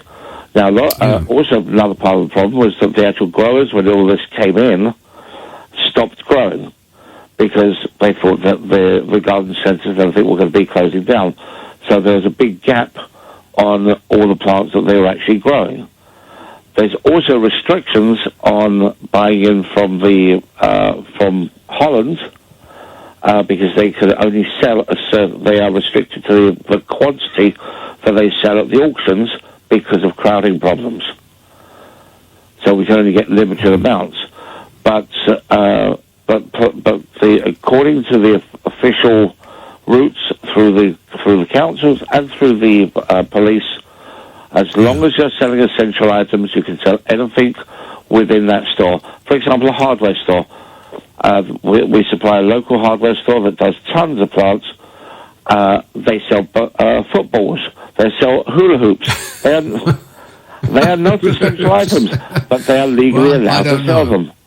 Yeah, ask a footballer if it's an essential item. All right, well, that's good to know. Thanks a lot, mate. 0345 6060 973. I know of about half a dozen garden centres that also do food, none of which are open, all shut. I can only think of one garden centre that is actually open, but it's more. And they said that they can open because they are classified as a farm shop, not a garden centre. They're a farm shop that also happens to sell some plants, not the other way around. It's not a plant seller that also sells food. So, well, I mean, it's good to know that some people are getting the plants out, because if you've got a garden, now's the time. Got no end of time on your hands, and this is the moment in which to, stick a geranium in the ground. I've got no idea even what a geranium is, but it's probably a flower. So beautiful. 0345 6060 973. Pat tweets, deciding what is essential is an interesting one. People enjoy their garden. Since food is at a premium, that means to grow or growing your own should be on the list. I got a greenhouse a while ago and I have chilies, peppers, onions, etc. growing. It seems important to me. Well, it seems important to me, Pat. That sounds like a pizza to me. Chilies, peppers and onions. All you need to do is get a buffalo and you'll be quids in. Extra crispy for me. Thanks. Esther emails, we're going mad. Let us plant things on a balcony and garden for essentials mental health. Yeah, that's right. People need a project. And DIY is just the very thing.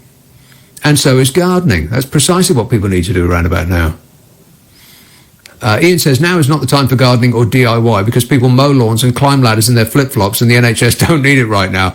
Well, yeah, I can't be the only one who's been extra careful just lately. I want to make absolutely sure I don't do something very stupid that gets me into hospital, because you don't want to go to hospital now unless you absolutely have to. Yeah. I'm wearing every piece of protection that I can get my hands on just to do the dishes. Never mind about drilling holes and all of the rest of that stuff that needs doing. Ian said, oh no, I've read that. Matt says, I agree the daily press conferences are awful, turgid and dull. I know corona is not a fun subject, but actually it's important to engage people with messages, so can't they give them a bit more thought and dynamism? You want pizzazz? You want someone with you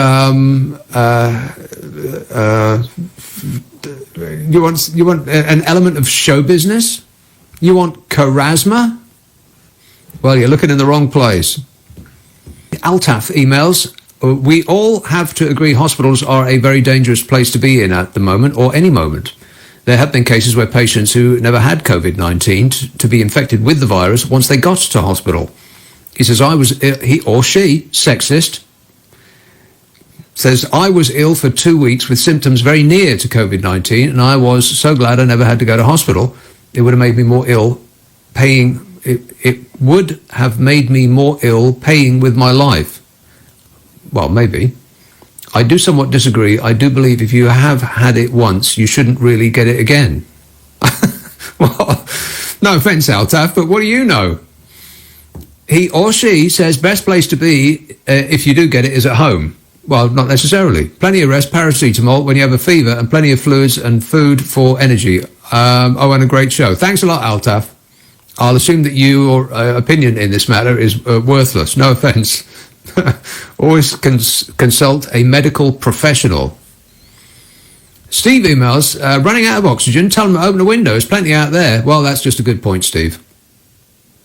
Martin says, I'm 72 and I live alone. To protect my mental state, I enjoy decorating, but I'm not allowed to buy paint.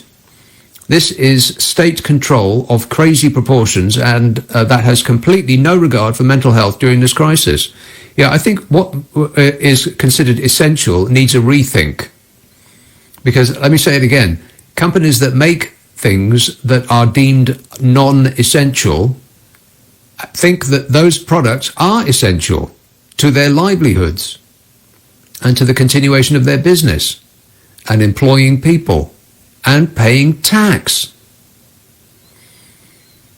Finally, for the moment, Nick, with the hospitals that are running out of oxygen, be able to use the emergency oxygen supplies from all the grounded aeroplanes? Well, I don't know, Scott. But it's perhaps something to think about. Unless it isn't, in which case I take that back. Let's have a call in Costa Blanca, Spain. Sharon. Hello, good evening. Love your show. Sharon. Listen every week. Thanks. Can you hear me, Nick? Yeah? I can, Sharon. Yeah, just to correct the previous caller who spoke about going shopping in Spain under the lockdown. Yeah. Hello? Yeah, right. He's totally wrong. We can go out every day to the supermarkets if we want to. We can go to different supermarkets. Yes, it is for essential food items, etc. We can either walk to the supermarket with with a shopping bag, and we have to bring the receipts home with us because we are policed properly here, and they do check. Or we can walk to the supermarket, so you could actually use that as an exercise. When you get into the supermarket, they're standing there ready with hand gel and gloves. It's all very civilised. We haven't had the panic buying you've had over there. There was, but it was only short-lived. And then you can, so it's not what he says. So you can walk, you can go as many times as you want, although I don't think they'd be too happy to see the same face in the same supermarket several times in one day. But you can do what you like, when you like, as long as it's within the essential items, and you can buy non-essential items. So if they sell plants, you can buy those as well. Okay. Well, now, Sharon, when you said that they did have a short period of panic buying, what did people panic buy? It was mostly the gloves, the gel, the toilet rolls. There wasn't there wasn't really much else. No, the things have got. I mean, a lot of people are now buying more wine, beer, chocolate, olives, and that sort of thing. But there's not the horrible rush and fights in supermarkets as I've heard over there. So. Yeah, I don't understand, but I'm quite disgusted at people behaving like that, to be honest. Well, I can understand it. And so toilet paper, that was what I thought that you might say. Yeah, toilet paper seems to be the currency that is accepted here in Spain as well. Everywhere. Yeah. Yeah, but they haven't done it for weeks. So, your producer asked me to speak a bit about the easing up of restrictions here. Oh, yeah.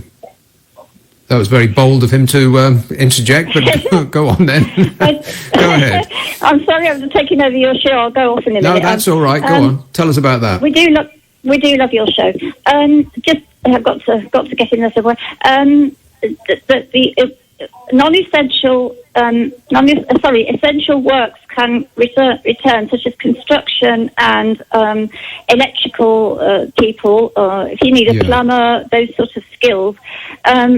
They can return to work, but non-essential jobs can't, but they can only return to work on condition that they can distance and that they are wearing protective gear and all that sort of thing.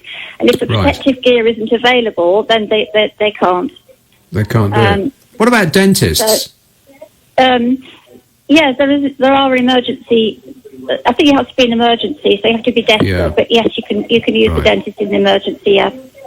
So that's it, really. But thanks for your show. Enjoy it. And, all right. Thanks a lot, Sharon. Cheers, my dear. 0345 6060 973. I would say that dentists just come under the emergency category, don't they? I mean, nobody wants to go to a dentist if it's not an emergency, do they? You know, just in case. Just in case they start sucking their teeth and think, whoa, tricky. That one's got to come out. 0345 6060 973. That's where I got up to.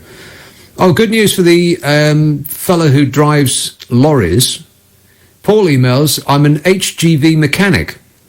We use oxygen and propane gas for cutting metal, but I doubt the amount we would use would affect the NHS.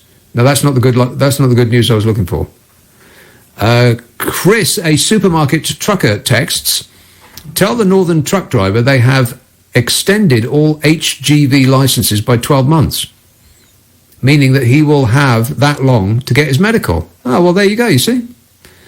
You asked the question and it is answered. Well, don't take his word for it, though. You want to check that out. But, from a man who claims that he knows. They've extended all HGV licenses by 12 months. Well, that's just joined up thinking, that is, because if we need one thing more than anything else, it's people delivering stuff. 0345 6060 973, text 84850, email nick@lbc.co.uk. If you're on Twitter, it's @LBC. I want to talk, I know we're talking about shopping a lot. I want to talk about prices, because you may have noticed that they've gone up just lately. And there is apparently a very good reason for that. So I'll come to that in a minute. Let me see if I can squeeze one in before the news. Lancashire, Adam. Hi, Nick. How are you? Good, thanks. Good. So I wanted to discuss very briefly the whole issue with regards to PPE and the shortages that the government's experiencing at the moment. Yeah. Now, in terms of what we do, I mean, based in Lancashire, we run a manufacturing operation where we manufacture soft furnishings, so you're talking curtains, blinds, cushions, etc. So basically, all the machinery that's needed to make garments as well, i.e. some of the PPE equipment. What my question at the moment is, a few months ago, the government started looking into slave labour issues in Leicester, where companies were making garments, or currently are making garments for the likes of, big companies like Boohoo and Pretty Little. Don't mention them. Okay, fine. Yeah. Why can't the government ask some of these companies that are based in Leicester that are currently manufacturing garments to try and switch their production from manufacturing clothes to manufacturing scrubs that are needed for NHS staff? Is that not a priority for the government at the moment? Well, you would think so. I mean, I don't have the answer to that. I've got no idea why they would do that. And this is my point. The way I'm looking at things is every evening we're listening to these updates where the government's talking about PPE and how we're going to get containers coming in. Why are we looking to import containers from other countries? Why can't we look to our own country and think, well, surely we can manufacture this equipment, life-saving equipment, closer to home? Give our industry, the manufacturing industry, an opportunity to basically prove themselves and say, well, actually, I mean, they're in want of money right now. They're in need of an income. So, and the government's got money to spend on this. Can we not marry the two together?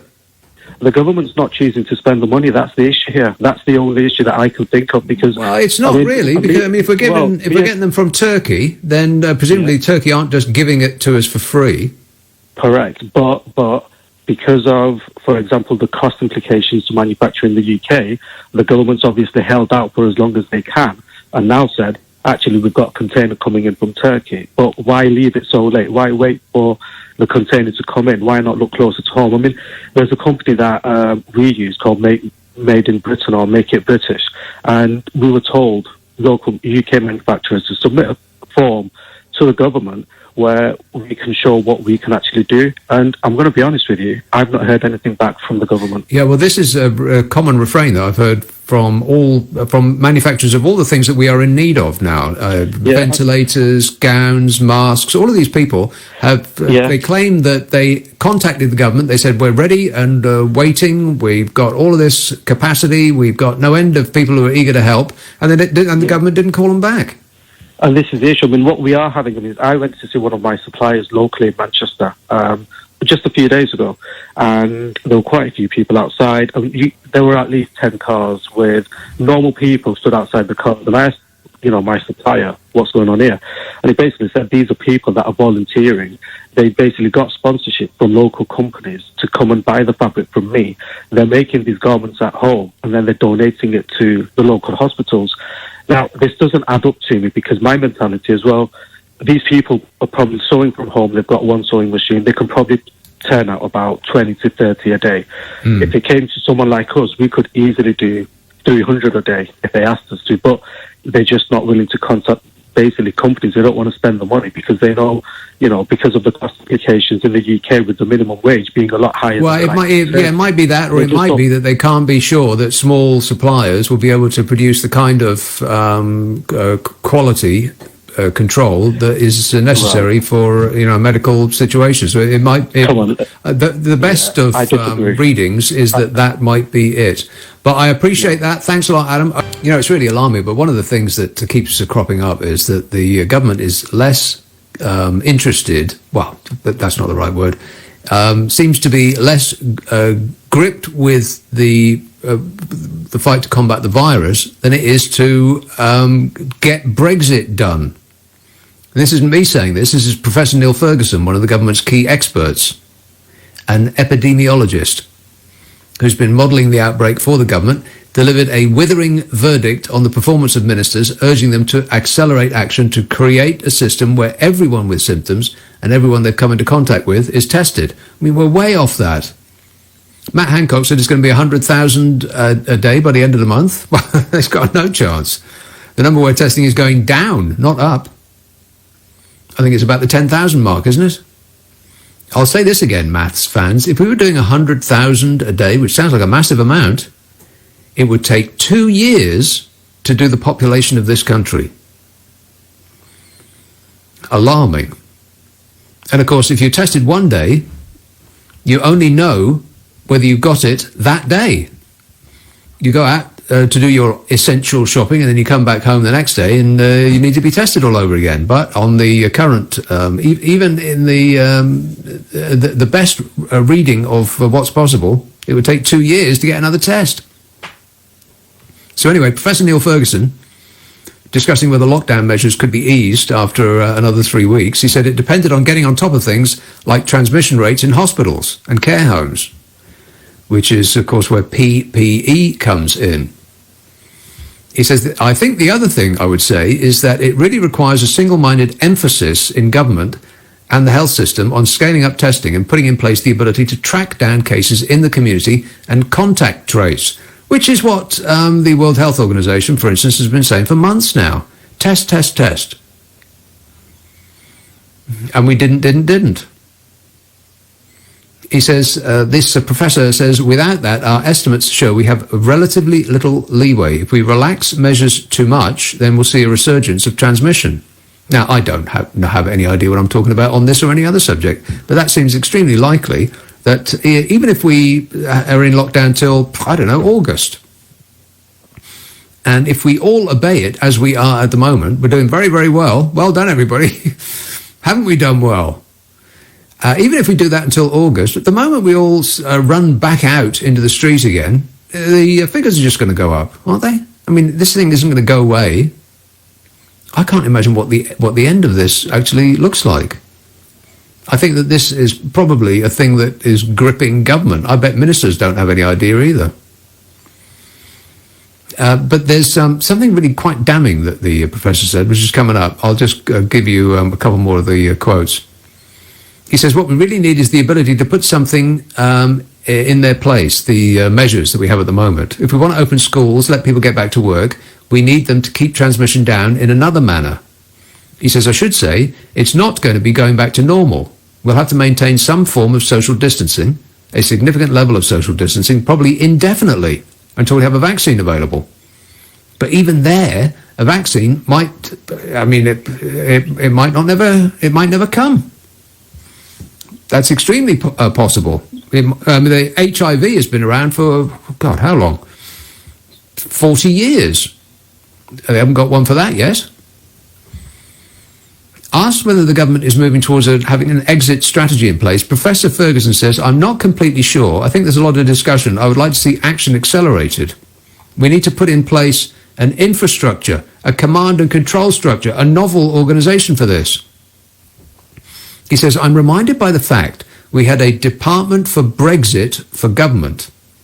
That was a major national emergency, as it were, and we're faced with something which is, at the moment, even larger than Brexit. And yet, says the professor, I don't see quite the same evidence for that level of organisation. Isn't that alarming? Professor Ferguson says there needs to be more coordination. That may be going on. I don't have unique insight, but I think it could be enhanced, which is underplaying it somewhat. I mean, do you get the feeling that the government is actually a one-man band? And that man is currently absent on indefinite sick leave. And the orders that have been left in his place seem to have been written when Brexit was the thing that was uppermost in people's minds. Well, somebody better update those instructions. Time to get your affairs in order. Here's Enfield, Denise. Is there anybody out there? I'll try Winchester. Rachel. That's me. Rachel. Good evening to you. Nice to speak to you. I just wanted to air my opinion. I think the government's policy imposed on dentists not to treat people unless they have an emergency completely defies all logic. Ultimately, we'll end up in hospital if we don't get treated. For my part, I need a tooth extraction, which has been necessary for at least 2 months plus. Yeah. And every day that passes, I'm getting worse and worse and worse. It seems that I've got to have an abscess before I'm treated, and I will end up in hospital and heaven knows what. I'm not. I literally feel your pain, Rachel, because I feel because I just had a tooth out, and I had the exact same thing that you have, but I got it out just in time. Well, I failed, I'm afraid. My dentist called, texted me or whatever, and cancelled the appointment. But he can't treat me. I said, well, it's crazy. I haven't got to have an abscess for you to treat me. Clearly, that is the case. I could end up in hospital, and I could be one of the thousands dropping dead. Oh, well, let's hope not. No, of course not. But being second tier vulnerable, i.e. I'm not over 70, but I do have diabetes. I have had the flu jab and a couple of other problems as well. It could put me in a real vulnerable position. So as every day goes by, I'm getting worse and worse and worse. Well, doesn't that qualify as an emergency tooth appointment? Surely. Oh, I don't think so. Not from when I phoned up the dental emergency. They seem to think, if I'm not crying about in pain, then it's not an emergency. That you are, then. You might want to say that you are. Yes, I may well have to do that. Yeah. I feel so fortunate. But then I may get it extracted. I'm quite paranoid about tooth extraction and dentists at the best of times. Yeah. But I don't want to go to some random dentist. No, some backstreet dentist. No. Well, if it makes you feel any better, Rachel, if it makes you feel any better, I had my tooth out and I didn't feel a thing. I mean, I was very surprised actually because people told me that. They said, "Oh, you won't feel anything at all. Don't worry about it." And the worst part was the injection initially to make my face go numb. That part I didn't like, but other than that, it was. He pulled it out and he said, "There it is," and I couldn't believe that he'd actually done it. Oh, excellent! Oh, well, I hope I get that experience too. Yeah. Which one is it? lower back jaw. I don't know what they're called, I'm afraid. That's exactly lower what I back. had. I've got Yeah. 3/4 missing, filling fell out, and slowly but surely the rest came out too. And now all I'm left with is a very sharp edge, which completely annihilates my cheek. So that's already swollen. Oh, well, I hope you. Anyway. I hope you get it. I hope you get it out, Rachel. I do hope so too, eventually. Yeah, and the best of luck. Thanks for that. Yes, thank you very 0345 much. 6060 973. Yeah, I feel so fortunate to have had that tooth out. I didn't want it out, but it was like literally days before we were told that we can't go out anymore, and all dentists were shut up and shuttered. And I was sitting in the waiting room, and one of the people behind the desk was going around cleaning handles with antiseptic wipes. And at that time, that looked weird. Don't look weird anymore. But at the time that I had it, it did look very strange. So I just got in there in time. And I can't stop playing with the hole. I'm tonguing the hole in the gap in my teeth as I speak. I miss that tooth, actually. I really do. But, better out than in. 0345 6060 973. Let's have Enfield. Denise. Hi, Nick. Can you hear me? I can now. Excellent. Good evening. Okay, so on odd jobs that I've just discovered that methylated spirits takes off cooker grease, and my cooker hob is now sparkling. So that's one thing that I thought was thank you to the quarantine. You know what it also does? Methylated spirits, it also takes the edge off the day. A couple of pints of that first thing in the morning. Thank you. I'm not there yet, thankfully. Also, in terms of the garden, I've been doing huge amounts of planting, and I've planted white cabbage, Brussels sprouts, onions, tomato, coriander, parsley, chives, cayenne pepper, Brussels sprouts, 2 different types of potatoes, red and yellow, orange carrots, watercress, cucumber, and chrysanthemums. And they're all available at the local plant shop. So, do you have experience of agriculture?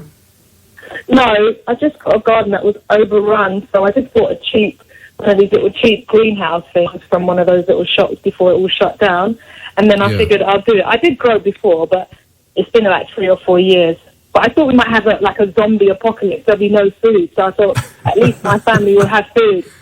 Yeah. Well, they'll have salad anyway. Can I make a quick point about the government's response to the pandemic? Yeah, go on then.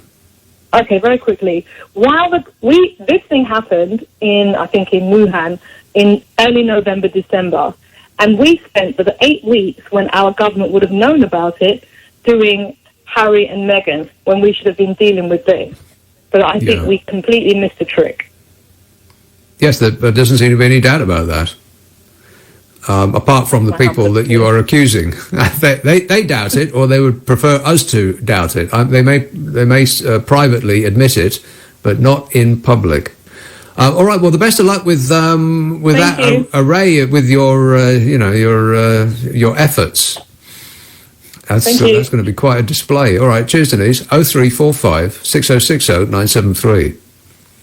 Every vegetable that has ever been invented, plus chrysanthemums. Because, they're nice.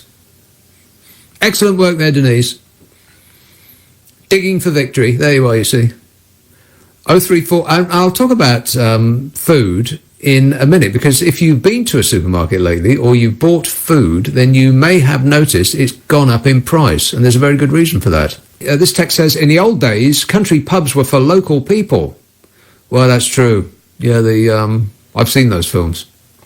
The piano player stops playing when somebody who's not from round these parts comes in. James says, I'm actually looking forward to going back to work. I didn't realise this would be so boring. Well, there's a lot of people who are in that boat. They can't wait to go back to work.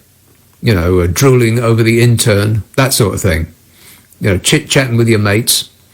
But there's others who think, oh, what absolute bliss. I can get up whenever I like and then start drinking straight away. Anne says, your scheme won't work. What scheme?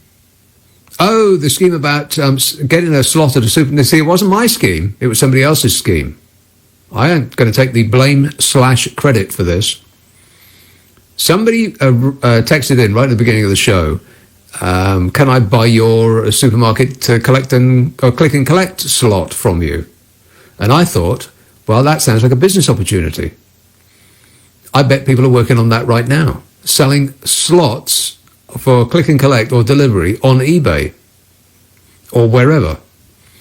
But Anne says your scheme won't work because you have to order food before you get the slot. Think again, says Anne. Well, ha-ha, charade you are. No, you don't. On quite a lot of the supermarkets, you get the slot first and then you fill your basket. Or you can check out, claim your slot, and then change what's in your basket at your leisure until like the day before you go and get it, or it comes to you. So you might want to think again there, Anne. And Jules emails, I just had a food delivery. Half of what I ordered was not delivered. Never mind, they haven't charged me for 8 bottles of beer, feta cheese and 2 Galaxy chocolates. Bingo, says Jules. Sometimes a plan just works out, don't it? Let's have a call in Hanwell. Tom. Oh, hello. Can you hear me? Yes, Tom. Oh, happy days, Nick. I must admit, I've never listened to this radio programme before all this started. And I hope I never have to again, really, because it's pretty grim. But all I wanted to say was... What? This show is grim? Or this... What are you saying, Tom? No, the situation is grim, but... Oh, the situation is grim, right.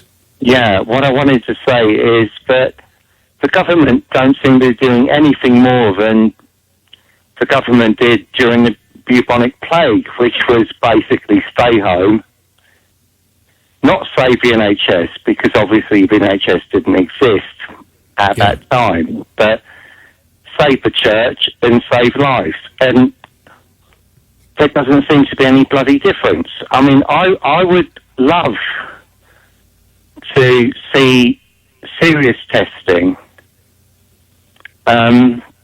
something done rather than platitudes. And it's breaking my heart because I've got a lot of friends in the NHS and it's coming to psychiatric, and when it gets into psychiatric,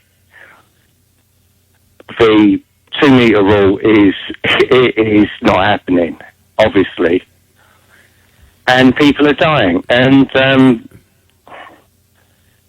it's just been a complete balls up, and it breaks my heart that the government still have this high rating. They have made a it's not unusual for, in times of great stress to a country, like a war or like what we got to now, that the people at the top, regardless of their performance, get a bump in the ratings. Now, that might be short-lived. I mean, Donald Trump had a bump, and then it fell away again when people really saw the calamity that was unfolding before them, and his unhinged press conferences, which I think one of them is still going on right now. He'll be telling everybody what a fantastic job he's done, and it's a huge and tremendous job, and nobody ever saw such a job, believe me. But I don't think that the government is going to get a permanent boost from this. It's just a moment where you rally around the flag, and we're all pulling together in the same direction, and you're all hands to the hands to the pump. Hands to the pump. Exactly right. Yeah. But that only lasts for a short period until the magnitude of what it is that we're facing sort of sinks in, and people realise that just blind patriotism isn't going to get you through it.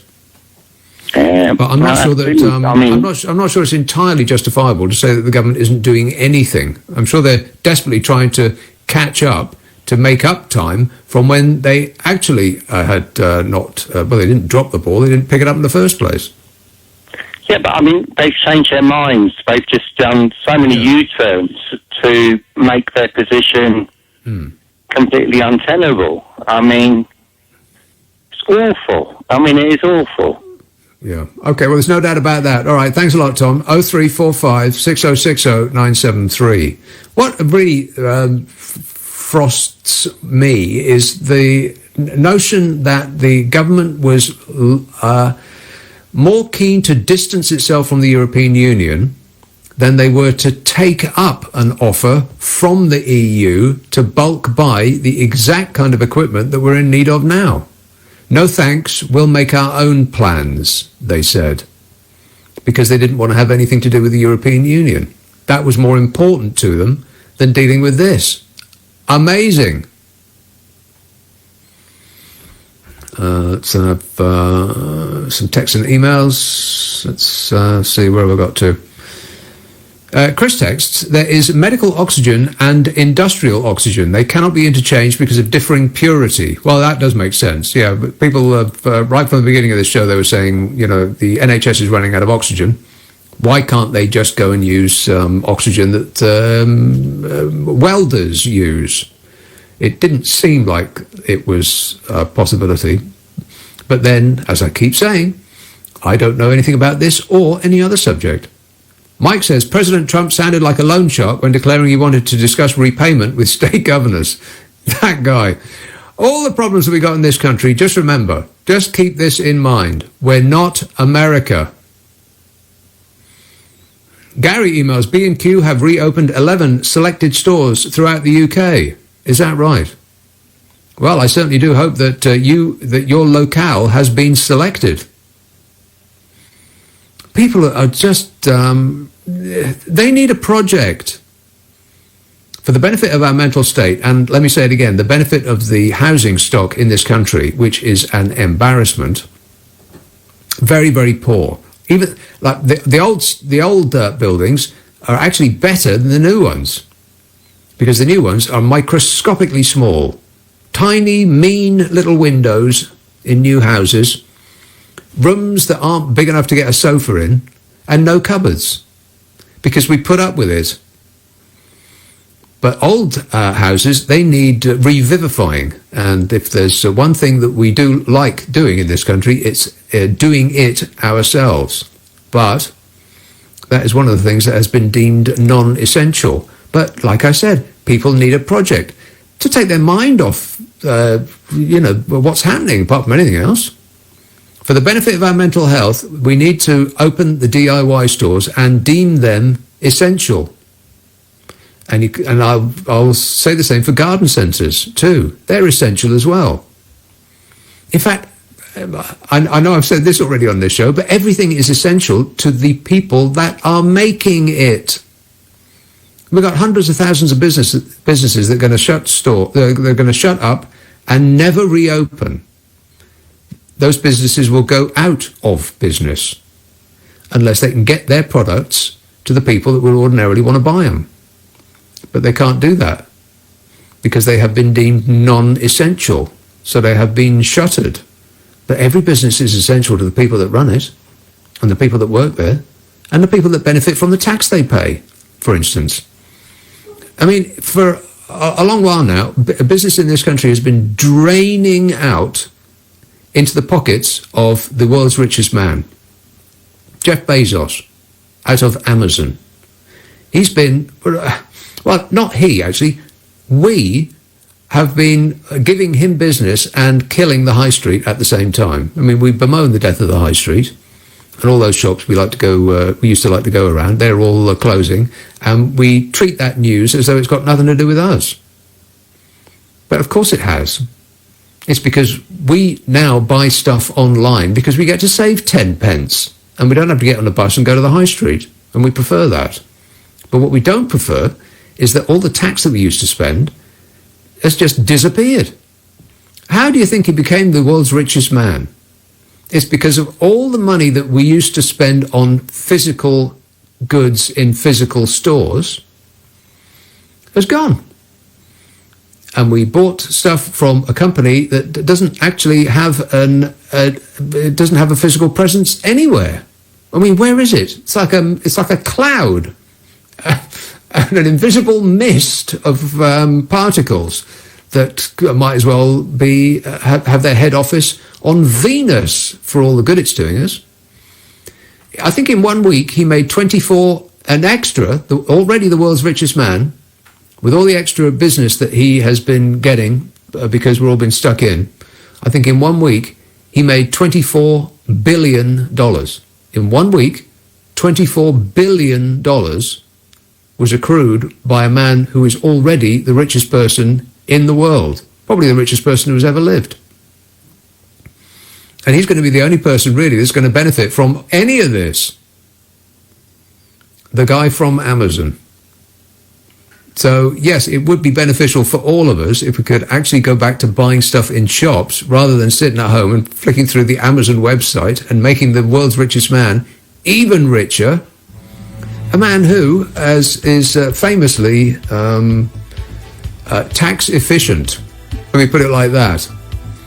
As opposed to a physical store, which is required to pay all of the tax that a reasonable person in the street might expect them to pay, Amazon pays all of the tax that is due legally in every area in which they do business. That's the stock phrase that those internet giants always come out with. Susie texts, a neighbour goes to a supermarket every Friday morning and shops for me too. Usually manages to get everything I ask for, even smoked salmon. What's your favourite treat, Nick? What's my favourite treat? Would be pizza, Susie, but not a pizza you can buy in a store. A pizza that I make at home from scratch, a homemade pizza.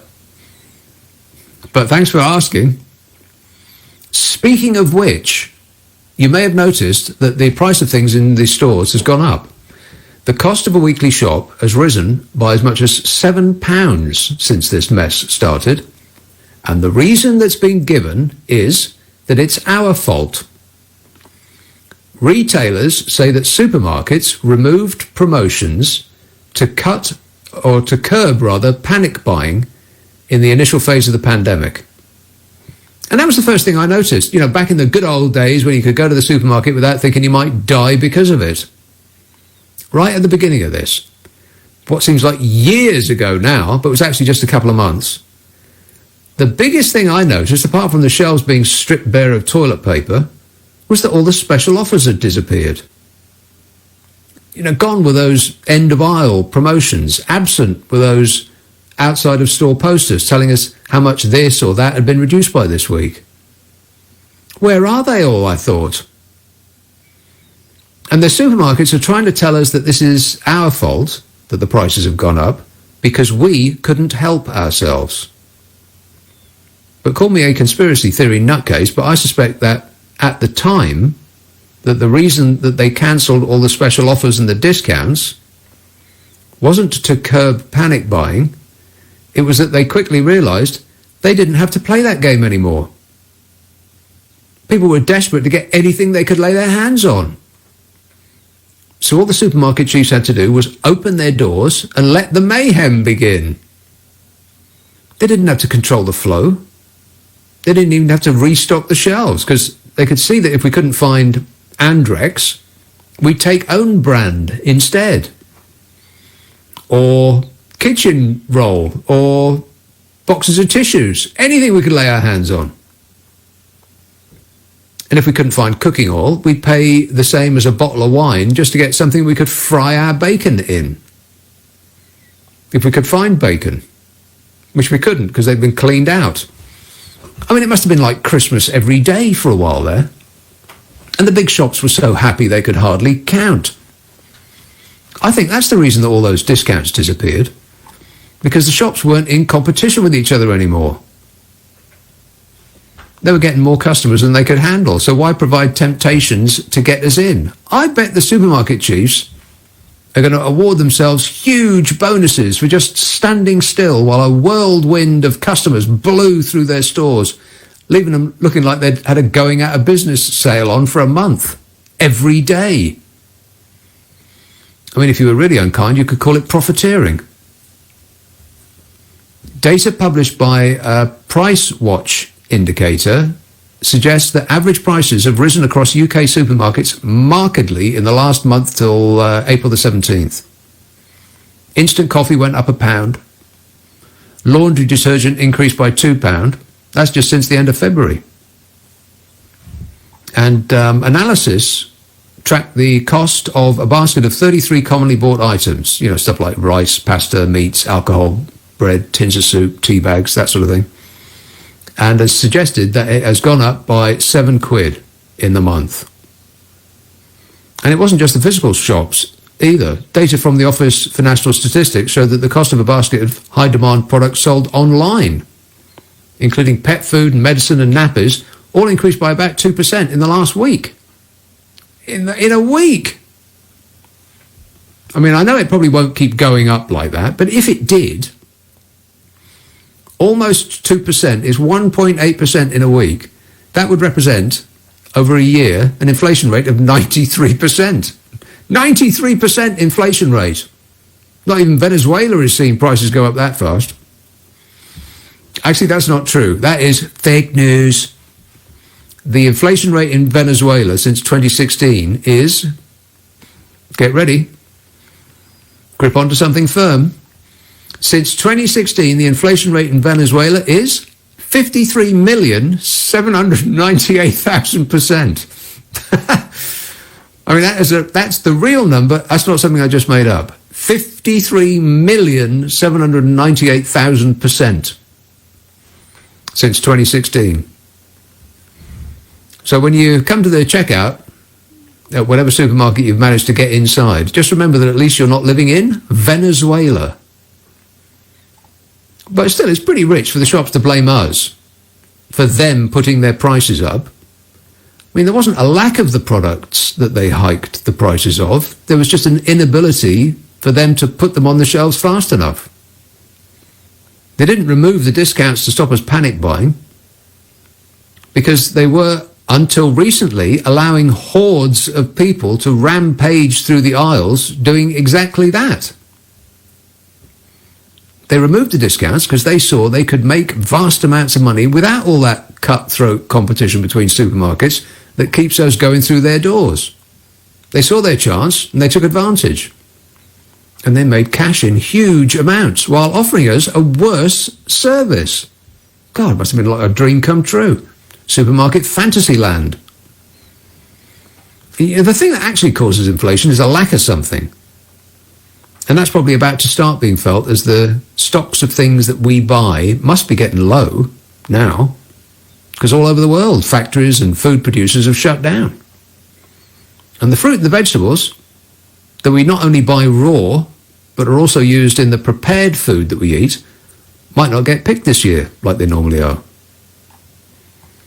A spokesperson for the Department for the Environment, Food and Rural Affairs said, "This government has absolute confidence in our dedicated farmers. They are working around the clock to keep this nation fed and even stand ready to increase production further if demand continues to grow."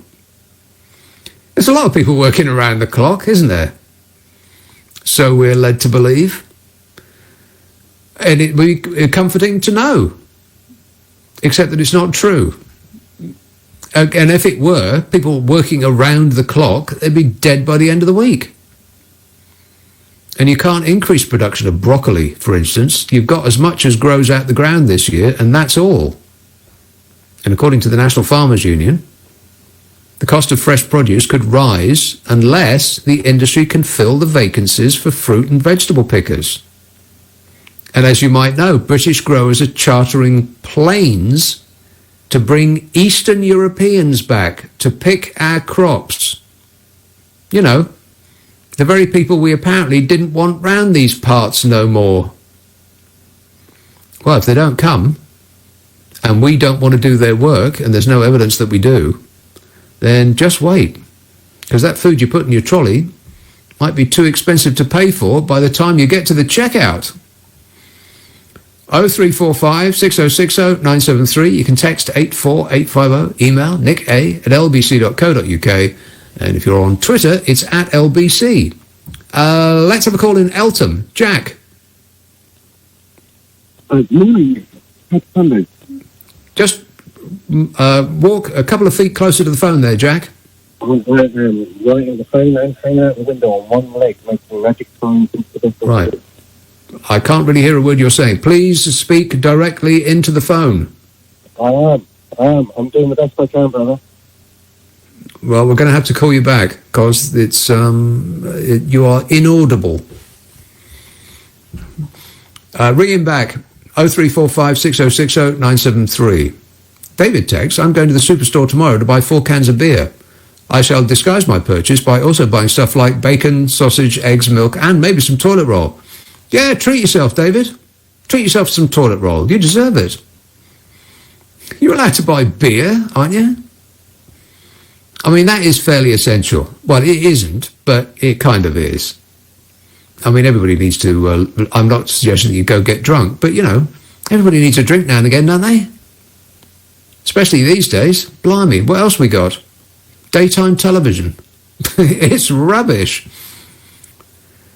Paula says, in response to your last caller, it varies according to where you are living in Spain. Okay, presumably the circumstances that you find when you go to the shops and the police's reaction to you doing that. In response to your last caller, says Paula, this must have come in some while ago. She says it varies according to where you are living in Spain. I've been stopped several times, and the police just want you to stay at home unless absolutely necessary. Yeah, as they do here. It's curious, isn't it? You're told not to hoard, but on the other hand, don't go to the shops very often. Well, you can't do both. I mean, I'm not suggesting that you stock up your garage with toilet roll, but you're going to have to buy a larger amount of the things you ordinarily do in order that you don't have to go to the shops as often as you used to. No? Eifion, E-I-F-I-O-N, Eifion, it's probably not how you pronounce that, but that's what it looks like to me, says, Nick, you try and find a dentist open. They are closed. My dentist told me to ring 111. They ring back 9 hours later. Wow. They rang back 9 hours later to say no emergency dentist, and I'm to take ibuprofen and paracetamol. What a joke. Even rang my GP, and they said that they don't do teeth. Well, that's just accurate. And on that subject, Christine says, I've got an awful toothache. I phoned 111 who said gargle in salt water, take painkillers and suffer. Yeah, come on. Government, this is ridiculous. How can dentists not be essential? I mean, if the clock says tooth hurty, you need an appointment. Let's have a call in Bromley. Luke. Hi. That made me laugh. 2:30, absolutely. Listen, I think we've given the government a real hard time considering the job that they have in hand. They basically need 100,000 reusable gowns every day, That's pretty tough going to provide that. And logistically, trying to get that around the country is not easy. And when the whole world are after the same stuff, again. Now, you look at the amount of gloves, they're double gloving, okay? So, goodness, I presume that they need as many gloves as they do overalls, because obviously you're training the glove more often, plus a doubling. So, when people are saying they're not doing a good job, I think, like you said earlier, they are actually doing quite a few things. Yes, of course, there's a massive earn, and they've managed to run the NHS for pretty good for quite a while. They haven't been short in the past. But could they have anticipated this need? I assume you're joking. You're saying that the Conservatives have run the NHS pretty well. Is that what you just said, or is no? Just generally misreading. I'm just saying the NHS has run. I'm talking about PPE. They've had enough PPE. Oh, okay, right. Yeah, just go on PPE for a minute. So yeah, but, look, and then you look at the underground. Okay, the underground, they're proposing that everyone's going to need a face mask. Well, that is 2 million people a day use the underground. Okay, 2 million face masks going to be needed. And Canary Wharf has, 40 million people use Canary Wharf Underground every year. So this is a huge requirement. And the whole world, we haven't even looked at Africa yet. When it hits Africa, it's going to be, the need over there is going to be massive. It's going to be a different order of magnitude. Yes, but never mind about Africa. We're talking about us now. Sure. And why is it that Turkey has so much PPE that they can afford to send us 84 tons of it? They're not using it. They're not using it? They'd rather sell it. They're trying to help the economy right now. Yeah. I don't believe that for a second. Well, the amount of money that you get for 84 tons of PPE is neither here nor there compared to the cost of lives lost and the economy shattered. No, I don't believe that for a moment. but it's had to replace their tourism and everything. They've got to do something, and also they're charging obviously 3 times as much. Plus, apparently the transportation has gone up about 3 times as well. So they're making some from it, but ultimately they're just confined everyone. But their health service is nothing like ours. They're not using 100,000 a day. You know what I mean? So well, no, I don't. I don't really accept anything you just said, but I appreciate. Yes, that last fella is, he's not alone in thinking that people should just give the government a break. And I think that is part of that rallying around the flag thing. That's a kind of a desperate need to invest our leaders with the sort of understanding and competence that they are not really demonstrating. To just give them a break. Oh, they're doing their best. I had a call like this last night, and I don't buy this at all. That we should just hold our criticism until after this is all over, and then we can have an investigation. Well, we know what the investigation will say. It will cost us £100 million to have the investigation. It'll last 3 years, and at the end of it, they'll say lessons must be learned. This was an article a couple of days ago in The Guardian by Helen Ward, who is a professor of public health at Imperial College London. She says, it's now clear that so many people have died and so many more are desperately ill simply because our politicians refused to listen to and act on advice. Scientists like us said lock down earlier. We said test, trace, isolate. But they decided they knew better. The government assures us that its decisions and timing are based on science, as if it's a neutral, value-free process resulting in a specific set of instructions. In reality, the science around coronavirus is in its infancy and developing daily, with researchers across the world trying to understand how the virus spreads, how the body responds, and how to treat it and control it. But while scientists carry out observations and experiments, it's the role of policymakers to act on the best available evidence. In the context of a rapidly growing threat, that means listening to experts with experience of responding to previous epidemics. She says, when I say that politicians refused to listen, I'm referring to the advice and the recommendations coming from the World Health Organization, from China, and from Italy.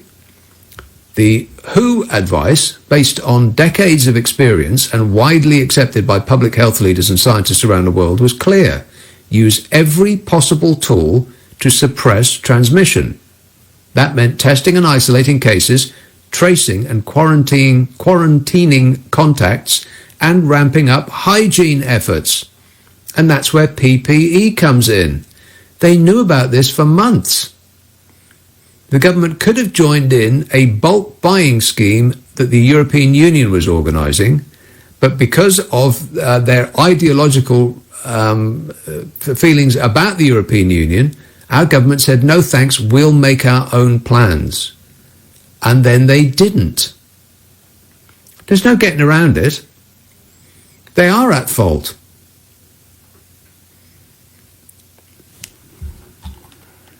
Helen Ward, Professor of Public Health at Imperial College London, says, the UK did well in the early phase, but then on the 12th of March, the government alarmed many public health experts by abruptly abandoning containment and announcing that community case finding and contact tracing would stop. The aim was no longer to stop people getting it, but to slow it down while protecting the vulnerable. That day, 12th of March, after hearing with disbelief the government announcement that did not include widespread social distancing, I recommended to my team at Imperial that they should work from home for the foreseeable future. Neither the advice nor the science were followed that week. She says, my colleagues, led by Neil Ferguson, published a report on the 16th of March, estimating that without strong suppression, 250,000 people could die in the UK. The government responded that day with a recommendation for social distancing, avoiding pubs, working from home if possible. It was only on the 23rd of March that a more stringent lockdown and economic support was announced. In the meantime, where were they actually sourcing this PPE from? Because we knew that they'd refused the opportunity to join in with the EU's efforts, because they didn't want to be seen to be playing with the EU. And where is Boris Johnson, by the way? Between the 12th and the 23rd of March, tens, if not hundreds of thousands of people will have been infected. Boris Johnson himself may well have been infected that week.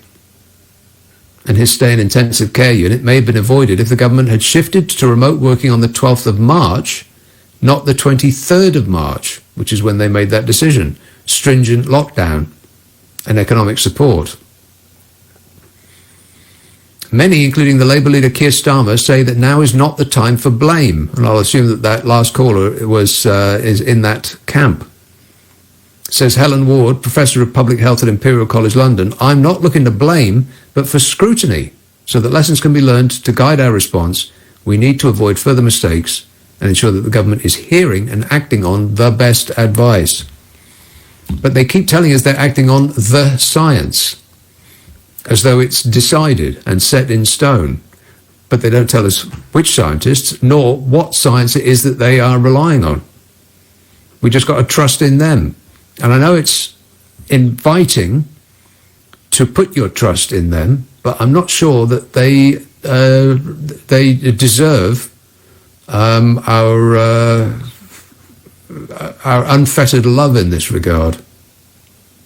I mean, now more than any time in history, outside of wartime, we have to check and scrutinise everything that they say and do. I mean, that's just a reasonable position to hold, isn't it? 0345 6060 973. Let's have a call on the Isle of Wight. Debbie. Good evening. Debbie. Thank you for taking my call. My problem is I don't understand how we're having to bring these people in to pick our fields, because back in the day we would all have done that, and I would love to do that now and go out there and pick the fields and get all our produce. Why can't we do that? I would love to. What's stopping you, though? I'll tell you what's stopping me.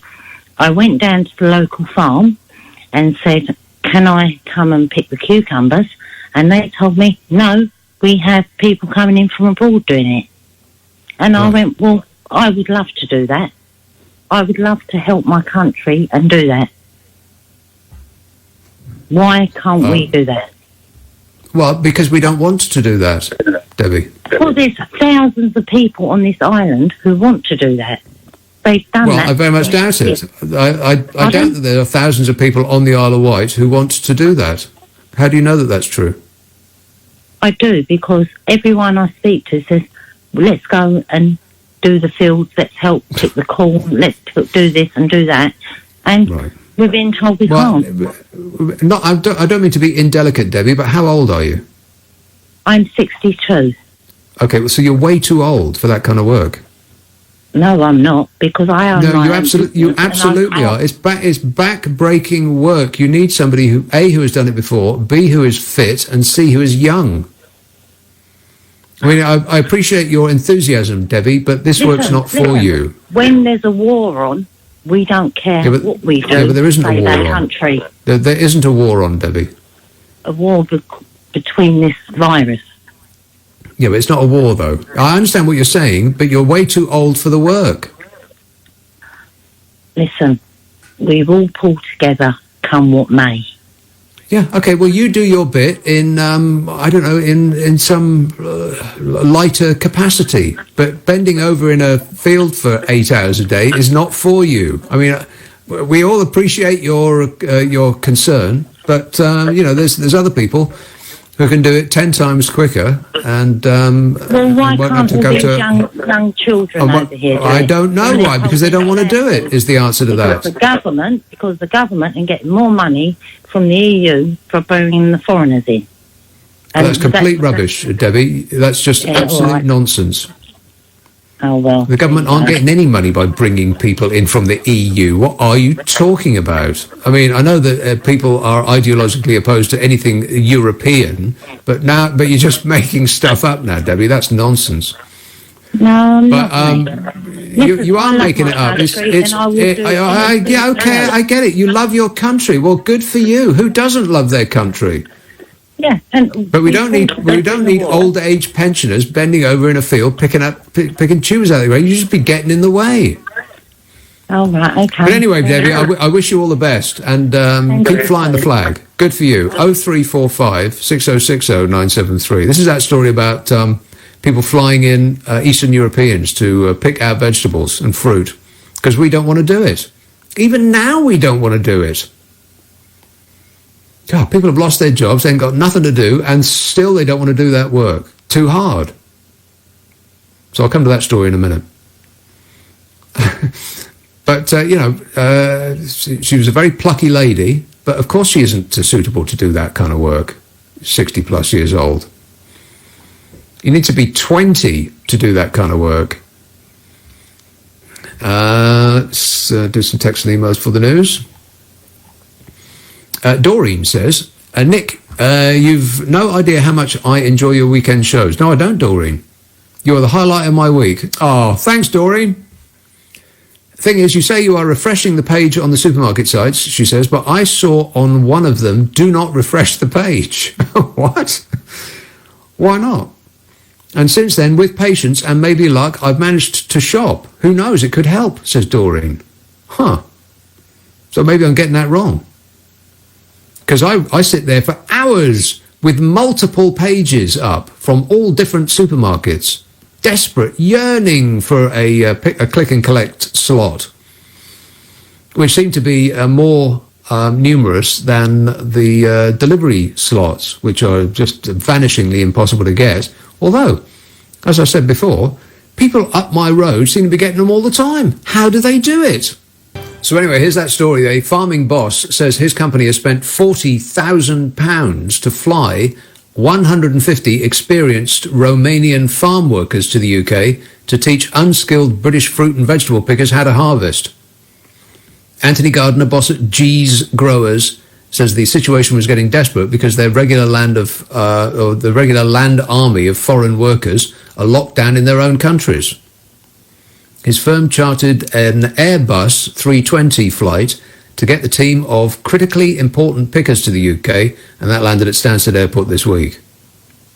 The Country Land and Business Association, which represents more than 30,000 landowners and rural firms, issued a nationwide appeal for Brits to join a new land army of farm workers to pick fruit and vegetables amid the coronavirus lockdown. 32,000 people signed up. Guess how many actually showed up for an interview? 4,000. We need 80,000 people, 4,000 showed up. Some of the reasons for turning down the job included, but are not limited to, the length of the contract, location of the farm, and inability to work full-time. That's according to the company Concordia, the recruitment company, who didn't mention pay and the dawning realisation that actual hard work might be involved, being reasons for the initial sign-up and then the no-show. Mr. Gardner said that they were desperately needed to help the firm's 500 recently recruited UK workers to come up to speed and comply with food and hygiene standards. Those are the people that just came in from Romania. We flew them in. And that fellow who owns that farming business said that it was the first time since the days of Margaret Thatcher in the 80s that British workers would outnumber foreigners on his farms. And, of course, our crops are going to rot in the fields unless we find 80,000 people to pick them out. Because that's how many are required every summer to work in the fields in this country. 80,000. And where do we get them? Europe. And the new arrivals from Romania were settling into their hostel accommodation on the G Growers vegetable packing plant in Cambridgeshire. One worker said, we're treated well and paid good money. The unemployed British people should come and join us. Working in the fields can be hard and tiring, but you have the sun on your back and it makes you fit, he said. It'd be good for them to be in the fields instead of watching TV. G's Growers, that company, has relied in recent years on an almost exclusively East European seasonal workforce to harvest and pack its produce, with most driving to the UK in their own cars to work every summer. You know, they're the sort of people that keep this country going, who we voted to have removed from these shores as soon as possible. We couldn't wait to see them gone. And now we're begging for them to come back, hiring planes to entice them back. I said we'd miss them when they're gone. I don't like to say I told you so, but I told you so, I told you so, I told you so. And if you're thinking of joining up, G's Growers workers are paid at least the living wage, £8.72 per hour for those aged over 25. And the most efficient workers can expect up to £15 an hour with a performance bonus. And they stay at Barway Hostel. They pay £57.40 a week for their own room. They get a kettle, a fridge freezer, and microwaves and cooking rings. So I've worked it out. For an 8-hour day, 5 days a week, that's £348 you earn, less £57 for accommodation, that's £291 a week. Any takers? No, not so much. We need 80,000 workers to stop our food from rotting in the fields, and we've got at most a potential 4,000 who could be bothered to show up for an interview. And assuming they all get the job, that's only another 76,000 to go. We're not so much digging for victory as hoping someone else will do the digging for us. We'll do the eating. It's the digging what concerns us. 0345 6060 973. Let's have Merseyside. Isla. Hiya, Nick. Hiya. First of all, I just want to say we weren't all, to come out the EU to see the back of the European people. It wasn't about that. It was to get the borders up properly. No, I don't buy that at all. No. I don't buy that at all. Mostly it was we didn't want to be surrounded by foreigners, but let's not go down that road again. Well, you've just gone down that road and you're quoting things that aren't true. We just want it is true. It's properly. Absolutely true. The overriding feeling among people who voted to leave the European Union wasn't anything about borders or any of that. It was they wanted to be surrounded by fewer foreigners. No. BS. Absolutely. That's BS. A load of BS. But first of all, I'd like to say, if the government want British people to pick the farm produce, they should be fast-tracking them to the end of the season so they don't lose their homes. Because if you come out of work or go into work, it's not easy to access back into the system when there's no work anymore. And this is seasonal work, and it needs to be actually done properly from the top. And again, I say, Nick, this wasn't about ousting people. This is a cultural country, and all cultures have been welcomed because that's the way we are. And the fact is this, really. The job is not getting done properly because of skeleton crews on jobs, like on bringing people into the country. 149.3 million people come in this country every year. That was the statistics in 2019. 149.3 million people? What are you talking about? 9 million are coming in this country all the time, on average. 149.3 million people? Are you talking about tourists? No, I'm talking about students, people that work here, people that 149.3 million people, Isla? Yes, that is the... Do you know how many people live in this country? Well, look at it this way. There's 56.7 million people that live here, isn't there? Plus, we'll just go by the 2019 statistics. Now, right, 12 million so at any one time, according to you, there's 200 million people in this country? No, there's 56.7 billion people here, isn't there? Million people here. Well, it's a bit more than that, but it depends whether you're just talking about England. But so the 149... I'm talking about 2019, the statistics in the UK. Now, 149 million people come here every year, Isla, to do what? To visit family, to work, to study. So like I said, tourists or business people, perhaps they stay a couple of days, a week at most, and then they leave. Well, okay. It doesn't matter. Well, what difference does that make? That's the footage that's coming through the country of a year. Now, the thing is, it's 2-to-1 support in this country. 2-to-1 ratio is supporting this country, Nick.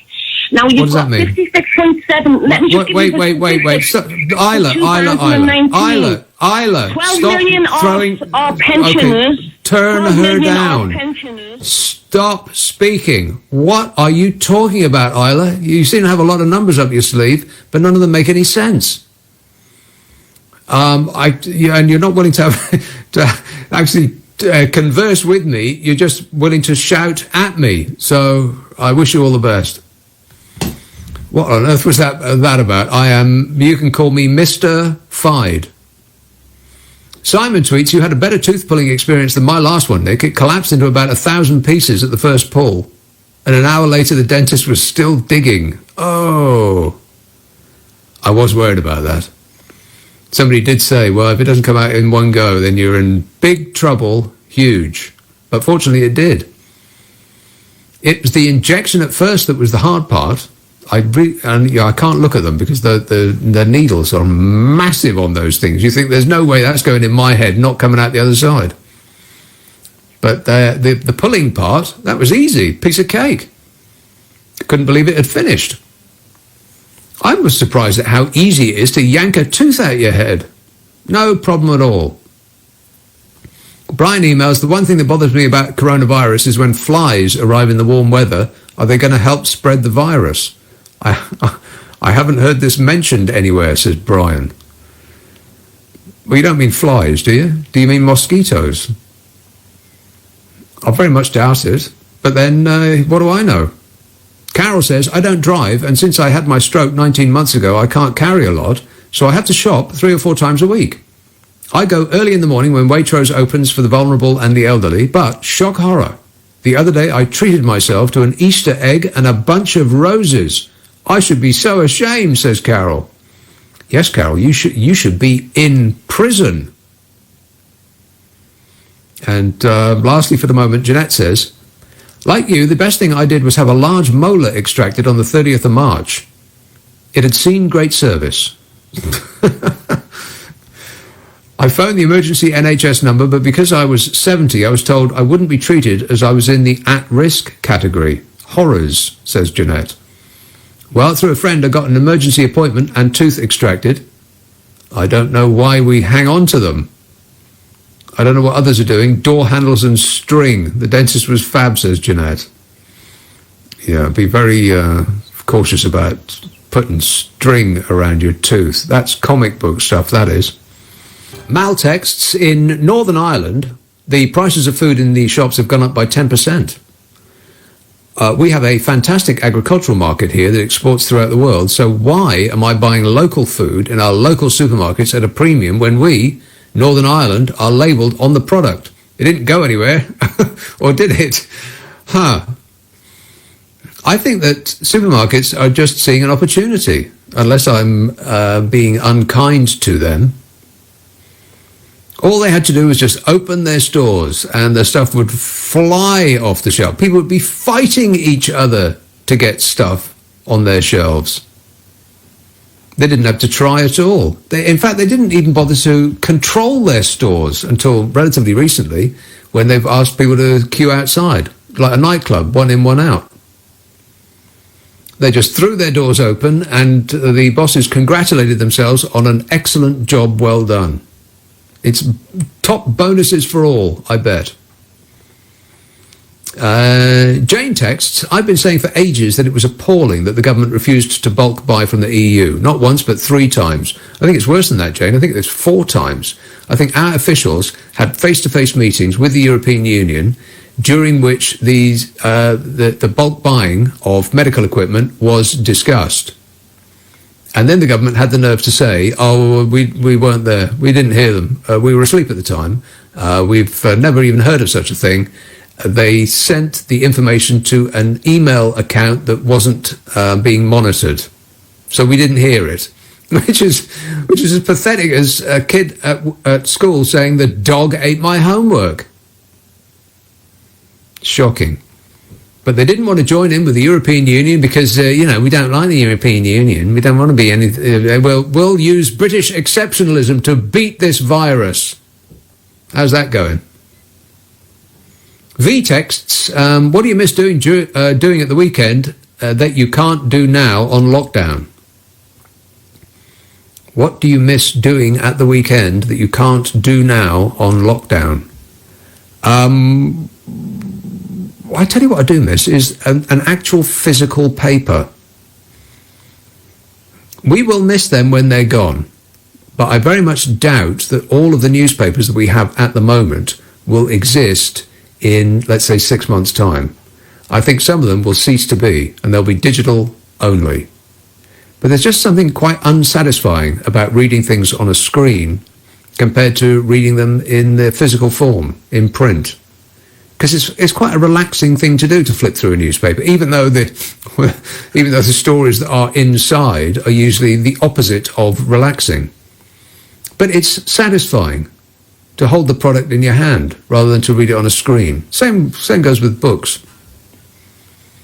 So I guess, flipping through the Sunday papers, because I ain't going to go to the shops and buy a Sunday paper. No way.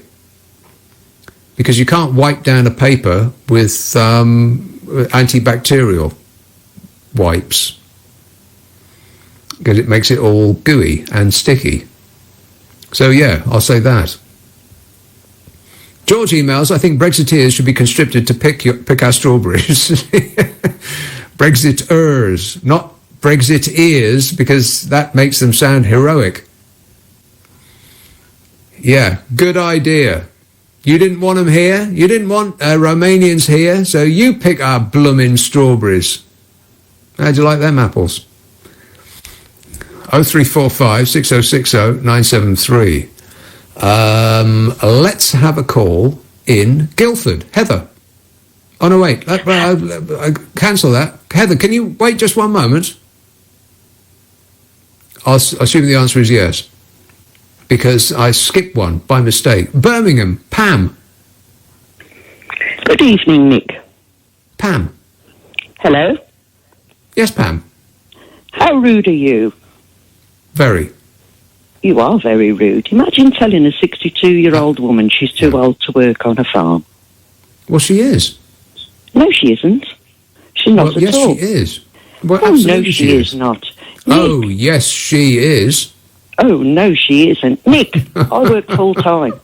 I've got a disabled husband, and I also work 2 allotments by myself. Okay, well, that's not really the same thing, Pam. I planted 75 potatoes, all by myself, a poor little old granny. Right, well, And that's you a know hobby, what, Pam. Nick? We're talking about job of work. We're talking about a company that does this for a living. Nick, I do it for pleasure. I also do Exactly. a night shift. Yeah, it's not the No, same Nick, at all. No, Nick, when you have 2 very large allotments and you have to keep them spick and span and you keep them planted so you don't have it's a to buy hobby. vegetables. No, it's a not hobby. a hobby. Yeah, No, of course it is. Nick, I'm sorry. I really am, but you don't know what you're talking about. No, I'm You're afraid not I do, allowed to Pam. retire Anthony Gardner, boss at G's Growers, who actually does this for a living, says that they need people around about the early to mid-20s because it's hard, backbreaking work. They're not keeping allotments. They're doing it. It's a job. It's a business. And perhaps if he advertised in the cities and got them hostel accommodation, etc., more people would take it up. No, 32,000 people signed up, but only 4,000 actually interviewed for a role. Well, shame on them, because if I didn't have a disabled husband at home as well, I'd have put my name down and gone. Right, can't and you take probably wouldn't have got a people job on either, Pam, because you're they're old. 61 years old. You're 40 years too late. Oh, God. Do you know, when we were kids, the farmer used to pick us up to go and pick the potatoes. But you're Yeah, not when allowed you to were do that kids. now. Yeah, that was from when we were 11, but the kids aren't allowed to do it now. Right, well, the kids the 11-year-olds aren't strong enough. Oh, Nick, really? You're so ageist. Get with the groove. You're not allowed to No, Pam, it's not ageist, it's realist. 60-year-olds you're and rude. 11-year-olds can't do the kind of work that we're talking about. They don't tell you have the what, Nick, strength. Of I course can not. I can give the young ones a run for the money on them allotments. No, well, you can't, Pam, because your knees yes, I won't can. let you. Oh, yes, I can. Right. Okay. Shame Well, on I you wish you. for being All right. ageist. Okay. All right. Thanks a lot, Pam. You're right and I'm wrong. Sure. All manual labour should be done henceforth by people who are over the age of 60. So says Pam. You're quite right, Pam. What could possibly go wrong? It's not ageist, it's realist. 0345 6060 973. I'm not saying that people over 60 are necessarily infirm and can't do anything for themselves, but not this kind of work. Not the kind of work that we're talking about here, where farming bosses need to go to Romania to get young, fit people to bend over double in a field for 8 hours a day. You wouldn't be able to do that at 60 years old. You'd be in hospital, in traction. But I wish you all the best with your allotments. Well done you, Pam.